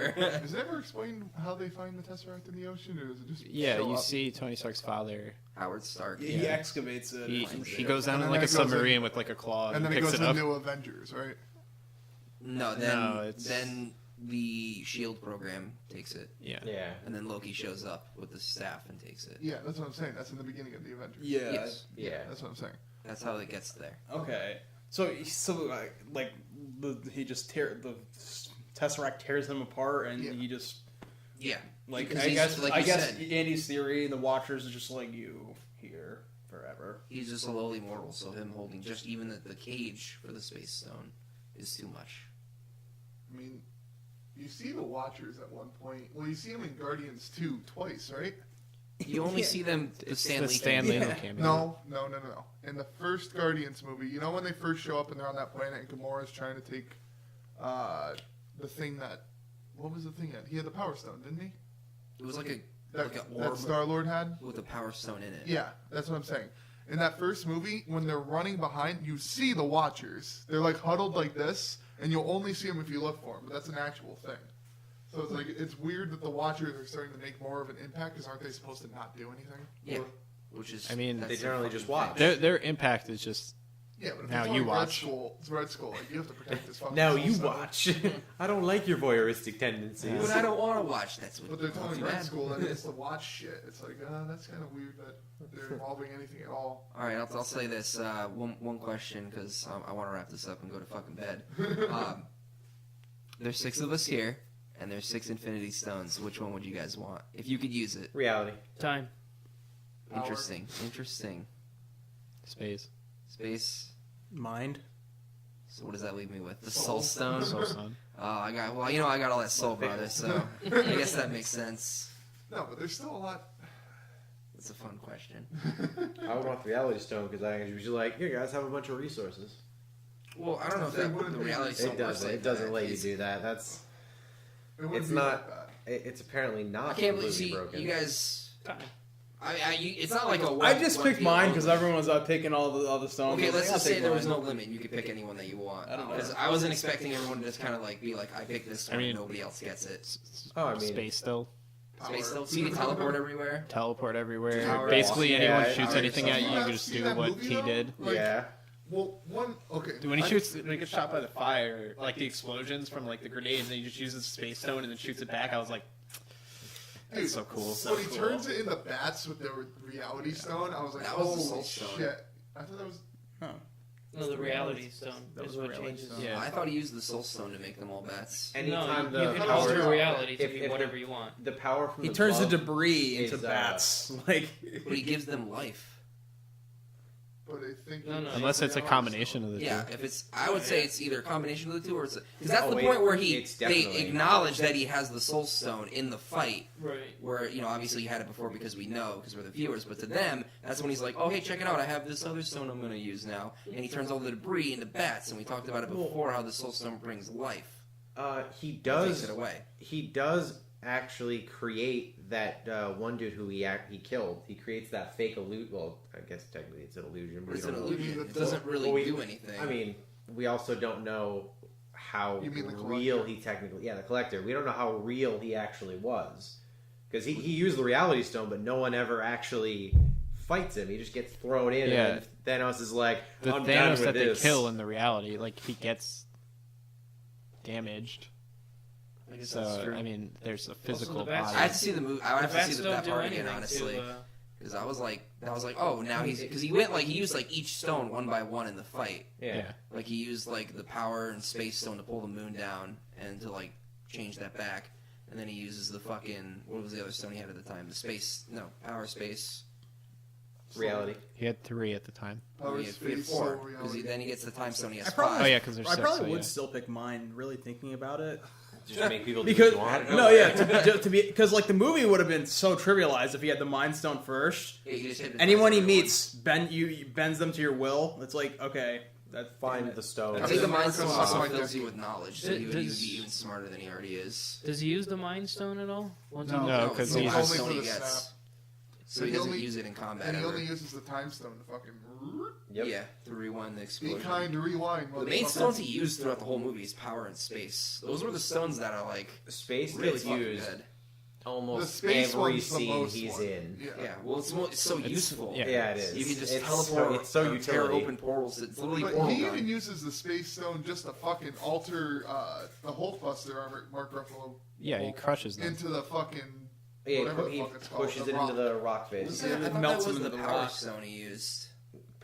Can the power stone make things intangible? He used the power stone when Oh yeah, he made him intangible. So would that be space or would that be reality stone?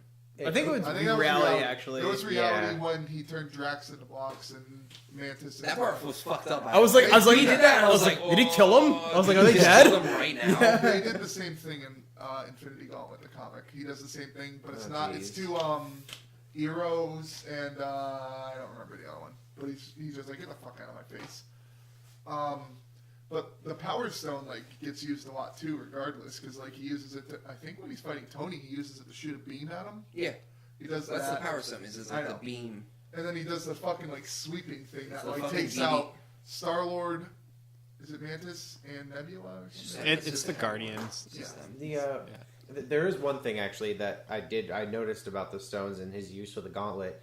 Each time he does use an ability, the power he's using is the color of the energy that comes out every which is time. cool. So you can literally tell exactly what stone he's using at what time. That's why I'm so sure that the bats was the soul stone, because it I was was convinced orange. it was the reality It stone. was Well, orange, dude. here's the issue though. They were That both like entire It's a same shame fucking red and color. orange are the entire kind of planet is similar. like reddish orange, so it's going to be very Yeah, so difficult the to blue and purple determine. stands out. Steve, so you always yeah. know when he's Steve has using seen that. the so movie like those 6 two- times. Like I guess he would know. I'd have to look. Those two are going to I'm be pretty difficult sure it's to a pick reality out. stone. All right, I'm gonna stand my ground and say it was definitely soul stone. First of I all, mean, I'm gonna it- go home. I'm gonna go This is upstairs. the only time he uses the stone in the whole fucking movie. Use No, it for the because- snap. Because he We used used the all of reality. them for the snap. That's true. You said that if it was the soul stone, Because he gave all the rubble. He just turned the rubble into fucking bats, which makes sense for reality stone, but it also makes sense for the soul stone. but what about when he creates the fake image of himself? He's That's technically reality. creating Yeah, a it's reality, but it's of- also an illusion that just kind of disappears. No. Yeah, the bats could have disappeared too. He could have just willed it away. The bats never disappeared, right? Tony Stark just Well, they chased just- them away. They just leave off screen. Like Yeah. you never see. They do Tony bat Stark stuff. flies away, and he probably did the fucking Shaun of the Dead thing, where he was like, "I outran him," and then he never showed up again, which was the opposite of Shaun of the Dead. I'm not letting it go. I'm almost positive. I'm. It's definitely Soul Stone. maybe we'll go look upstairs. Oh. Who fucking knows? The soul gem doesn't actually like give life. It just has a desire to collect souls. Brutal. Yeah. Well, that's a lot of people's theories. Is that It molds souls. that It half just of the molds universe is in the In the soul stone. stone. Yeah. Which means basically everyone but Loki. Well, that's what and happens with Gamora Adam gets Warlock, rest. right? Yeah. Adam Warlock gets trapped in the Soul Stone, and he's like, is he a bad guy when he's in it? I don't know. I think Adam Warlock Warlock ever is a bad like. guy. I think Adam Warlock's a bad guy at one point. Because he's going to be made by the gold people, and they're pissed at the Guardians. Yeah, well, they're all dead now, so whatever. But, yeah. Half of them. Don't read the wiki on the soul stone because it straight up They're says clueless. the gem can revert beings to their natural state. You have access to all the memories of the person you imprison within the stone. Yeah, so it talks about imprisonment of souls within the stone. Okay. So if anything, he very well could have just imprisoned half of the galaxy's sentient I life in thought the the stone. Soul Stone would have been the one he used to like target everyone that he wanted to randomly snap. Yeah, I mean, that's probably just a That's probably combination that's of all probably of the them. Mind Stone, honestly. Yeah. I honestly think his snap was literally Well, all of maybe them at we're once because maybe we're Yeah, focusing way too much on the stone's powers. Honestly, we That's should the be, fun thing to talk about. I know, but we should be talking more on like the overall movie and how good it was or how bad it was, Well- or if, you know. Thanos easily best bad guy in the entire. he's not even the bad guy. He's the protagonist. He's a good guy. He's great. He did nothing wrong. Stop. Garrosh did nothing wrong. He's like, Jesus Christ, the CGI on Thanos was incredible. You think he's alive. Thanos CGI was amazing. Like you could see his fucking muscles rippling. The CGI on the two people in the armor at the end, fucking Rhodey in the War Machine armor and Hulk. fucking Bruce Banner in the That Hulk was armor was atrocious. awful. It was awful, dude. Their heads look weird. They spent all the money on Thanos. It's literally, hey, Mr. Ruffalo, can you stand in front of this blue screen? All right, thank you. And then just copy paste on top of on Bob a your head JPEG. some, a little Yeah. bit, like make it look like you're getting beaten around. Yeah. Those teams of special effects guys. They were all working on Thanos. No one bothered. With I mean, I get it. it. To be fair, they That's only why show they those had parts 18 for like Freddie, 3-4 that's why they had seconds when they show like 18s. the cut to his But head. it's It's pretty noticeable. glaring. It's Yeah. noticeable. and Yeah. it's- I honestly didn't notice. I know. No, I It- I was paying noticed. attention. I was I just didn't like, notice eh. War Machine. I did notice You, Bruce. Bruce I- is the that was- worst. that was blatant. Bruce is really bad. I only noticed it this time because I was trying to pay more attention to the visuals and specifically try to pick stuff like that out. Favorite insult in the movie? Go. Insult or He'll joke? never be a Like god. quip. You want to just like say quip in general? Yeah. Squidward. I don't know if it's a toss up because I'm Grimace? trying to remember one of them. I can't remember one of them. Yeah, I like Grimace was good. Grimace. I I'm also gonna love knock the arm that stealing nutsack thing. of a chin right off your face. Andy mentioned it earlier. The fucking scene with he's the I king. bow? Do I bow? Yeah, bow. Yeah, yeah. Yeah, we don't do that here. It's nice to meet you. We don't do that here. No, my favorite. I said my favorite line in the fucking movie is when he's just like, "This is my friend, the tree," and he's just like, "I am Groot," and just, "I am Steve Rogers." So it's like- But he's only referred to as Captain once, and it's by Vision. Everyone else is Steve Rogers. That's because he's Nomad right now, technically. He's everyone's friend too. So I mean, it's Well, like no, I know, but like, yeah. I mean, he's not Cap. Right He's now. the melting pot of friendship. Yeah, but he's not He Cap. is. With the whole shit of Infinity War, or not Infinity War, Civil War, he's not Cap anymore right now. He's Nomad. He's always going to be Captain America. Don't get me wrong. Yes, he is. He's not even in America, and he's still Captain America. He's in Scotland and then fucking Wakanda, and he's still Captain America. That's another problem I have with the movie. I noticed it yet again when I fucking watched it. Dude, Scarlet Witch used to have a fucking thick, what kind of accent was it supposed to be? Russian? I don't know. It's Scarlet They dropped it. it's Scarlet Witch. heavily. What are Eastern her European. powers? She just throws red shit at people. Reality. She's Is it reality magic. Yeah. It's She reality just throws magic. red shit at yeah, people. it's supposed to be reality bending magic, but That's like, why she's able to destroy the stone because they're fucking like it matches the frequency of It's it. like- yeah, she has access to one of the Really, primordial her powers. She looks more telekinetic when she's fighting people, like slamming them, Yeah. or like causing gravel to like come The, up and crush them. or the something. comic series House of M, isn't that like her? I doing? know her. I know her Yeah, stuff in the like- comics, but in like the cinematic universe, all she ever does is just throw red shit at people. I, And I'm I like, know it's- it's it's weird because supposed like to they be really reality. downscaled that character. yeah, they downscaled her like a lot. hardcore. She also has control of people's minds, too. She can do a lot of things. She's really OP. Like She's even like- in the comics, she's one of the Yeah. most OP characters. Like, there was a period there I was like, dude, she could go, like, toe-to-toe with Thanos. Like, if he didn't have 7 fucking stones. Oh, If that's they a didn't good nerf clip. I her. like the one where she's like, "Why is she in the fucking tower? Why is she not down here?" that one lady, I don't know her name, but the spear, Yeah. Wakandan was Is that just like, McCoy, or is it, The general, the Yeah. Captain General. Yeah. just like, I didn't see why Black was she in the Panther. She tower? made it. She was. she was shot. Jira. That's who it is. She is She one was of my shocked. favorite female characters in fucking the love Marvel her. universe. Laura Oh loves her, my too. god. Laura loves her a lot. Laura likes herself a few. She's so fucking badass. Yeah. I liked the Squidward villain. I thought his powers were Ebony cool. Maw. Ebony Oh my Maw God. was Was the probably fucking he was the best of the split the shit. children. Yeah, he was definitely cool as fuck. You have all been granted the honor of dying for Thanos. There's so many scenes in that movie. I brought this up multiple times with whoever would fucking talk to me about it. There's so many scenes in that movie where, like, I saw it with Laura, and like I said, I came into this Marvel thing late. Like, I never really watched any of the movies, like, when they came out, except for, like, Iron Man, and, like, maybe, I didn't even watch the Avengers when they came out. Not really, no. I don't think I really saw it when it came out. So I, like, binge watched them, and, like, I got hooked, watched them all.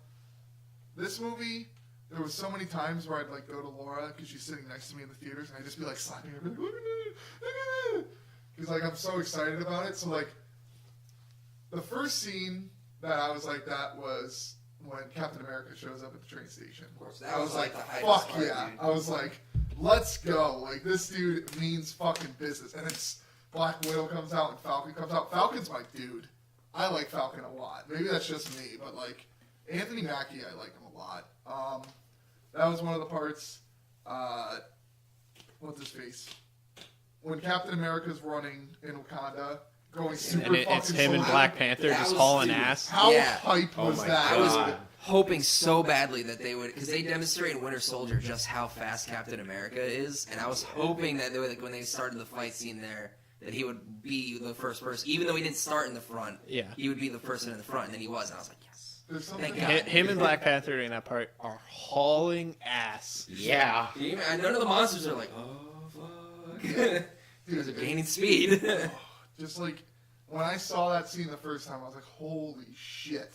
I think the cinematic universe did a really good job with Captain America. They made someone who had like a really, I mean, his power set is basically he's just stronger, faster than a normal human, and they just made him like the hypest dude. Like, They he's just really awesome. defined a super soldier. Like when when people look at super soldiers in a like comic movie scenario, they're going to standard as Captain America. Like I got like that fucking feel like when they're in the train station and Vision and Scarlet Witch are getting bodied by the two Thanos children, and they showed the train thing. I didn't know who was there because I thought he would still be in just Wakanda, and then it showed him, and as soon as it showed him, I was like, well, they win. Like he's just gonna fucking destroy these two fools, which he basically did. But It even was hype Black as Widow, fuck. like Black Widow fucked shit up too in that movie. I was like, "Holy shit!" Like Black. She She's always just a fucks shit Russian. up. I know, but she's just a Russian spy in fucking reality. Like, who did someone bitch about? They said recently they're like, "Yeah, it's just a fucking girl. It was another girl character, and they're like, she's fucking irrelevant. I don't remember who it was. Might have been Nebula. I don't She's know. the only one without superpowers, right? Hawkeye. Ant-Man technically Oh, wears right. a suit. Yeah. It's hard to. Oh yeah. What am I talking about? Iron Man. Yeah, like Tony it's hard to Stark. determine. Like, If you want to go with like has no powers and uses nothing but just their skill, then it's basically what Black Widow. Black Widow and Hawkeye.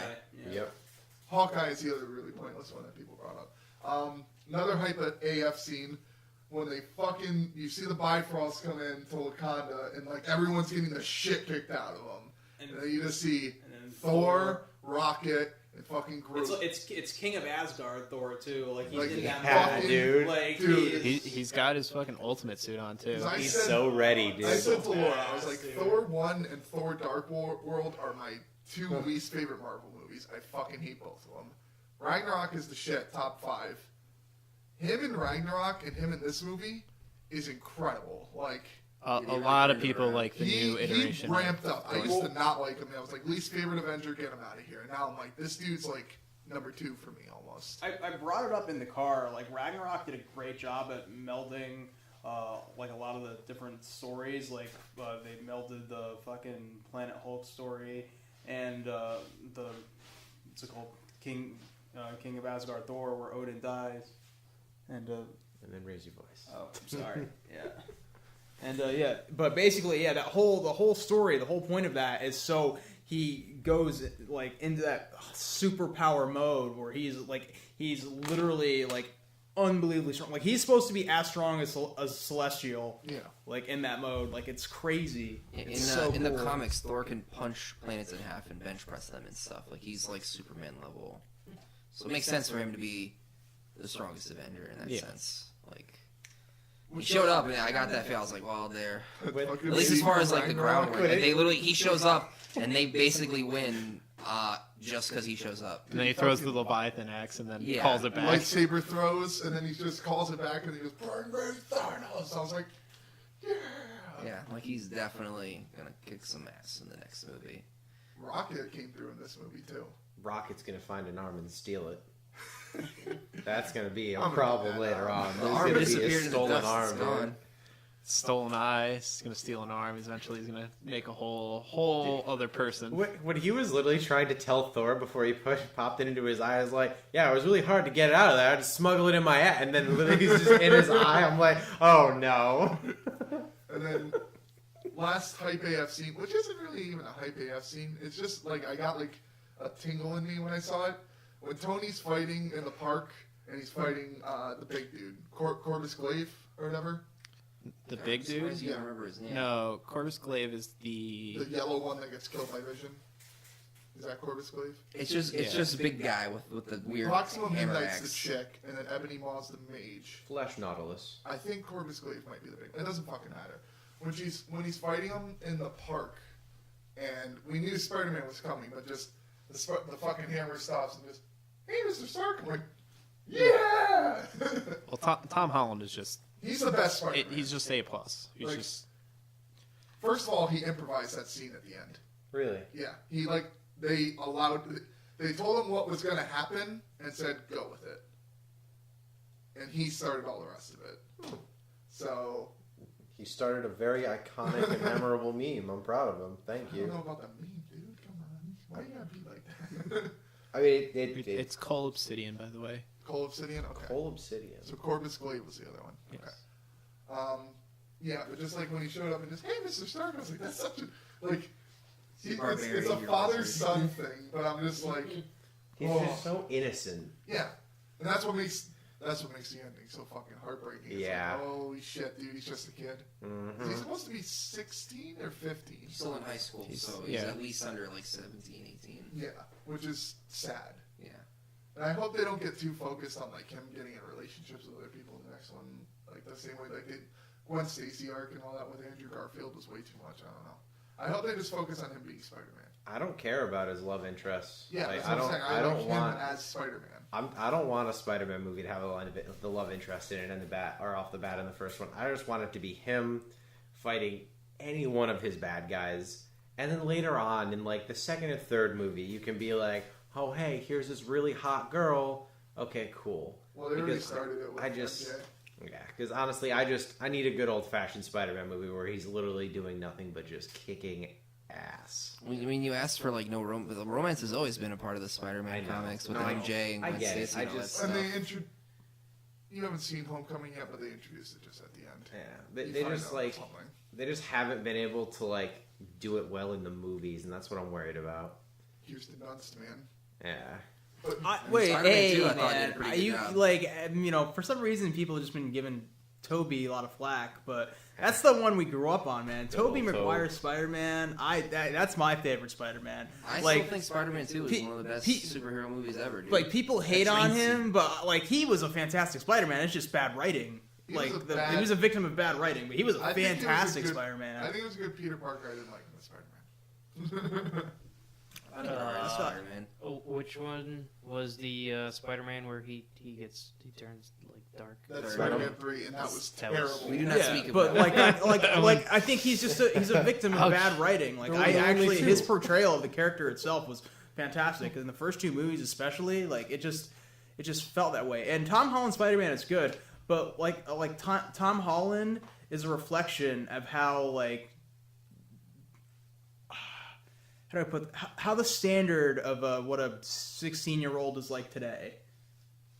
And it's very relatable, and that's why I think a lot of people like it. Well, Tobey Maguire was also too old when he played Spider-Man in the first movie. No, but like you could still feel that him, like even like you feel that progression of his character where he's just this nerd, like who's a loser, and like he's gaining this confidence, becoming his powers, but he's still just experiencing life and trying to figure out what to do in his situation. So I just loved his portrayal of the character in that sense, and I don't know, Toby's my dude. Tom Holland's great. I love Tom Holland too. Don't get me wrong, but Toby, number one. If you're listening, Toby, I got you, bro. I got your back. Too bad he hasn't done anything since The Great Gatsby. Well, he's gonna be in a movie. I don't remember what it is, but it's coming in. Nice. Great. IMDb it. Good. There was one more thing I wanted to say. Fuck. Oh, who had the worst experience in Infinity War?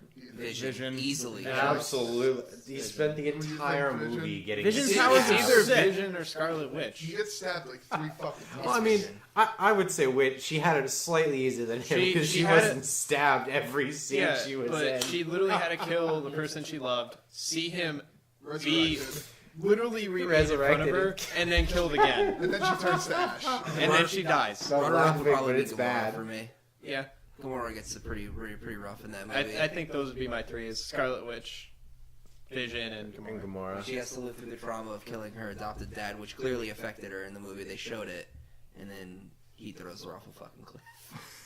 Fucking brutal, dude. That's fucking brutal. For me, it took her way too long to figure out what was going on in that Yeah, she's situation. like- Yeah. I was like, crying. I would've how been do you bail. not Bail. How are you not figuring this out yet? She's Where fucking she, laughing at him. even then, where could she go? I mean, No- he's got the nowhere, fucking but- space stone. Her connecting those dots, I was like, this is taking way too long for you to connect these dots. I actually How do wasn't you not expecting know you're Thanos. about to die? She was so smug. She's like, "Ha! You love nothing. I was You like, will shit, never get stop the it. Soul Stone." Stop it. He's all like, Getting ahead of yourself. "It's not true." Loki I did wasn't this. expecting him to actually have like that emotional response to Gamora like that, but I guess that's a good way to show. Well, a I little think more nuance they're than just- using her as Lady Death in the cinematic universe. Where she's a kid and she's like, "Did you do it?" Really? Oh That's yeah, an that would make theory. sense. Because Oh. that's his love interest. Love interest at being like he loves his child. That, Did they yeah, mention Lady she's Death? his Oh, daughter. they do. They do Avengers. in the Avengers when it's like He's like, court "To death. do that with court death or It's- so." And he's like, "Yeah, dude, let me get that." But dude." I guess that do would also think explain she's the why he replacement. shafts Nebula so hard. He's all like, "Nebula's my daughter too, but really, I Redheaded just don't stepchild. give a shit about you. Because I You're half robot." I think the issue with Nebula is that I don't think he had her grow up to maturity with him. Like he specifically is like it was. What did he say? It was 20 years that she was, or like it was more than a decade. I know that. Like she literally grew up from infancy with him, and I think he Gamora states developed though, that love, that loving bond. Gamora and Nebula grow up together. They like train together. They like that's where they learn to fight and everything. They were pitted against each other through their adolescence. Was Nebula always a robot? No. In fact, what Max is talking about is how she became a robot. Yeah. She Every time she augments lost. her body. Yeah, every time Gamora never you can explain it. lost. Yeah, every time she lost a sparring match with Gamora, he would replace a part. Like he would replace a part of her Yeah. Super fucked up. to make her better, and It never in works. turn making Gamora stronger. Okay. I'll see. Okay. But I don't know. As far as closing goes, or as far as my last thoughts, What would you rank it? I'd be 10 out of 10 for me as far as Marvel What movies would go. you be in, like, as far as 1, 2, 3, 4, 5? Number 1. You would? Okay. Yes. I Same. thought it was Same.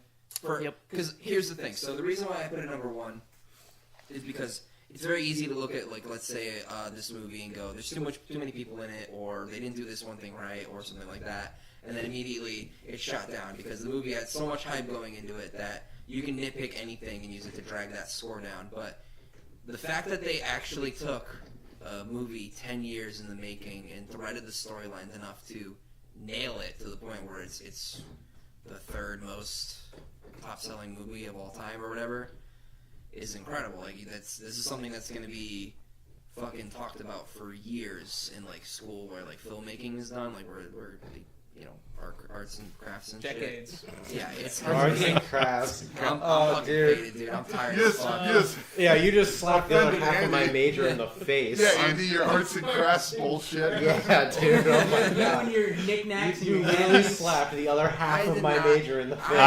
I took no offense. You know what I mean. I'm not. I get what you're saying Yeah, at 4:30. the fact that they actually did. I'm giving props to it too. I don't mean that in a bad way. It's just like it's been something that people have been doing for 10. Like I can't believe they actually did it, and the movie was fucking good. Like it didn't suck. Yes. It's incredible on its own right, and the fact that it was really good, like really, really good, to me makes it the number 1 movie because it's just I just don't know how they could do. the thing DC Comics literally never does put the effort in beforehand, Yeah, before coming out with Justice League. I mean they have like there's out of their like protagonist characters from like all the heroes, they have like 20-25 like blockbuster heroes all on the screen for not all at the same time, but as close as you can get, you know, in groups of like 5 to like 10. And it didn't feel like there was like everyone got their moment. It didn't feel like there was too much. And for a movie that was about 2.5 hours, 2 hours 45 minutes long, I felt like it was perfect. It also did not end in your traditional superhero movie. Yeah, The Yeah, bad Empire guys won. Strikes Back, dude. Well, I mean, it kind of is slightly diminished by the fact that you know there's going to be another one. But Right, but for this movie, standalone, they lost. It's over. Thanos won. So Right. unless you view Thanos as the protagonist, in which case the hero still won and you suck. Sign it off. You know who they need to do a movie for? Like they could do it. They could do a good job.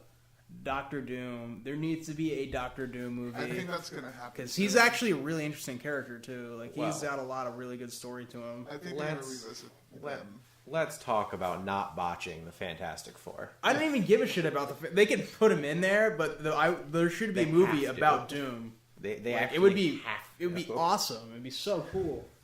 Well, I wanted to close with parting thoughts from every person. What would you rank it, Sean? Would I rank it? Yeah. Is there Uh, anything you'd give better? no, I'd say it's probably my number 1 as well at the moment because it did a very good job tying everything together. It just stellar work. Next. It's my number 2. Who's number 1? My number 1 for me is Guardians of the Galaxy, first one. I just love that movie. Okay. Young Andrew. We know. It's my number 1, followed by Thor Ragnarok. Yeah. Same. Young Fruity. I don't know if you've seen all of them, but no, I haven't seen all of them. But number 1 and Thor Ragnarok right behind it. yeah, it's my number 1, but Civil War is still number 2, and then Thor Ragnarok. I still love Civil War a lot.